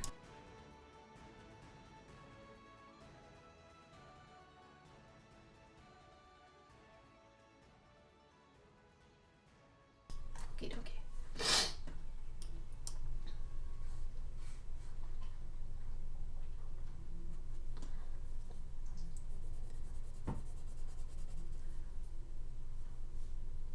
What is Gabe, where's Dragon Ball Super in the line? what? Like the show? Yeah. Like, is it after Dragon Ball Z or is it? Yeah. Though, like, I guess it's after GT also. But I mean, I don't know if GT is actually. Actually, no. GT is not. What's the word? Canon? Yeah, I think they. Wasn't that a separate series almost? Yeah, that's like they. I think they just erased it. Like it's not canon. Oh no, Emily. But they still had a bunch of weird things from GT. Serenity said GT never existed, Gabe. Yeah.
Oh, thanks, Desperado. Hey, Struck. Thank you. I appreciate that. Oh, Toriyama didn't work on GT? No. Oh. Why did they want it then? They're still trying to make money off this shit. Like, does the story even make sense?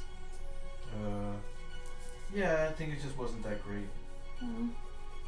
But then what's weird is that then they started putting like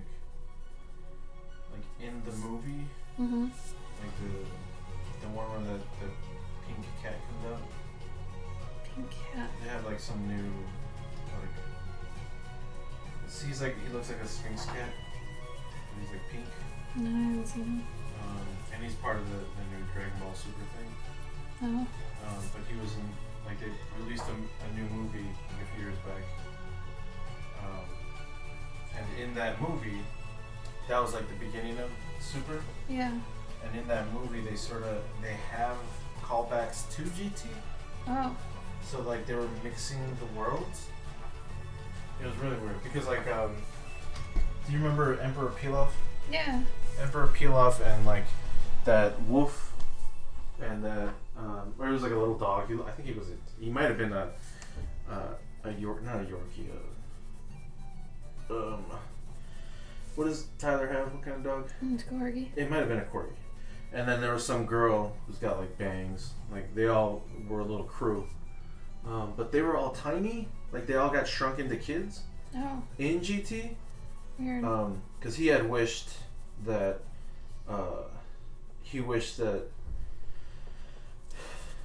like they were all kids so he could beat them up or something like that. So then Goku got turned into a child.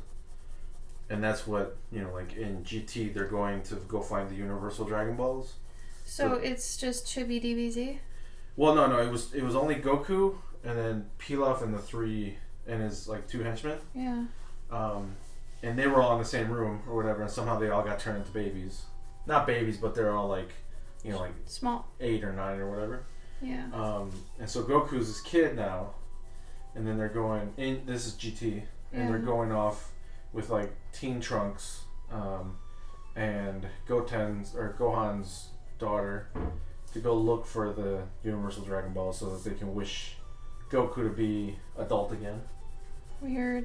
But they kept the like Pilaf is a kid, and his henchmen are like still kids. Mm-hmm. But Gohan's daughter is a baby, so it was really weird that they chose to take some things. Maybe they've explained it since in Super. I haven't watched it. So where does the new Brony movie lie? What? Isn't it Brony? What's his name? Broly? Broly. Broly is like I think that's in a reimagining of the original Broly movie. Okay. But in this world, I think maybe I don't know.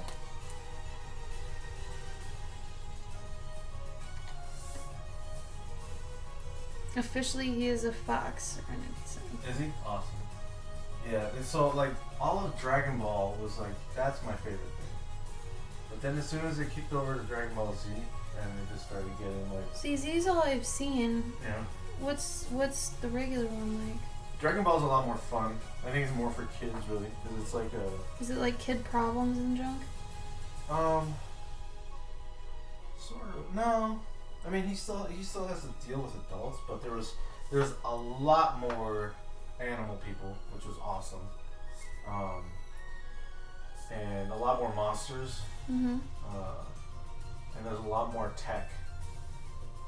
Oh. Yeah, like there were robots and like there was like So it's just more sci-fi and they actually fleshed out. yeah, And not so much about fighting. yeah. Oh. I mean, there was still fighting, but there was like No 13 episodes in a row of it. yeah. Okay. I mean, like even like they have like a tournament. Like when Goku's still a kid, they have that how they have that tournament where they all fight in. With Hercule? Yeah.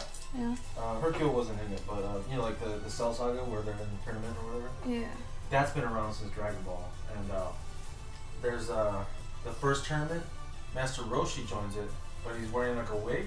Mm-hmm. So nobody knows that it's him for whatever stupid reason. Okay. It's really cute.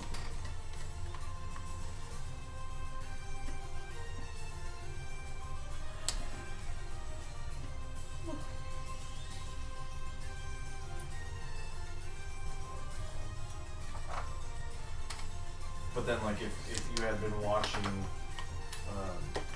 since, you know, Dragon Ball since back in the day, when, like, Android 16, 17, 18 show up, Mm-hmm. then you're like, whoa, oh my god. Because Goku had to fight those guys, he had to fight, like, a bunch of different robots from before. Mm-hmm. So it's pretty cool. He made friends with one of them, even. Did it die? I don't recall.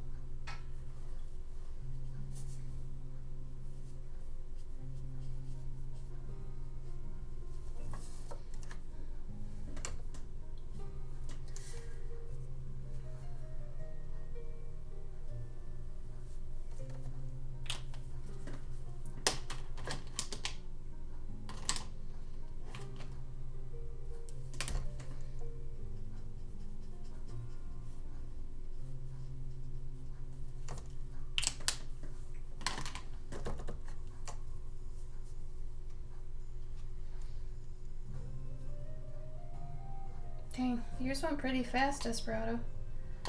Do you want me to add or change anything? I can't do too much because I've already done the marker, but if there's something that you want me to add or whatever, I can probably do that.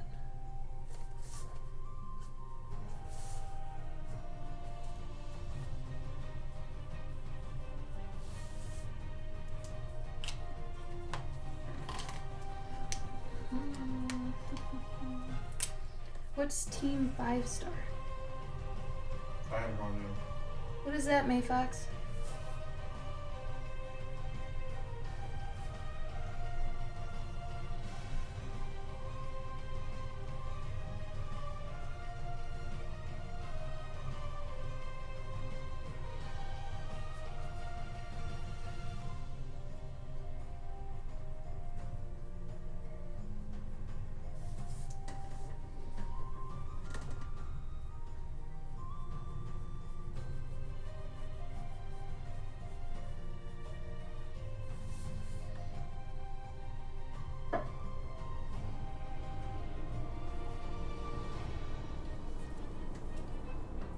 Ah, I'm glad, Desperado.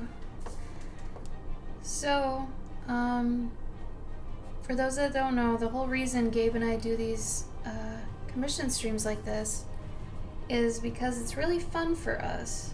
Because it's actually a challenge, it keeps us on our toes to actually have you guys be like, yeah, I want this. And it's like immediately, you know, something new, something that we have to think about right away. It's one of those pressure situations that I feel like is good for people to have once in a while, because it forces you to think quickly. And I think a lot of artists might actually be doing themselves a disservice by not doing that once in a while, where you have that kind of a quick-paced challenge, because it really assesses, I feel like, how quickly you can process and pump something out, and what your priority list is in your head of, like, okay, shape, form, you know, all that kind of stuff. And to be able to do that quickly and clearly, I think can be a really good skill to have. So we like to do this to do, you know, keep that fresh, to keep that sharp, you know. Because, yeah, we could do it for each other sometimes and be like, oh, draw this, quick, go. Which is fun, but at the same time, it's more fun because you guys get something out of it too, you know.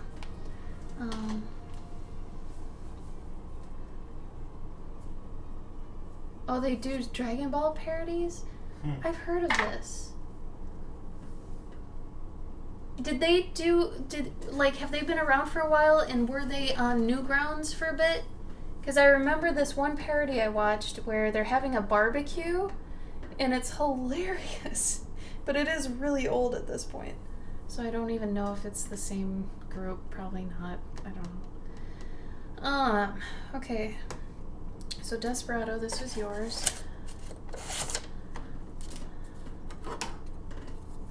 and you gave me your shipping address in Discord, right? Right. I think that's what you said. I gotta switch out my chair. I'm so sick of this creaking.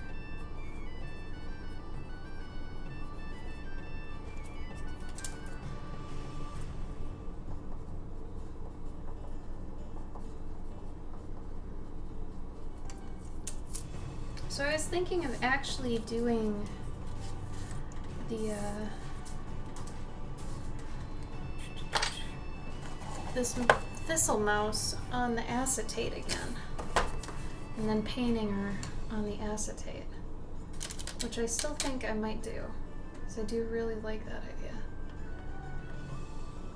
Awesome, thank you, Desperado. Well, I hope I did him justice. I hope you like him.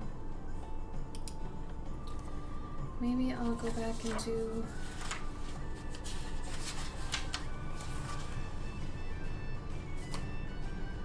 Okay. Mouse or bat? What you want me to do?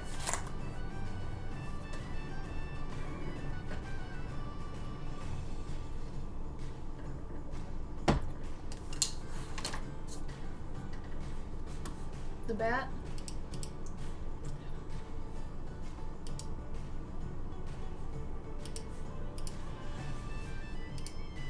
Anybody else want to weigh in?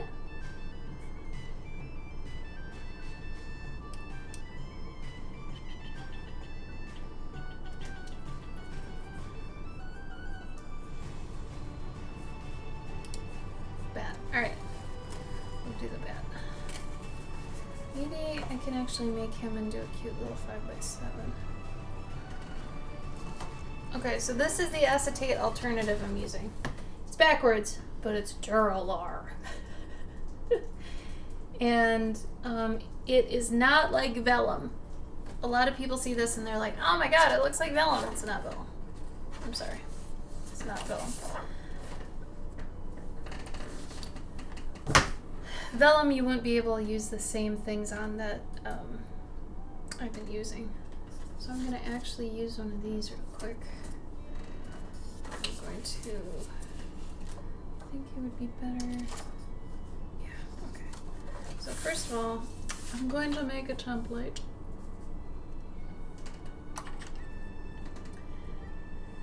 I'm doing this ahead of time because sometimes it's a pain in the butt to make something and then fit it in a frame later.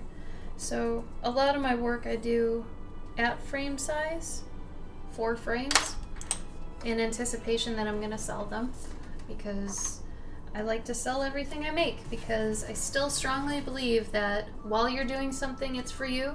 When it's done, it's for someone else. So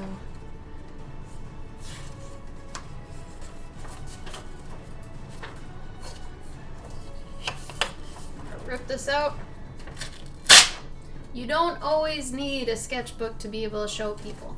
In fact, I would almost argue nowadays that sketchbooks almost have this stigma to them, where if it's not perfect and you don't want to show it to people, you know, it's like, why have it? You know, so all of my stuff, if somebody's like, hey, can I see your sketchbook? Most of the time I'm like, I don't really have one. This is why Instagram's good. I don't have a sketchbook because I tear out every sketch because I sell it, right? Otherwise, I still do have old sketchbooks that I don't really want to sell the stuff in them because it's either for a story or it's too old at this point. Granted, somebody might still like it, but I have boxes full of them. And at this point, I'm like, why did I ever save any of these? These all could have been sold. You know, they could have went off to someone and made them happy.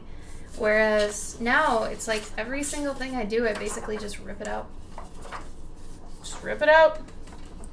And because of that, you know, when people are like, can I see your sketchbook? I tell them to go on Instagram, because I try to put in work in progresses up there. I put up final pieces up there. Sketchbook, or sorry, Instagram, sketchbook. Instagram is my sketchbook now. You know, if you want to see kind of what I do, how I do it, stuff like that, Twitch and Instagram together kind of are my sketchbook. Because really having the physical sketchbook anymore, granted I don't even get out anymore, which I'm fine with, but you know, when people ask for it, it's just a lot of people freeze up and they get all weird, and it's like, oh, I don't like my sketchbook, I don't like anything in it, and blah blah blah. It's like, don't be afraid of that, you know? A sketchbook is what it is. It's a sketchbook. It's supposed to be full of sketches. It's not supposed to be perfect. If it's perfect, that's not a sketchbook. That's like a canvas book. You know? Also, I'm trying to find a specific pencil. Is it you? Yeah. Okay. 2 seconds. I'm gonna sharpen this.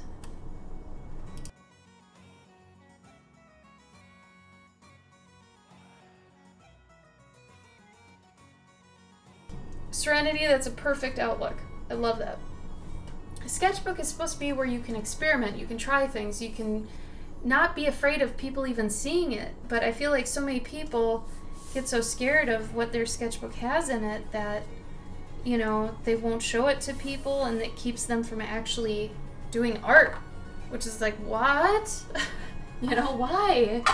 That is not what's supposed to be happening right now, you know? So make sure you have a book that you can actually play on. Art's about being playful, you know? Experiment, figure stuff out. Alright. I'm using washi tape to hold this onto this other piece of paper because washi tape does not harm paper. It's really fantastic. I love washi tape. So anyway, I'm keeping it on there so it doesn't move, and then later on I'll be able to take it off, and because I'll have a painted version and I'll have the ink version, that means I'll have 2 versions to be able to sell at cons and stuff like that. Because one of the things I've learned with doing as many cons as I've done is there are some people that like color, there are some people that like tone stuff. So because I like doing both, and when I do color stuff, it is very minimal. It's very subdued, you know? But that's still colors for some people, black and whites for other people. It's nice to have a couple different options, I guess. So.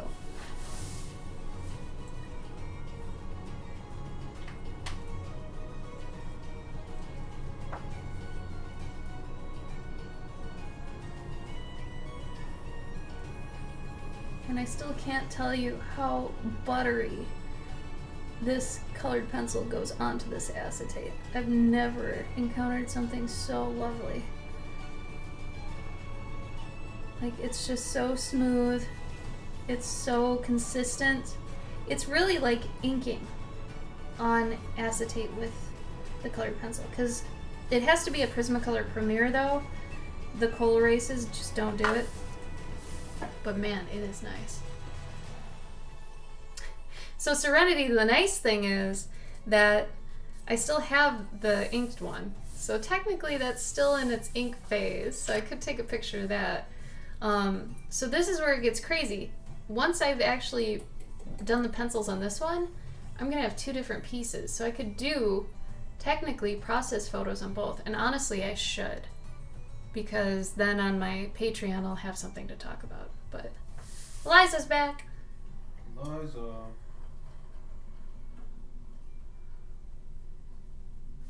Oh, Emily. Do you think it's because of the baby? Do you think he recognizes it? I still think animals have that innate sense to them. Mm-hmm. Like, they absolutely know. So maybe he's being extra careful with you and extra worrisome for you.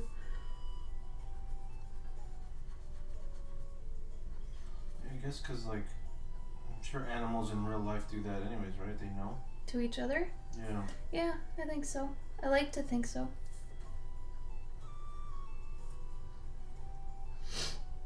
He has no clue about the baby? You sure? I mean, he probably doesn't, but still. Did you change his diet or anything, or has he gotten more of something? Maybe it's making him change, I don't know. Or if you guys have been working on the room a lot, maybe the fact that the nursery and like all that kind of stuff is moving around and things, maybe that could be stressing him. He's not going to like the baby.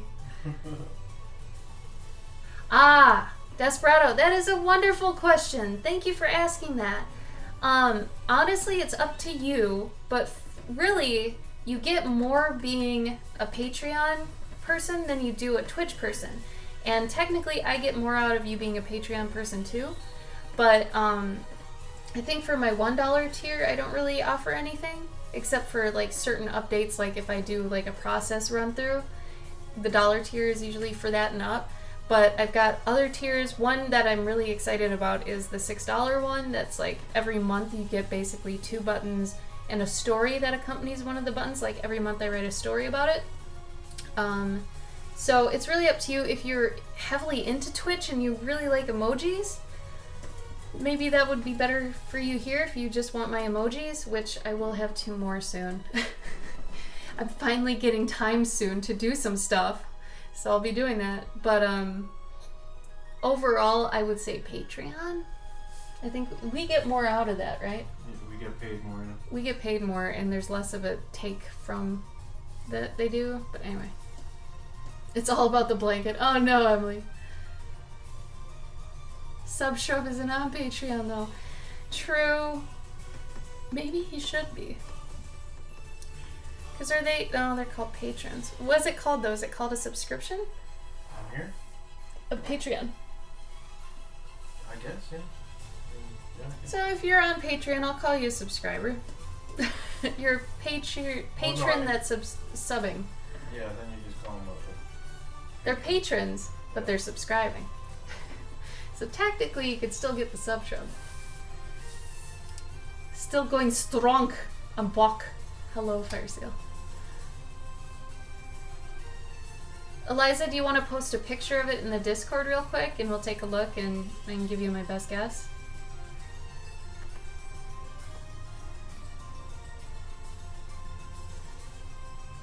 I feel like this song has played a lot. I don't think it has. Because there's all these other ones. Yeah.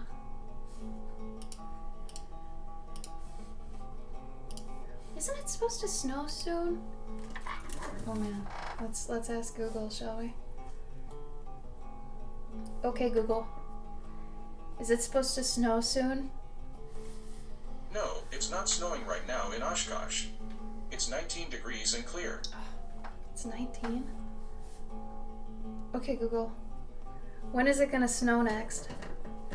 Snow is expected on Wednesday in Oshkosh. Wednesday? That's a while away.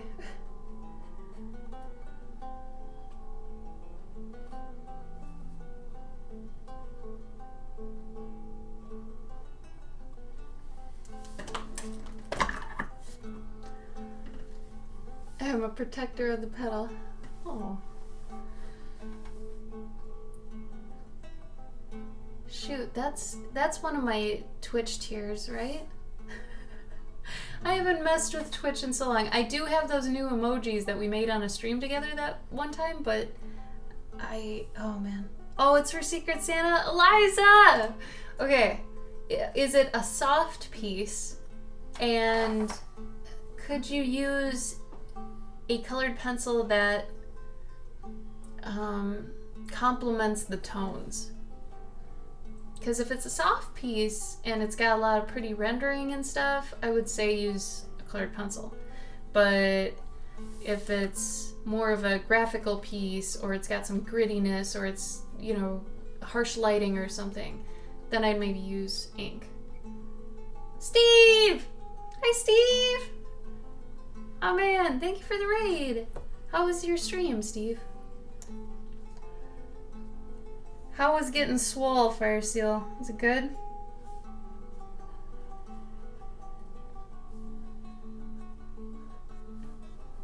Oh, Gabe, I wanted to tell you. I think we should eat rice today.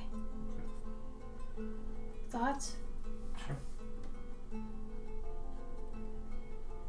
Why? Well, I have that kimchi. Oh, I see. I should probably eat that. Sketchy raid! Oh, drawing a pixie. Did you upload her yet? Feel free to share your infos and links and junk. You guys should go follow Steve Sketches. He is a great guy and does great work.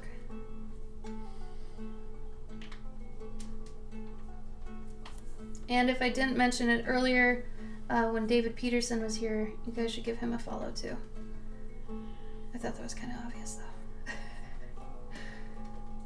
Oh, nice!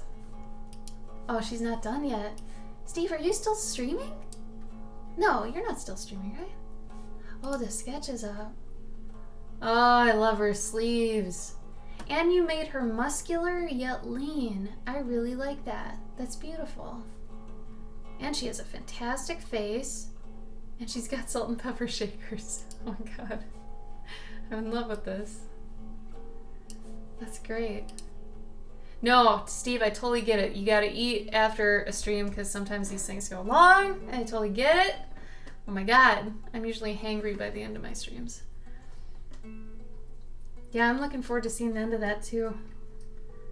Looking good, Steve. Thanks for the raid, homie.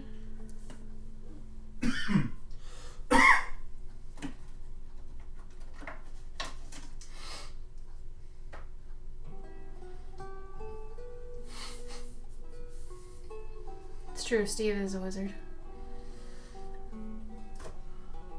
Oh, okay, Eliza. Oh, you're saying his wizard and his monkey are sick. Oh, okay. Gotcha.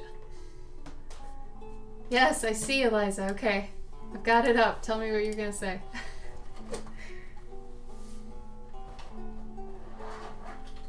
Hello, I am whispering, she says. How's your stuff going, Gabe? Good. This, like, whenever, now that I'm thinking of, like, Eliza, I imagine her as BMO. Hello. Oh, yeah. I am whispering.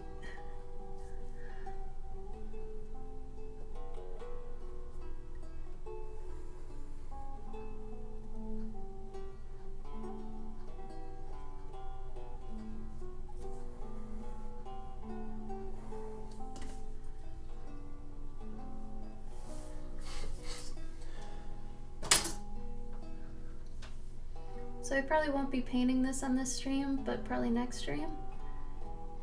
Next stream, hopefully, I'll be able to do a lot more stuff.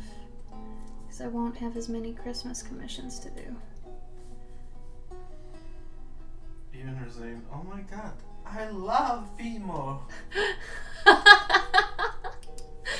Oh my god. Yay! Oh, Eliza, that looks great. That is a tough call, though. Damn. Okay.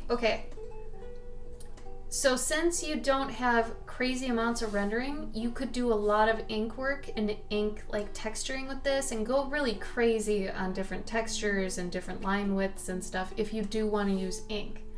If you don't, you could use the colored pencil to render it out more. But honestly, you're right. It is tough because you could absolutely go both ways. You really could. It also depends on if you want it to be a darker, more serious piece, or if you do want to keep it really lighthearted. I think the colored pencil would keep it more lighthearted. And if you wanted it more serious and more gritty, because you do have some metal parts, but not too many, then I could see it also going the other route. So really it's about how you feel about the piece and how you want the piece to feel. I know that sounds crazy, but it's true. Does that help? I hope that helps. Oh, thanks, May Fox. You got a lot of work done. That's great.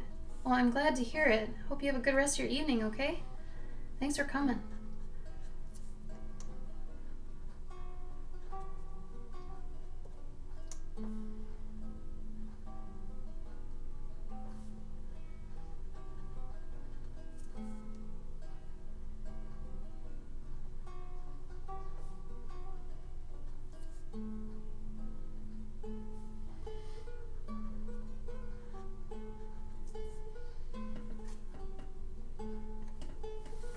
Okay, so Eliza, do you want it to be more lighthearted and sweet, or would you rather it be more realistic and gritty. Also, how much time do you want to spend on it? Because if you don't want to spend much more time on it, I'd say colored pencil. If you want to spend a lot more time on it, ink. Because I can see all the potential it has. And there's a lot that you can do with it to make it look real nice.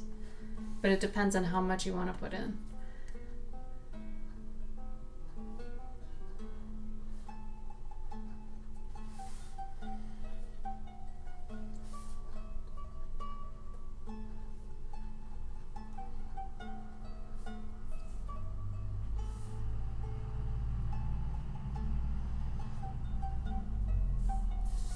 Is that a snowplow? What is that? That was really loud. Do you hear that? Could be a UPS, but It's too loud almost for UPS even.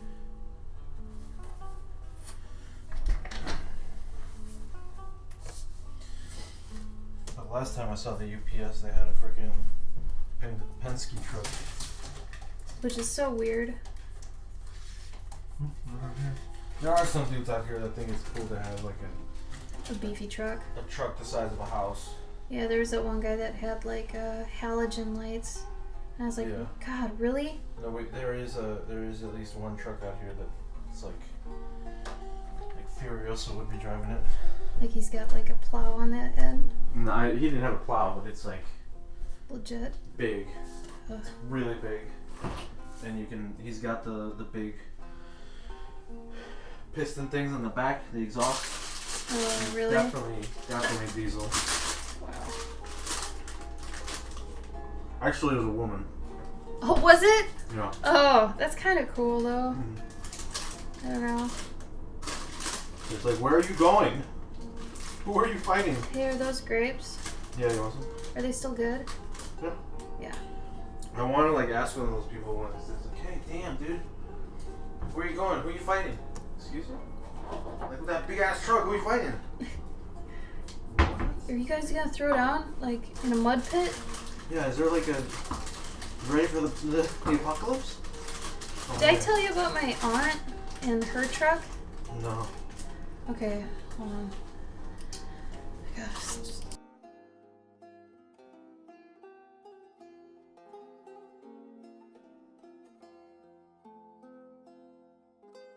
You just wanted one. No, I'll take a couple, as long as they're not mushy. So my aunt has or had a big truck, and she souped it up, and she like for a while got into off-roading pretty hard. Like, I'm not kidding. Like she would show us pictures of the like hills she'd be going up and down, Yeah. and it was almost vertical. And her like truck name was Muddin' Mama. I was like, oh Lord.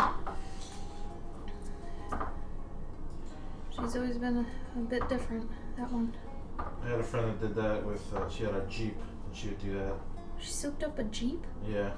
Like that, they have like Jeep groups and they go out and see. Yeah, that's what, yeah, she had like a little, like, motor family. Yeah. Yeah, weird. They go into like wilderness and they go up mountains and stuff. Yeah.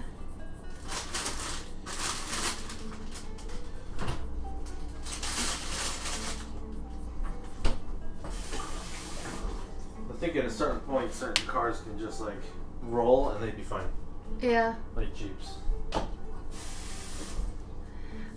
I mean, really, Eliza, it's up to you. If you think, you know, you're gonna spend maybe another couple hours on it, then I'd go ink. I mean, it depends on how you feel about it and how much you want to spend on it. Can I see it? Huh? Can I see it? See what? Did Oh. she show it to you? Yeah. Oh yeah. Because I could see if she did the ink and did a lot of texture here, a lot of leaves here, lots of stuff there. Yeah. But she could also Keep it do simple. do a lot of nice rendering with the colored pencil. Yeah. Like it does have potential for both.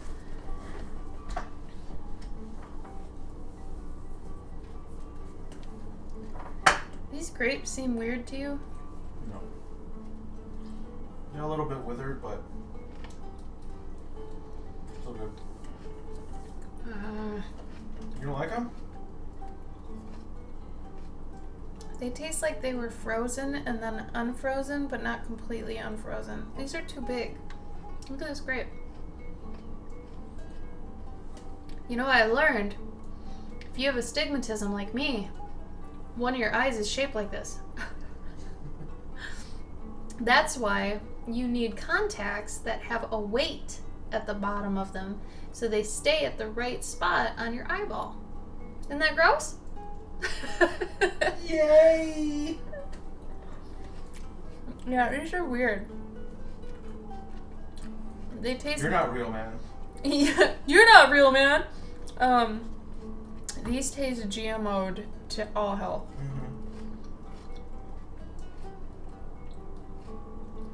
I don't know if I like these.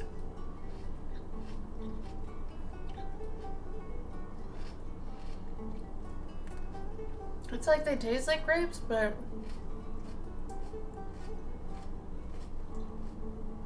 I don't know. I still don't know.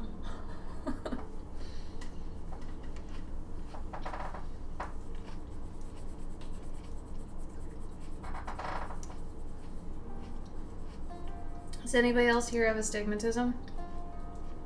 Because, like, we can't get LASIK either. Sucks. Yeah, but the flavor's good, but the texture's really strange. Like, they do taste like they're frozen and then not frozen and then frozen again. Do you taste that? No. Liar. Liar!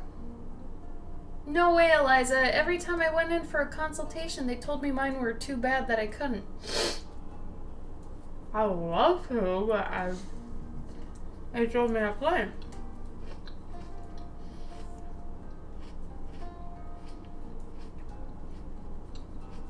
Maybe it was the place I was at.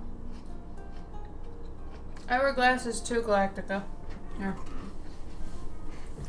Yeah, they told me my eyes are too bad. I suck too much. Where are my other glasses? On the printer, my brother.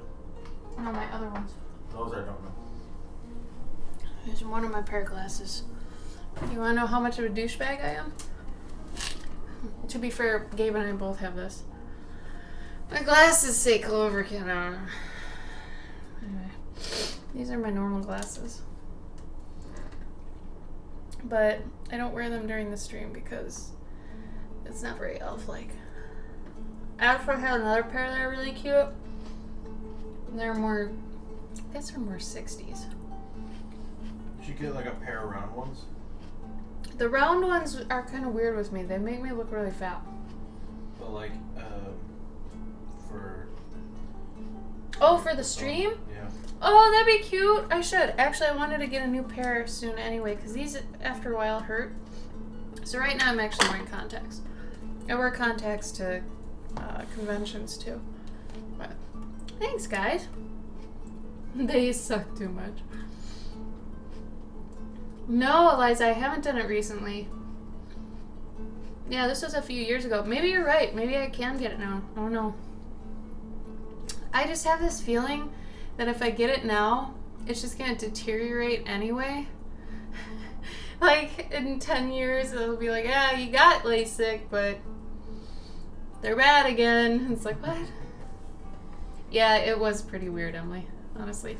And my, I don't know if you can see it. On my old pair of glasses that were wireframe, you'd be able to turn it like this, and you could see that my left eye's lens is like Coke bottle, but really, like, my prescription's pretty bad. Yeah. Hello, Bunny. Maybe I'll do a scrub stream where I'm just dressed like crap, which is normal. I usually dress like crap. If some of you have ever seen me when Gabe's streaming, I think I've walked in the camera a couple times. Oh, natural.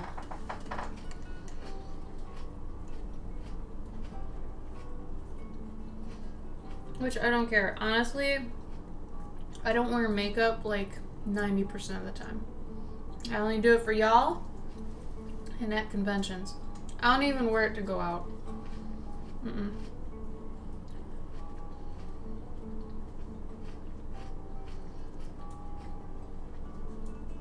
I don't see a reason to. Especially if I'm just doing chores or errands and I'm gonna be out for like half an hour to an hour and I'm going to like the post office or like Target and the grocery store. I'm not getting dressed up for that. I've gotten to the point I don't even wear jeans. I just wear like my PJ pants kind of look like slacks. I don't know. I'm in huge amounts of denial, but Gabe always looks nice when we go out. Even if it's just for a second. I'm worse. I am so much worse.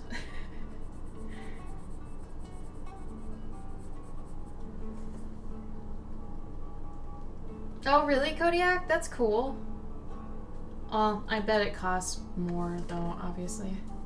It'd be nice if it had a warranty, but I guess that'd be burying themselves, but... Nightshade. My Nordic friend Nightshade. Nightshade, have you done one of the DNA ancestry things?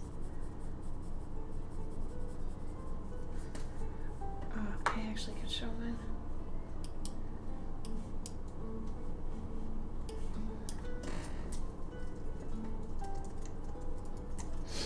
So, Emily, you could say I'm pregnant all the time then, because I have never really wanted to dress up.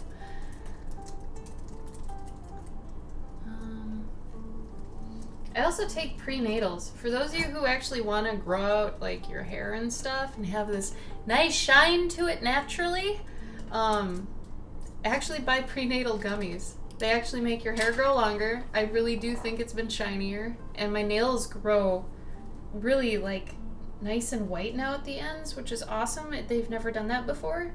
When I actually grow them out, I cut them all off for when we moved though, because that's one thing I did not want to deal with. Broken nails are like, holy crap, pretty common with moving. It's nuts. Okay, so wonder if I can show. Well, this says I'm 100% European. I took the 23andMe ancestry test. They collect your spit and they do a thing about it. I'll show you guys.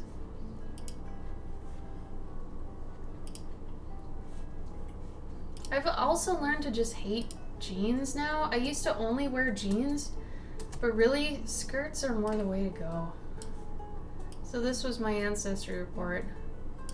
I'm 0.1% sub-Saharan African somehow, but I had to look up what Balkan was because I ended up being somewhat Balkan. So I think that was the broadly European one. Which I just think this stuff is fascinating. I just wanted to know if I was actually somewhat of a Viking. If my last name is Erickson, you would think I would have at least some bit of a Viking in me, but I think I do.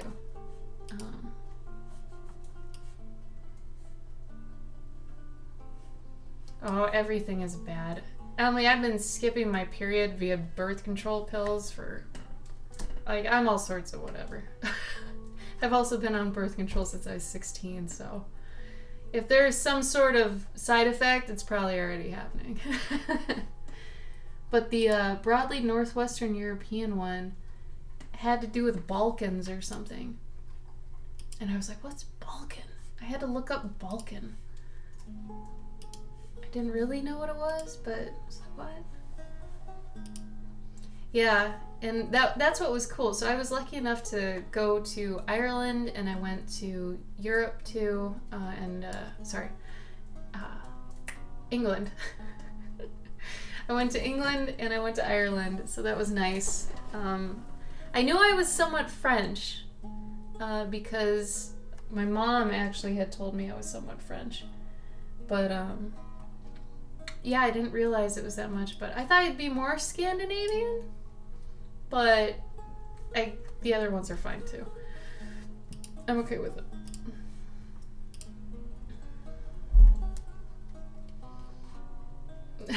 skipped every single period. Helps to be a dude. Jealous in this dudeness.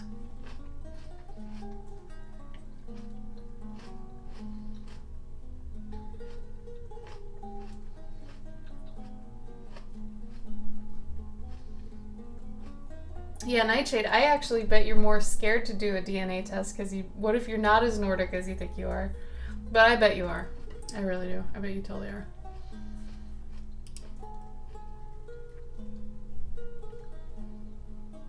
Well, that's good. Thank you, Nightshade. I like to hear that. I mean, I didn't even think about that for a long time either. You're terrified of that. I was scared of that too, but I wanted to make sure if I was clinging to that culture so bad that it was at least part of me. And then I read you can expand each one of those areas, you know, that it showed. And I read up on what each one was and like what was in it. So I've still technically got Viking blood in me. So that's all that I was kind of worried about at the time. But then those of you who actually live in Europe, I mean, obviously, you guys don't need those sorts of things, I guess. I want Gabe to take one. Because I know he'd end up probably, you know, Spanish and Mexican, but I want to know how deep it goes. Aren't you the least bit curious about that? Yeah. I think we should do one for you. Because you're so 100% Mexican that I want to know what all makes that, you know? Because it says I'm 100% European, so yours would be 100% probably Spanish, right? Yeah. But what parts of Spanish, you know? Right.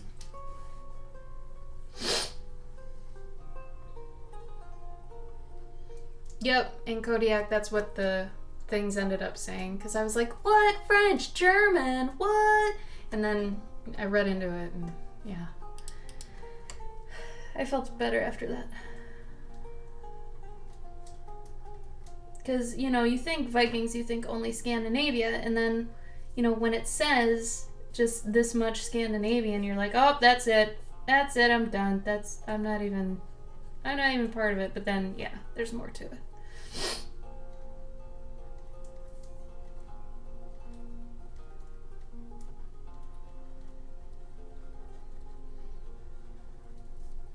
Eliza, did you decide what you want to do?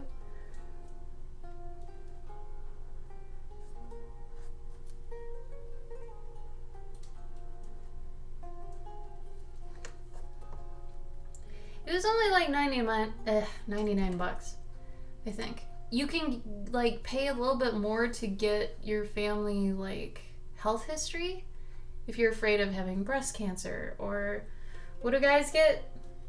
Testicular stuff. Or I guess The prostate. prostate. I wiggle my finger. I'm like prostate. But yeah, you can a little bit more to get that. But I was just curious. Oh, that's awesome, Kodiak. Do you live in the U.S. or are you in Europe?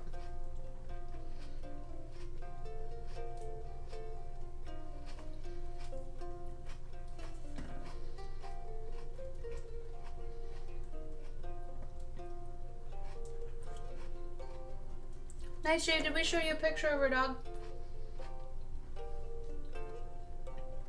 I forget if I showed you.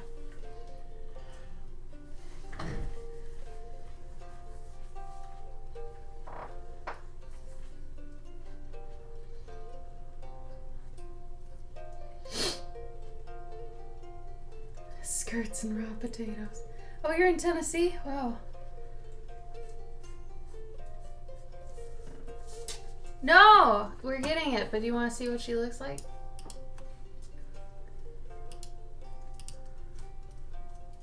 You can't handle this. Well, that makes sense, Kodiak.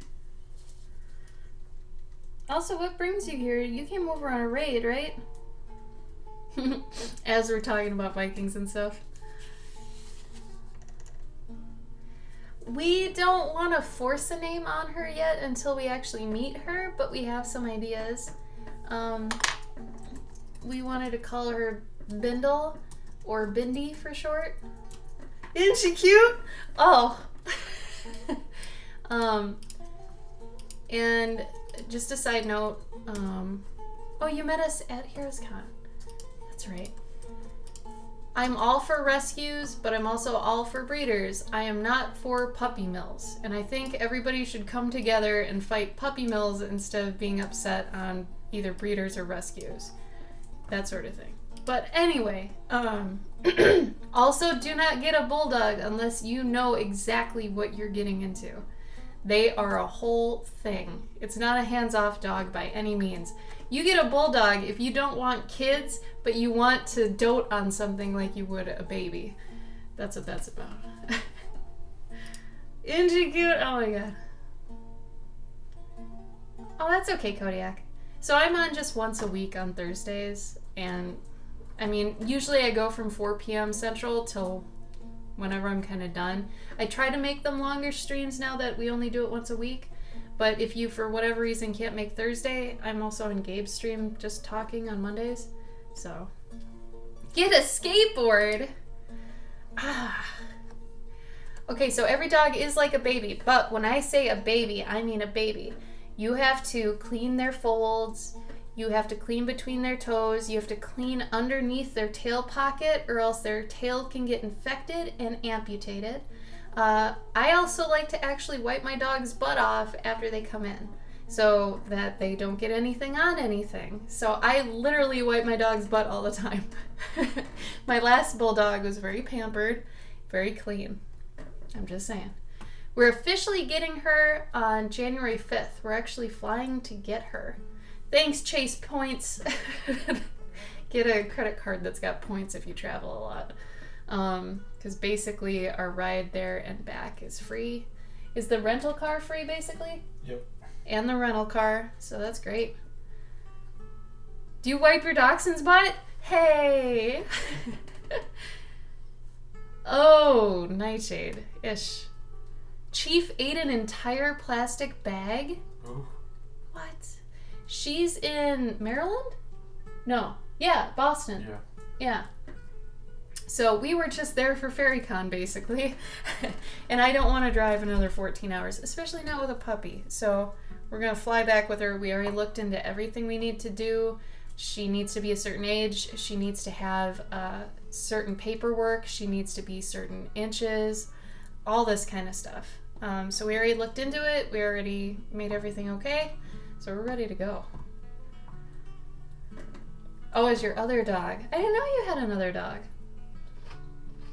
Are they gone now? I'm sorry, Nightshade.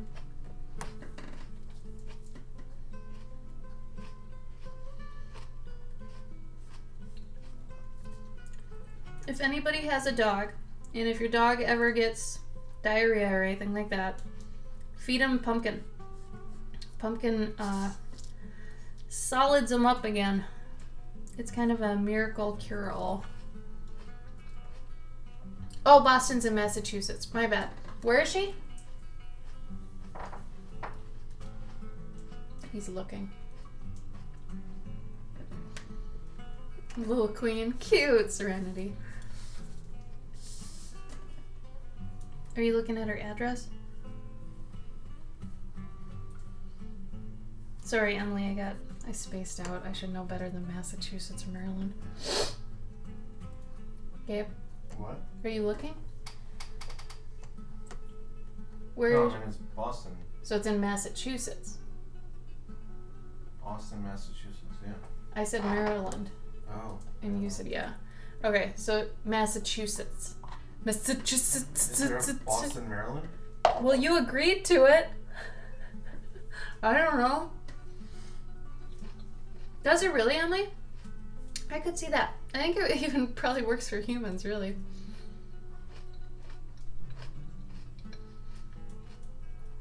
No! Gabe, read what Nightshade said. That's hilarious. Roombas should have like a poop smelling meter.